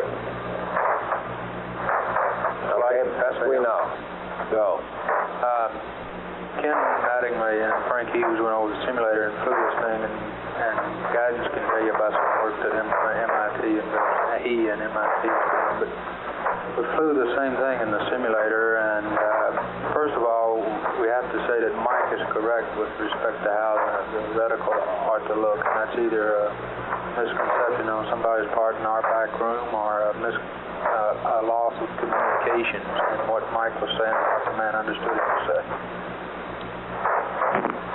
Okay, the reticle needs to be perpendicular when it takes a side. Okay, it doesn't have to be exactly on the horizon, but it needs to be perpendicular. Now, with respect to the attitudes that we were giving him, they were correct.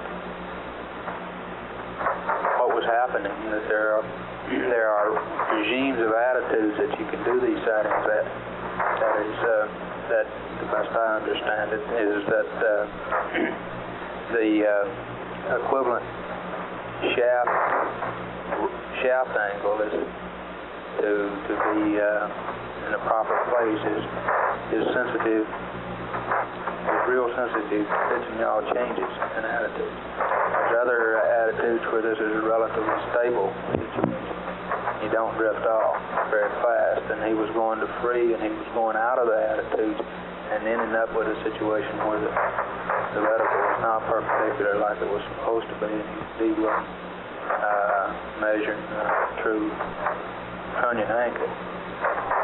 He was bringing a star down to a point on the horizon that was not the substellar point, and that indeed is not the right way to do it. And we led him astray in some data we passed up to. But the attitudes were correct. There appears to be, from the control task of doing this P23, there appears to be some better attitudes to do the P23's attitudes that we supplied them with, coordinated with math physics people and E&D to avoid getting sunlight into the optics, which we were afraid would mess up the basic intent of the P23 in establishing what the delta H is, and sunlight into the optics would it could do two things for you. You could just, in some cases, you flat couldn't see the stars. In other cases, it would lead you astray on where the horizon was. So that's about all I know about P23s. We are going to attempt to bring the simulator up again in the morning far enough ahead of time to check what we plan to do tomorrow. Guidance, what have you got to add there? Gary's gone right now. He's run a bunch of data. When you say gone, like gone home or? No, he's okay. Just out of the room. Okay. I'll wait till he comes back. Well, you following this entire discussion so far? Right. I don't know what the problem is. I can bring you a little picture here that's pretty self-explanatory as to what we think happened. Okay, why don't you bring that up and educate me? I think probably a better way to do it is to say it brief, but I'll be very blunt about it. Educate's a better word.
Flight GNC.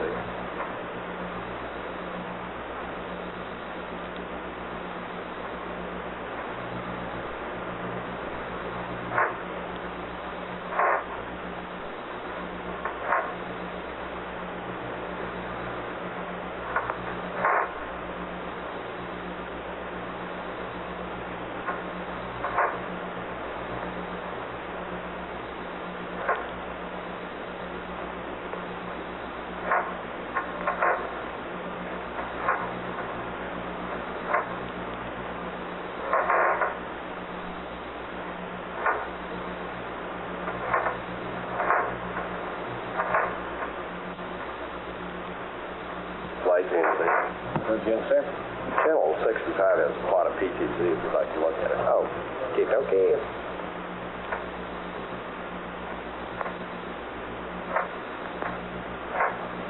Hey, that's neat. Isn't that something? That's the first 2 hours. At the end of the third hour, it's almost back into the center. Stay in there. Where did we start? We started right in the center of the circle there. Okay. Okay, you get the series of diverging small loops. It takes 7 to 9 of those to make one big loop, at which time at the end of 3 hours we're back to the center. Then it starts out around again. Yeah, each time it goes out on the big loop, it grows slightly larger. The next time around it'll probably be out around 15 degrees someplace with the peak. How long is that plotted over? What's plotted there now is the first 2 hours. Okay. The total big loop there takes about 3 hours. How do you define the big loop? Once all the way around? Yes. To 10 degree. Until you go back close to the 0 point.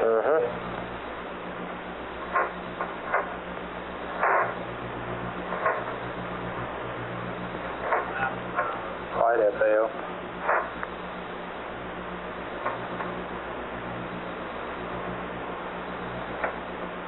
Calling flight second.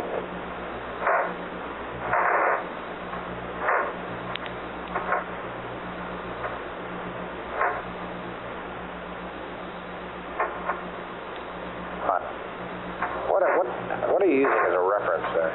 See? What are you plotting, really? Just the IMU attitude.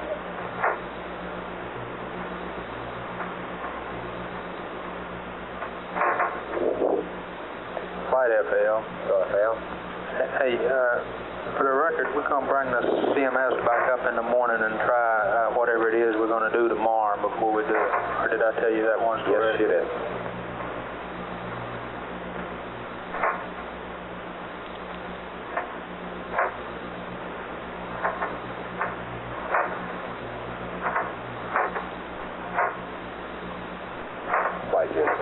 Go ahead.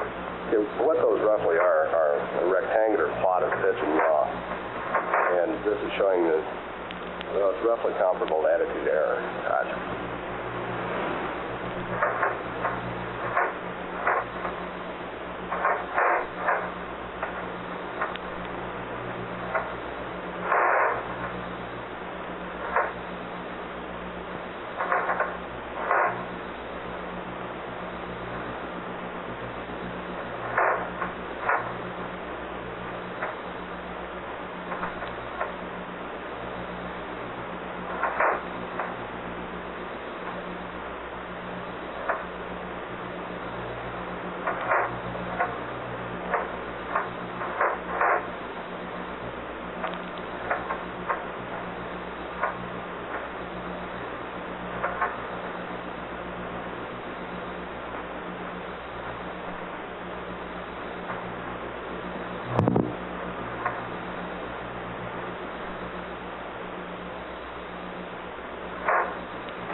This is Apollo Control.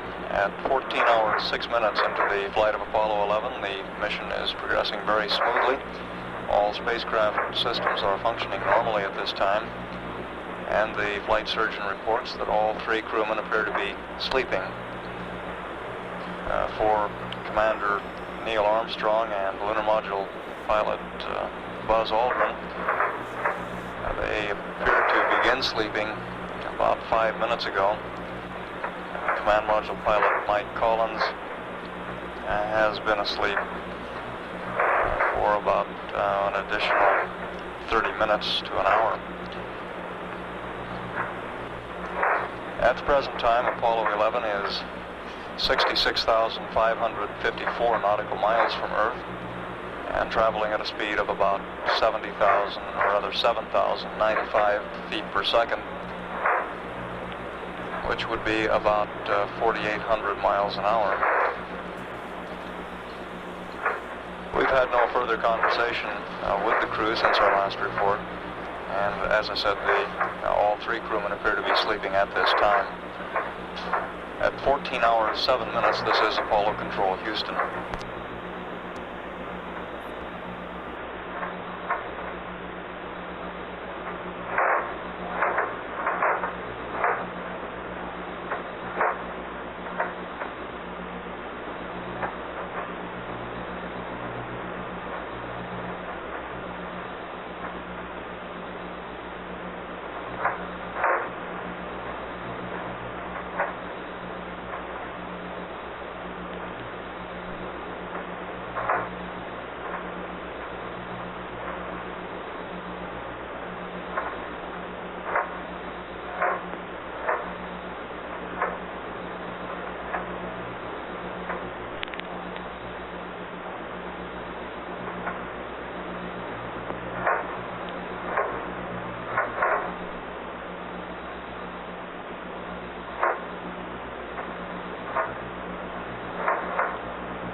Flight surgeon.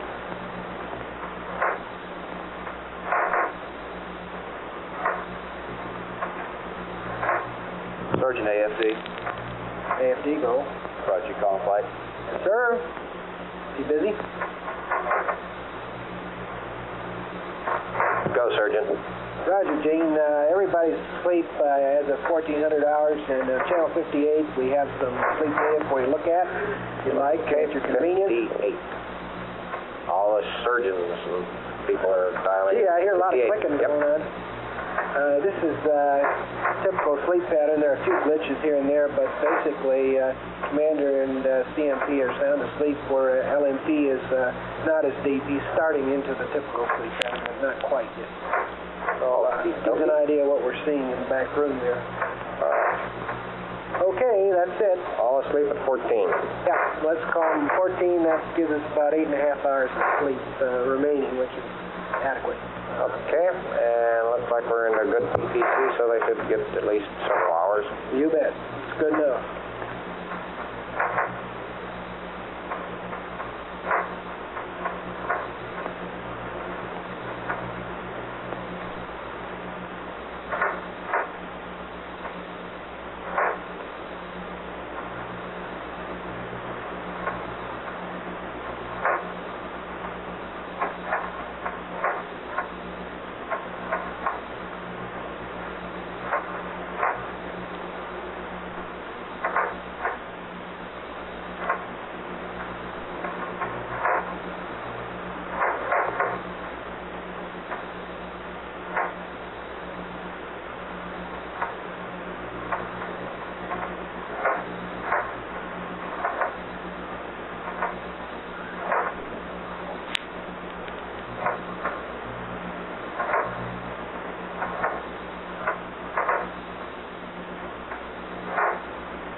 This is Apollo Control, 14 hours, 25 minutes into the flight of Apollo 11.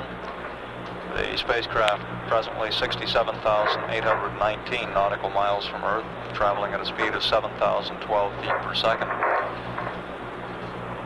Here in Mission Control, the shift change is in progress. Flight Director Len Lunny and his team of flight controllers coming on to replace Gene Kranz and his white team. The capsule communicator on the upcoming shift will be Ron Evans. And we anticipate that the change of shift briefing for this shift will begin in about 10 or 15 minutes.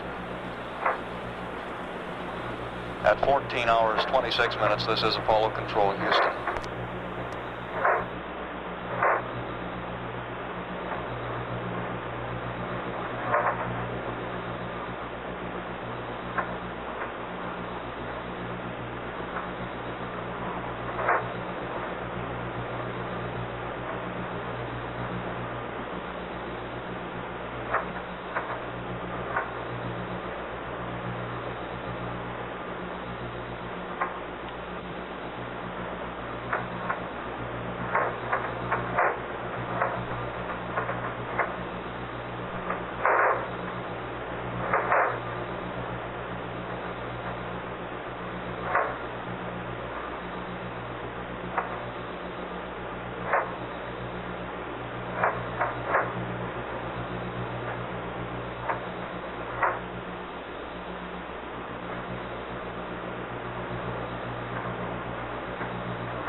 Fido. I'd like to get a checkpoint. Gentlemen, checkpoint a little thumb here. Guidance, GNC, come. Go. Fido.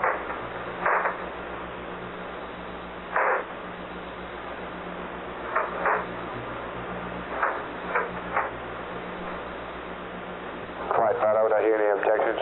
Negative, go ahead. Okay.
Positions when the next team is on duty. Would each of you come on and let me know that you're here, and then we'll brief the team, and don't come up to me until you've been briefed by your predecessor. No hurry. Fine network. Go. Yeah, we've got no problems over here flying. Thank you. We've been on a while. Okay.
GNC. Go ahead. Okay. Squared away here now. Okay, you want to give me an amber, and then when we get the whole team up, Phil, we'll get everybody together.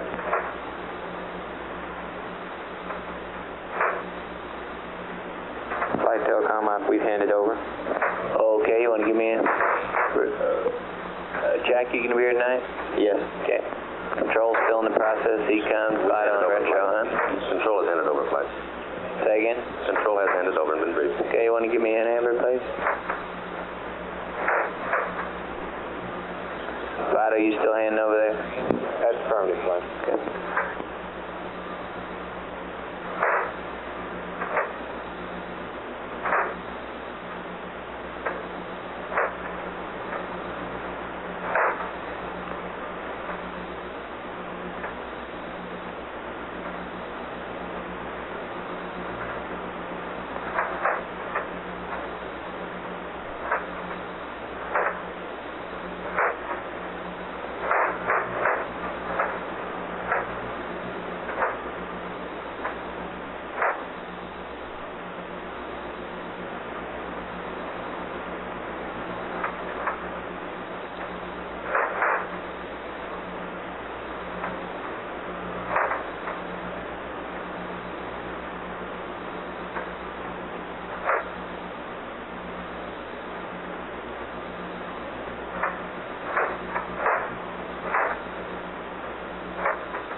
Surgeon, we're handed over. Okay, want to give me an amber, please, Ken?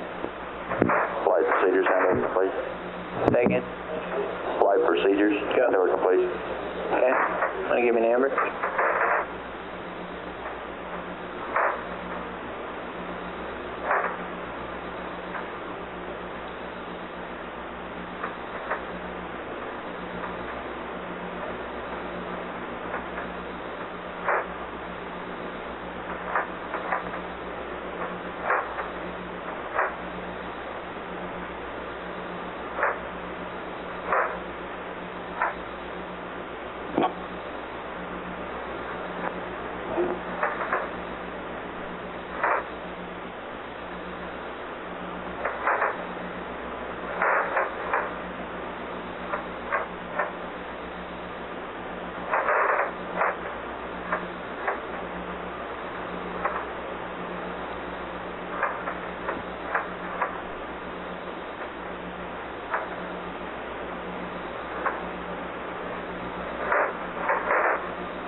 GNC and Ecom's give me an amber. All we need now is a retro and an FAO, and we can brief the room. Retro's handed over?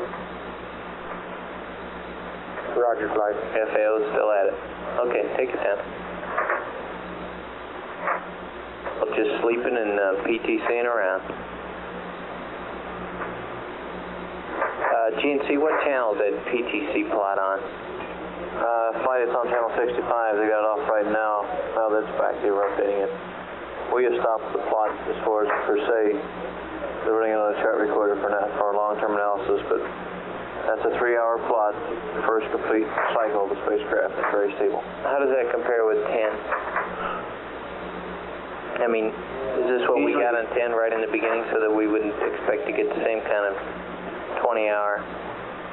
We should easily make any 20-hour number. It's probably better than the rest 10 we had. It's better than 10? I think so. Okay.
Ecom flight.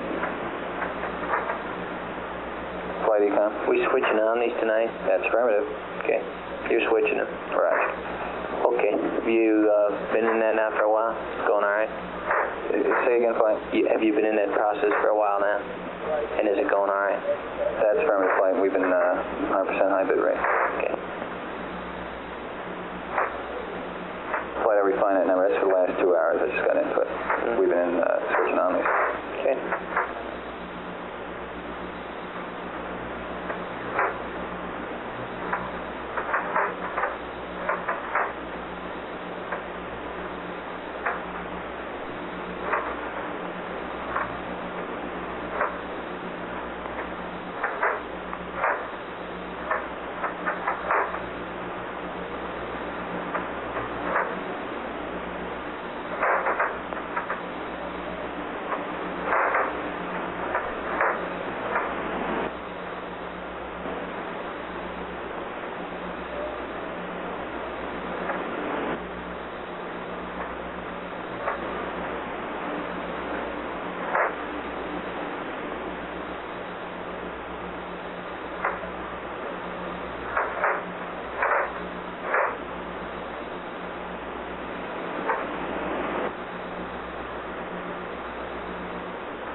Flight Network.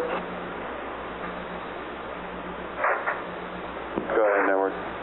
Yeah, that thing's been broke for 2 hours. We've just been saving it.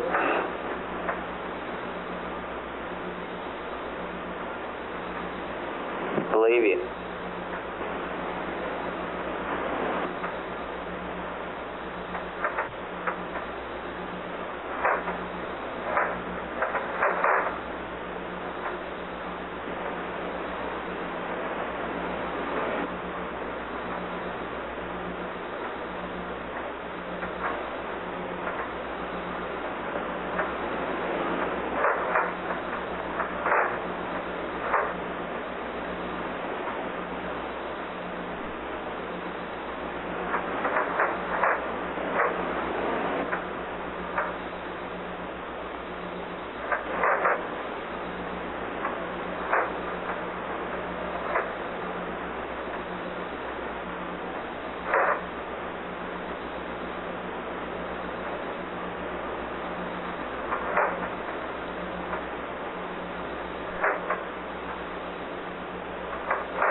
Surgeon Flight. Go ahead, Surgeon. Are all three asleep, near as you can tell? Yes, sir. Yeah. What time did they go to all three go to sleep? Standby sec. Times on it? It looks like they went to sleep about 13:45, so about an hour and a half ago. Okay.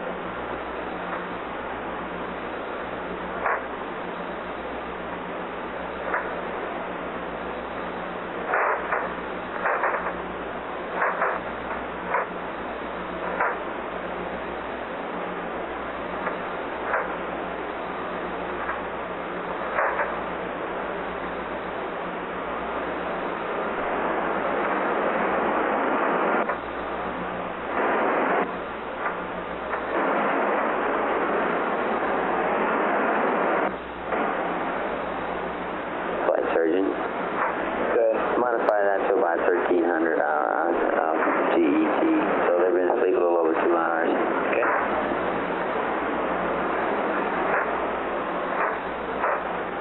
FAO flight, you guys done?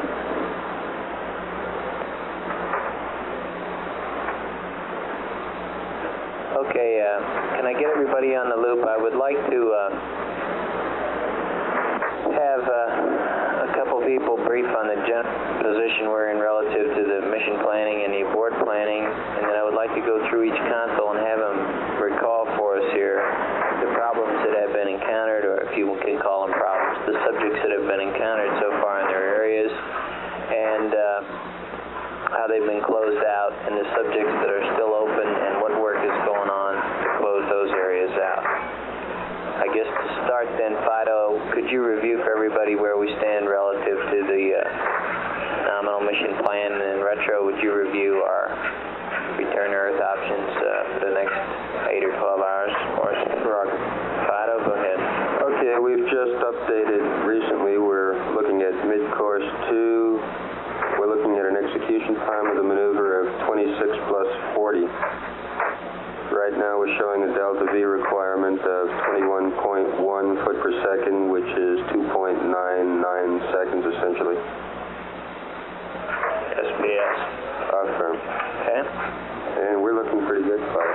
There, as you can tell, all is nominal in, huh? Affirm. Okay. Oh, retro, how about you? Would you frame the abort options for people so they'll understand them? Roger, flight. Right now, it looks like we're within 45 feet per second with no mid-course to do a flyby to get back to the MPL, the Pacific. Up until about 20 hours. That would be a splash time of 145. Roger. Okay. Up until about 25 hours, we can get back to the MPL in 49 hours with a large Delta V. Is that a dock burn or undocked? That's undocked. How up to what GET do we have for docked? Well, to get back at the same trip time, it's about 18 hours. Okay, so we're about there. So we're going to have to go another day if we want to come back docked. Okay, up to 18 hours GET, the MPL at 49 hours docked. That's firm. Okay. And we have the block data for the TLI 25, 35, 44, and 53 on board. Do you have SEGA in the block data? The block data for TLI plus 25, 35, 44, and 53 is all on board. And it still looks good. And they're your preferred times, right? Yes, sir.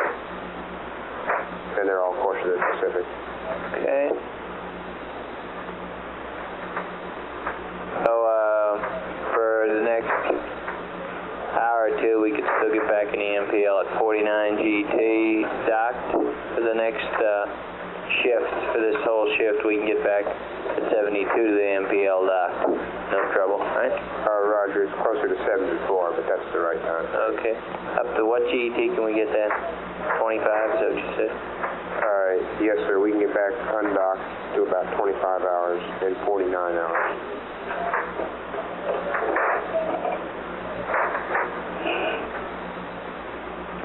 Okay. Everybody understand those, ECOM, GNC, you understand those? Roger. Okay, guidance, you want to review the things that have happened here in your area?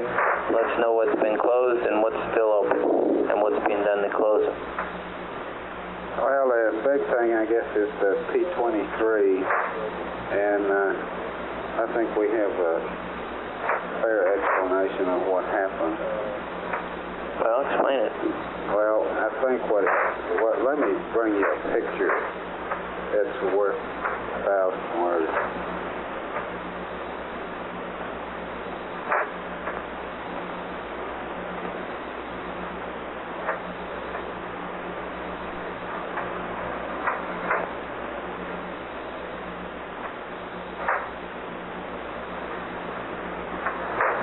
Everybody's benefit, this P-23 business, near as I can tell, which was scheduled during the last shift, was conducted and the pilot had some difficulty. It took a longer period of time than was normally planned, and I guess the difficulty was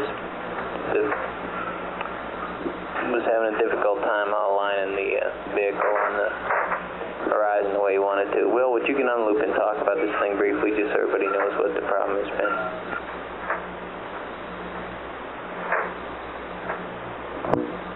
Okay, go ahead. Okay, I think what we decided is that he didn't get the reticle, perpendicular to the radius vector. Okay, so when he moved the star line of sight, it went off at an angle, and he got this, the star line of sight skewed off from being up the radius vector. So he computed a radius which was greater than the Earth's radius due to this angle here. And it should be set up where the reticle is one line's tangent to the horizon and one is down the radius vector. And then all you move is trunnion to get the star line of sight to superimpose the star on the horizon. And we think that's what he did, was he got it skewed off. Why do you think that? Well, due to the fact that he got such a error in the Earth's radius. Did he use his sighting to update his nav vector for a little while? You saw big Del R at LVs? Okay, we did uplink another vector after he did P23. Okay, now, what's the plan? We have a P23 tomorrow. How much fuel did we use for that P23? Did it cost much? He had put us slightly down. I don't have the exact numbers for running 20 to 40 pounds below the flight plan. I understand we're below the flight plan, but how much did P23 cost us? Because my first question is, should we do it again? The answer to that is yes. The reason I can't give you an exact answer on the number is, yes, we should do another P23. I can't give you a number on how much we used on fuel, and the fact that we just gone through evasive TD&E, and the thing is now making propellant, so we can't divide it out that well. Why do you say you should do P23? It wasn't that much. Okay, totally. It was pretty small. Can you attempt to estimate that for me? Right.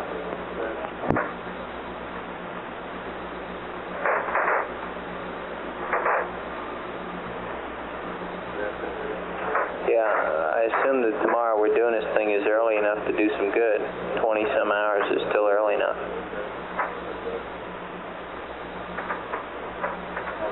Okay, can we resume this thing, guidance? How about other problems in your area? I'll probably come back and talk to you about that, but Phil. Problems, fine. But this P52 business. I think what we really need to do is let him do a P52 in the morning and see what his torquing angles are. They were bigger than expected, and they talked about doing a P52 prior to realignment to the PTC ResNet, but decided to go ahead and align to PTC, and then the drift check will come tomorrow when you realign to ResNet. The PTC ResNet. Okay, how about the ZPIP? Has that gone away? Is there anything that we're concerned about, or are we satisfied with that? Flight GNC will be updating that tomorrow sometime. You're going to update the CPIP tomorrow, you think? Huh? Roger. And if this torquing angle tomorrow shows us anything, we're going to have to start considering an update to the gyro comp for this, right? Okay.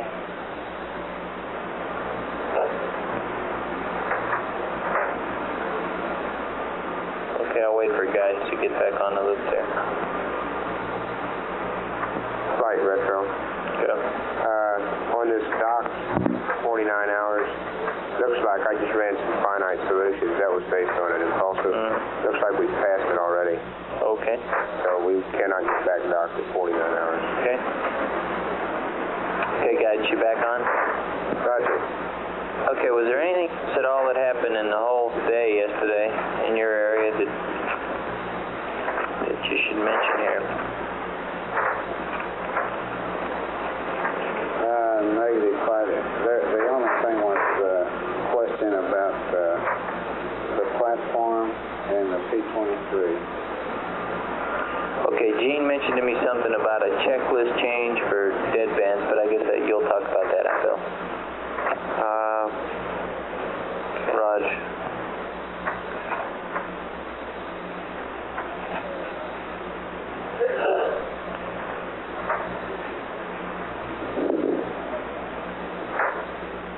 Guidance from flight? Go ahead. Okay, to close out this subject to P23 for now, what needs to be done tomorrow? Do we need to discuss this thing in some detail with the crew or what? What is happening? Evidently they have run this at the Cape and let it drift, and they got exactly the same thing that they did, and FAO was going to simulate it somewhere in one of the simulators. And there was talk about changing a procedure where maybe he goes to attitude hold or something like that. Auto maneuver. Right, and go to auto maneuver and then just keep recycling, recycling that. Okay, well, FAO, why don't you comment on this since we're on this subject? We did run some investigation involving 5 simulators, and it did verify that the type of problem that GNC was telling you about a moment ago would create the errors that we saw. And we are getting the simulator up at 6 o'clock in the morning, and Ken Mattingly is going to fly, running the procedures in the flight plan set up for tomorrow, set up P-23s, and investigate this a little bit more thoroughly, and then discuss it with the crew prior to their running the P-23s. Okay, and the plan is to have Ken come back? Yeah, that's right. And he's running the same geometry as the men are faced with tomorrow? That's correct.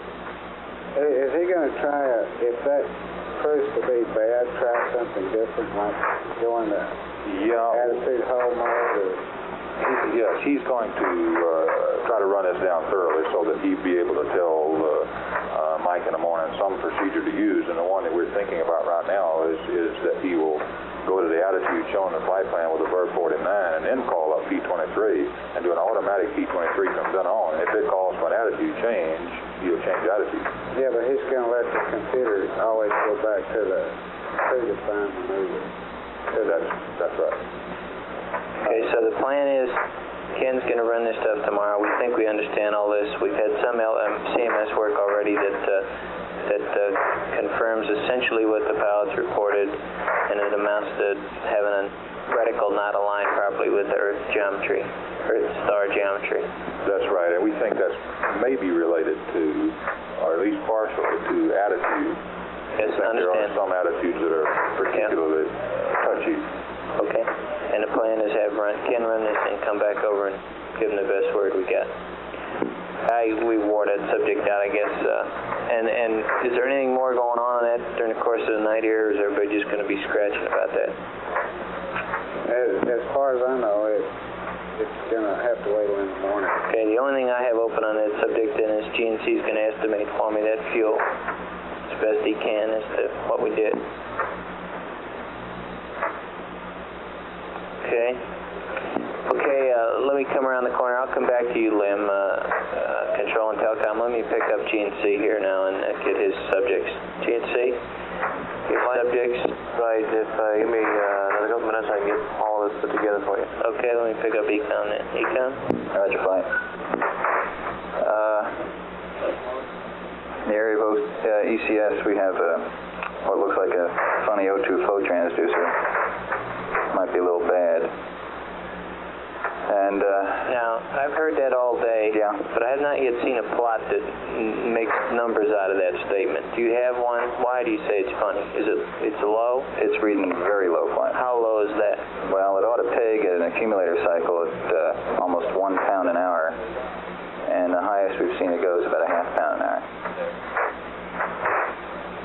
Okay, but if somebody got a plot of it, the highest is a ½ pound an hour. Yeah, no, I don't know whether I have a plot of that flight. I'll check that.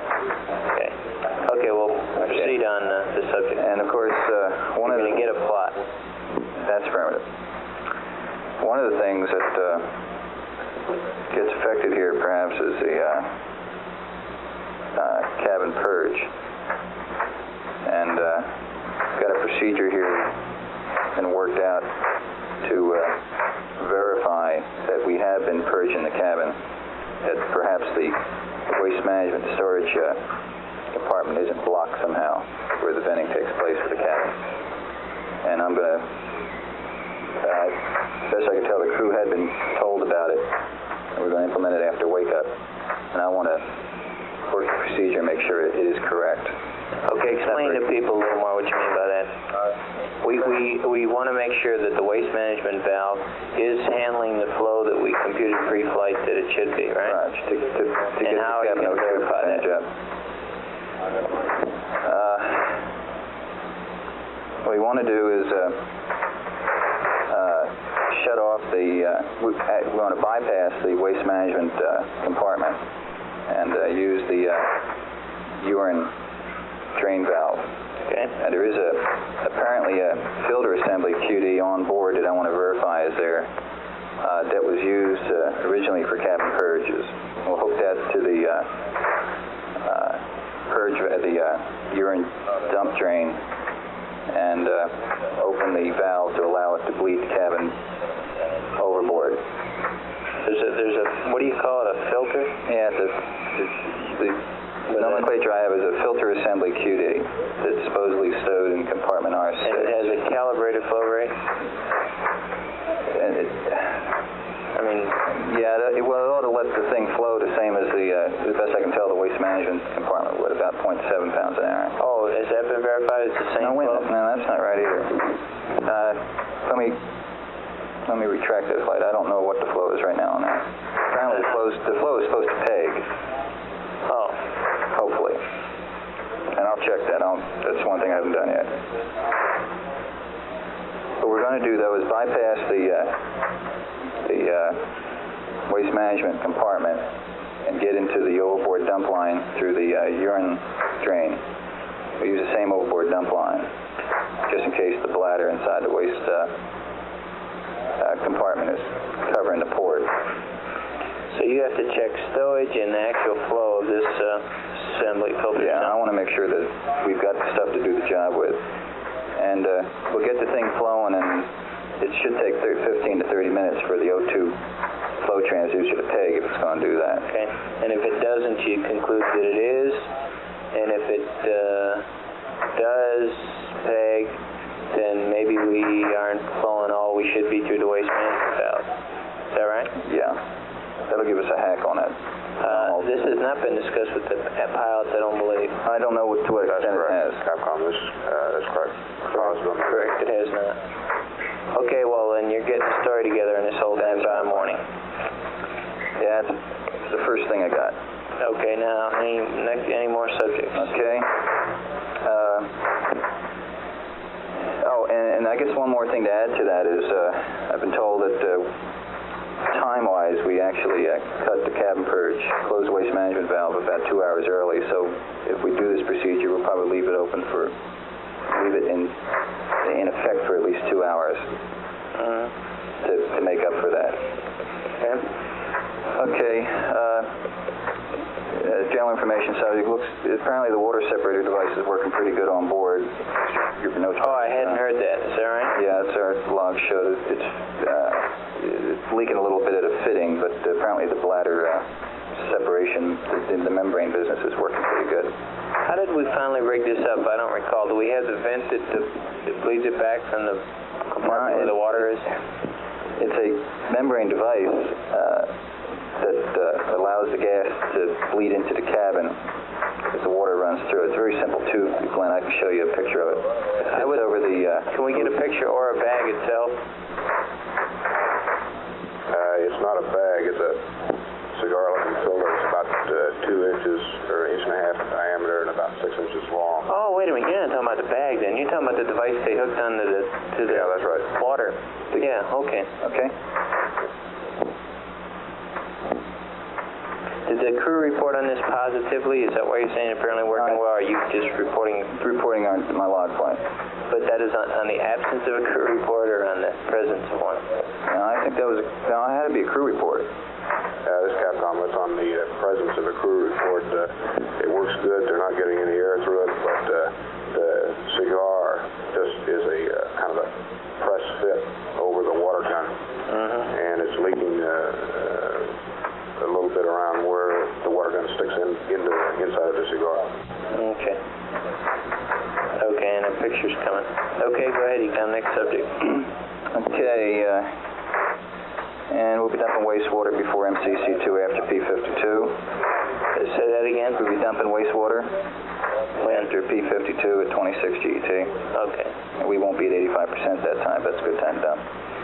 And best I can tell, the primary evap looked good. I'm assuming that the crew did deactivate it as they should for the checklist. It's been too cold to tell whether it's been positively deactivated.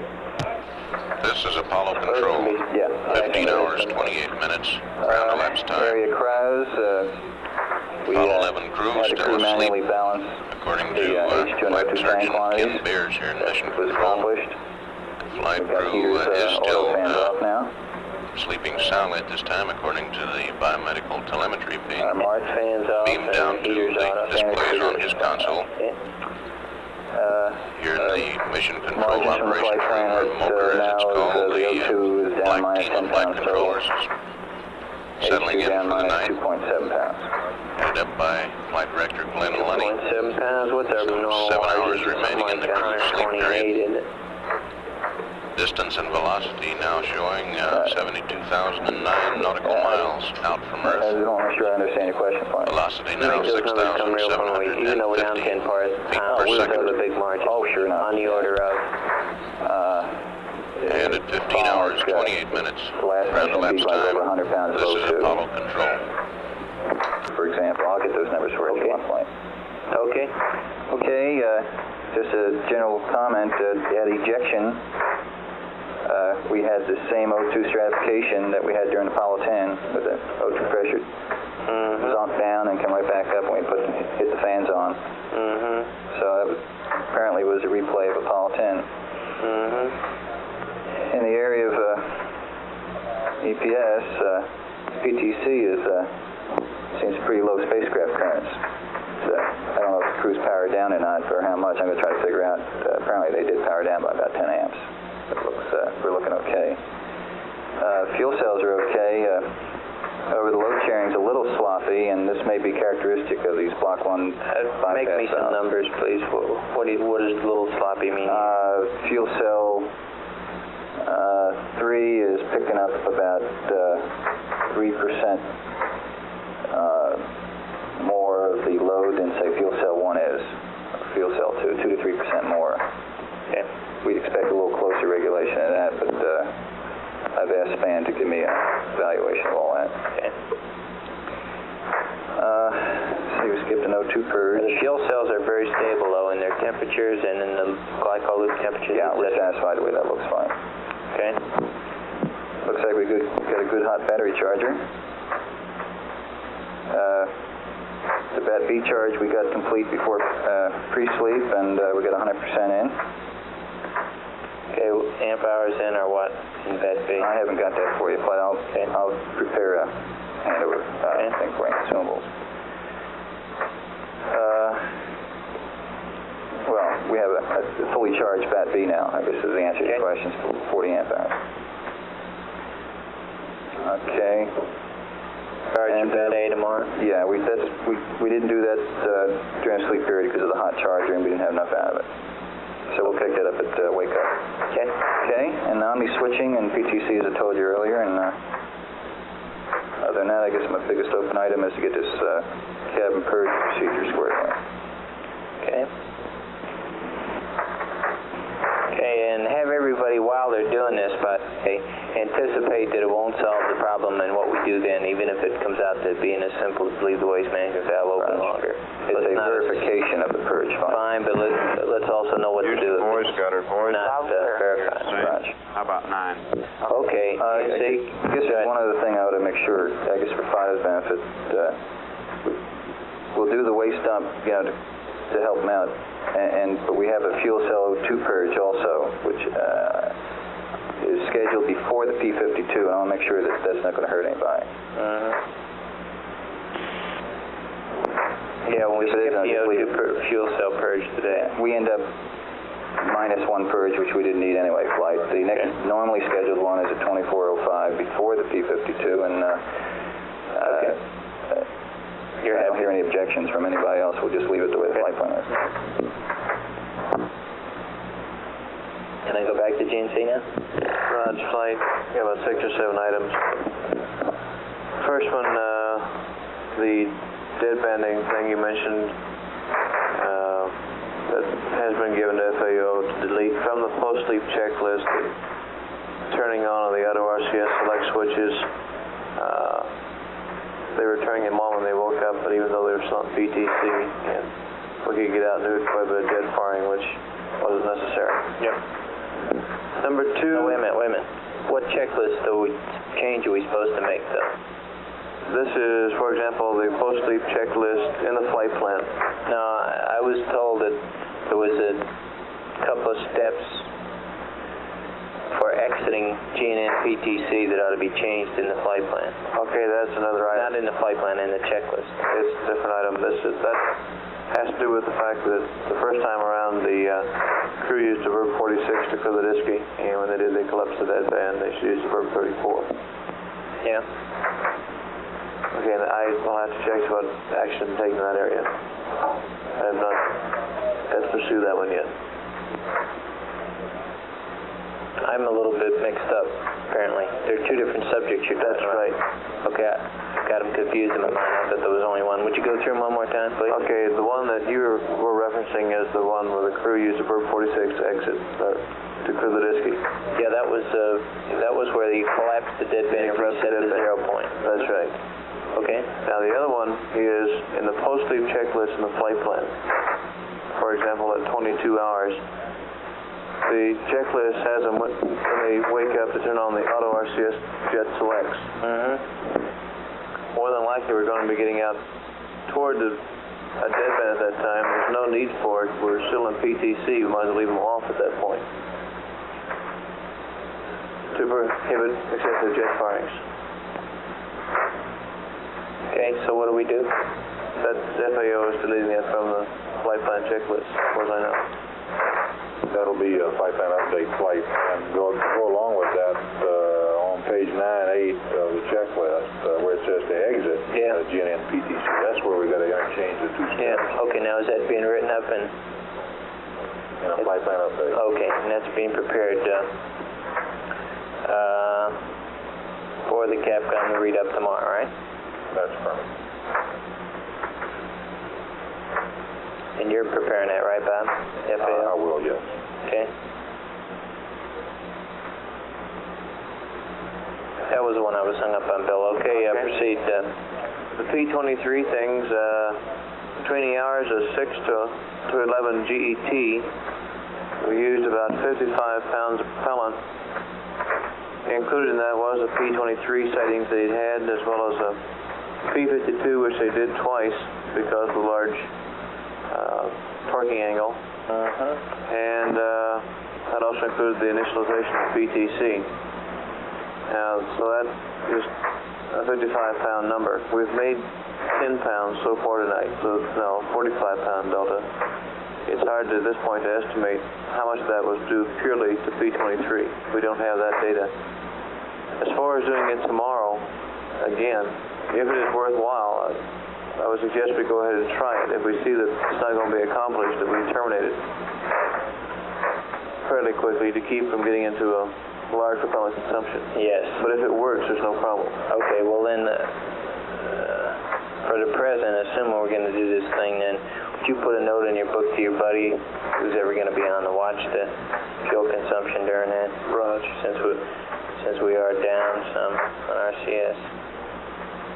Okay. The next item is the P-52s, where we have the large torquing angle and the Z. We've come up with a number based upon the last one, P-52, of something like 2.38 Meru.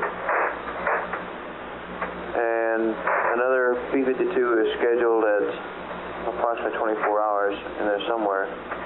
If its torquing angle agrees within a Meru of the previous one here, we'll go ahead and update that MBD term. If it doesn't, if it's some other number, we'll probably want to wait until the next one, which is at 50 hours, before we do any updating. Okay, understand. Okay, you quizzed me on PIPAs. The only one I knew of at the time was the Y PIPA, which is outside of our update limits, which we're planning on updating. Going back to your conversation, I think you'd mentioned the Z PIPA. Yeah, I don't know why I said Z. I just had it in my mind. Well, there has been a problem with the Z PIPA, but we're attributing that now to a measurement problem, and hopefully there's really a problem with it. That occurred back at 22 minutes into the flight while we were on the S4, and there was a large difference between the two. And right now it's coming back into close to nominal, and we're not planning any update to it. Okay, at SLOSEP, we had the quad B isolation valve anomaly, which we've taken care of. The isolation valve on both primary and secondary closed. That's right. We went back and they recycled them open. We verified we didn't get an Apollo 9 problem. They cycled all secondaries to off to ensure that they didn't also undergo the same problem. Did you say they all closed, or did the primary close and the secondary open? We have no confirmation on secondary. No talk back. So to keep away from the problem we may have had on 9, we had to make sure the secondaries were closed. Okay. And then the other anomaly, which is also closed as far as we're concerned, is during the maneuver around to extraction, the spacecraft stopped in mid-maneuver. We feel we explained that with the crew omitting to proceed in the procedure. In their TD&E extraction procedure. I understand that's been talked about with the crew and it's understood and no problems. That one's not clear in my mind. What happened there, Bill? Okay. He starts an automatic maneuver to pitch around 180 degrees. He then takes his pitch manual as he switches to Excel command and gives himself a faster pitch rate to get around in length of time. He then is hit a proceed, which will allow him to go back to the auto maneuver. If he omits that, the next step then is to take the pitch switch back to rate command. Had he omitted the proceed, it would have said solid stick input and it would have stopped the spacecraft right there. And that's exactly what happened. We feel that's what the problem was. So he then hit the proceed and maneuvered at the real slow G-in rate, and everything went square from there on. Okay. And everybody considers that closed, huh? Roger. Okay. That's all the ones that I have. Okay, let me just take a quick look at the subjects that I've found, see if you got them all. Okay. You're going to plot out this RCS usage business, okay, for us? You got your plots going. Raj. Oh yeah, and I'm being reminded here about pitch 2 gimbal. Keep in your notes for the guy tomorrow for the mid-course 2. When they turned 2 gimbal off after SPS-1, they did not see the O2 flow and fuel cell current indications that they normally do. He did it again, and then they got them both on the ground and on the air. So there may be something to that switch, or who knows. Okay, Gary's the one that's going to be on. He's the one that was on during this particular anomaly today. It was noted, not too much was said about in the log. Okay. Okay, Raj, will do. Okay. Flight Econ, I copied that too. Okay, I assume that the SPS parameters are completely satisfied. They're identical twins to 10 for the same maneuver.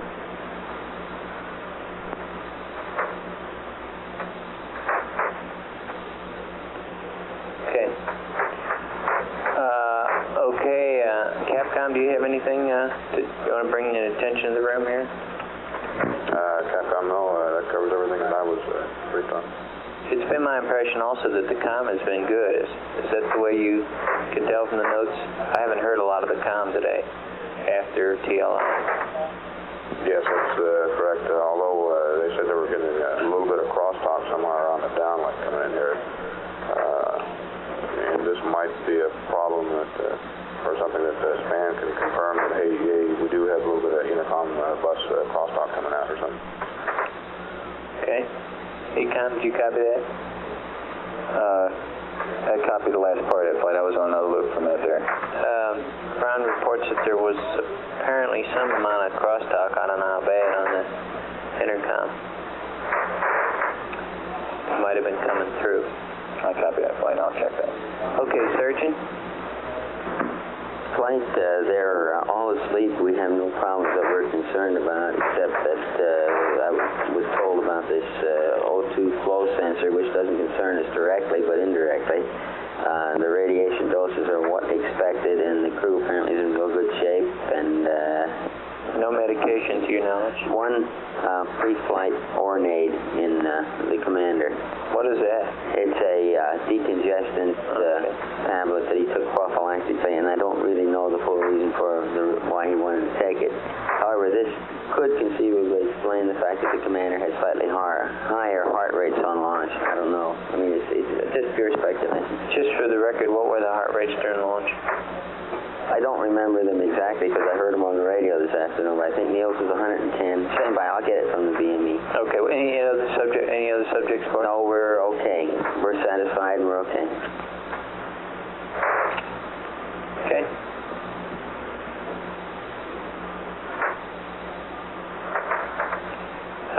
Up here, procedures? No problem, flight. AFD, anything? Negative, flight. FAO? Flight, just want to correct one thing. If I understood, you might have gotten a little bit wrong. The crew's not been told about this procedure for vending the cabin that we're working up. Right. Give it to them in the morning. Right. And everything else is okay. The flight plan tomorrow is as you have it here, right in the book? With the changes that you have been told about, deleting the RCS Jet Select in the post-sleep checklist, and starting a battery charge immediately after waking up, and we'll put the water dump in after the P-23s. It'll fall. Wait a minute, you're going awful fast. Let me catch up with you. The auto RCS Select on, you're saying not do that? That's right. We'll delete that.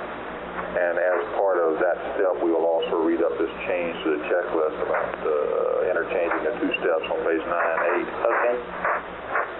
And we'll start a battery charge at 2240. Battery charge. Okay.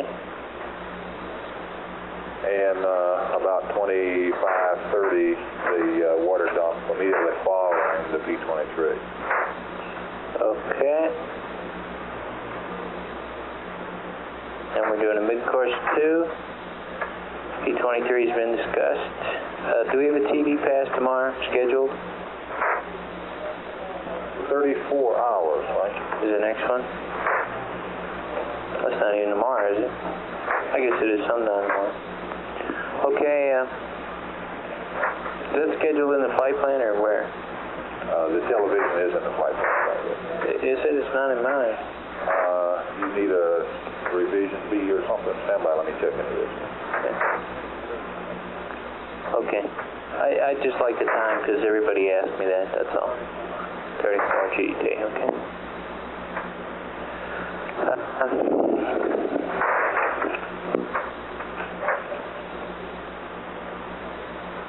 Network, do you have anything for us? Network, do you have anything for us? He was all go a while ago. Recovery, do you have anything for us?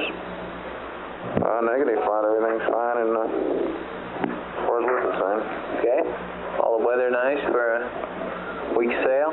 Yes, it is. It's amazingly good weather all over. Okay. Okay. Computer soup, you have anything? We're on one machine, right? Roger, flight. Okay. How about Telcom? Do you have anything for us? Negative, flight. We're all looking real good. Okay. The limb, cabin, Delta P looks normal to you? The tunnel all looks normal to you? That's affirmative. Those two data points that we had before I came on seem to tag up reasonably well with what was predicted. Okay, and the currents to your ship look good, huh? Yes. Okay, how about you, Control? We have two open action items right now, flight.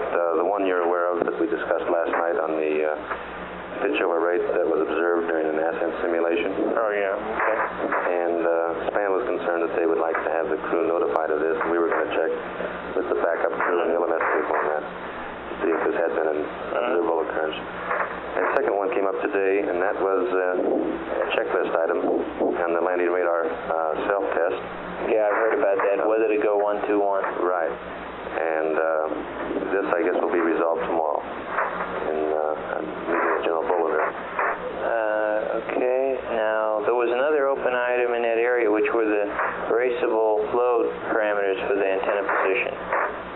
you may not be aware of. I'm not aware of that one. Guidance was last night. And to my knowledge, it's still open, right, guys? Say again, Flight. Well, last night I forgot who was telling me about it. Somebody was telling me that the landing radar the landing radar mechanical angles between the positions of the radar and the LEM body were being debated. Right.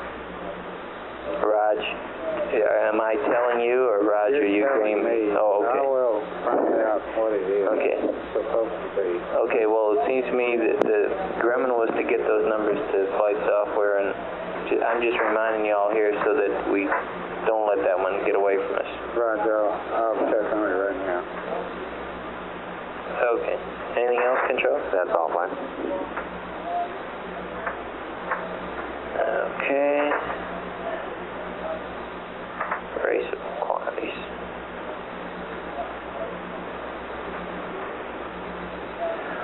Okay, everybody, you can all go back green, and during the course of the night here, let's go over these things. GNC, you might go over the PTC here with me when we have a little time. ECOM, I'd like to go over all your parameters and go through your displays with you and see how the fuel cells, etc., things are looking. Roger. It's going to be a quiet night, but the pilot's asleep the whole time we're on here, but that means that you and the people in the back room had best pay attention to the data you have in front of you.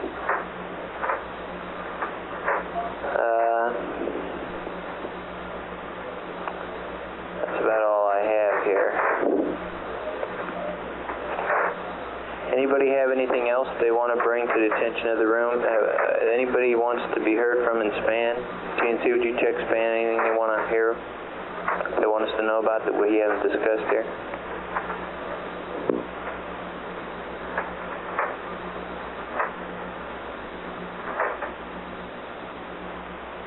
Flight GNC?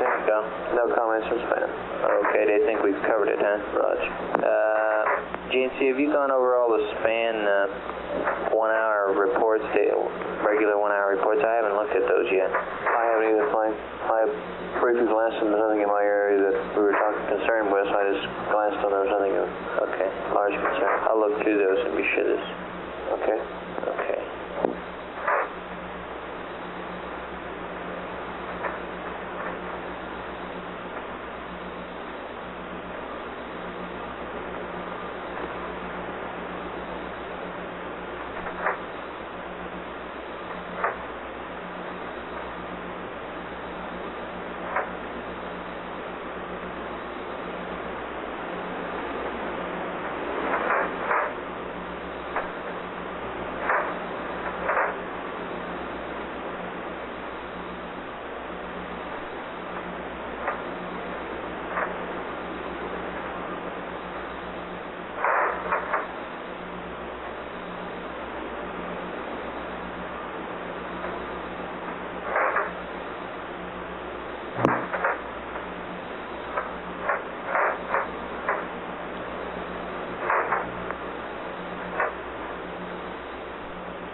GNC fine.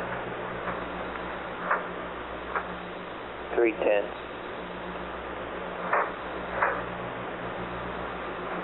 GNC, we're using 3/10 of a degree per second roll here, aren't we?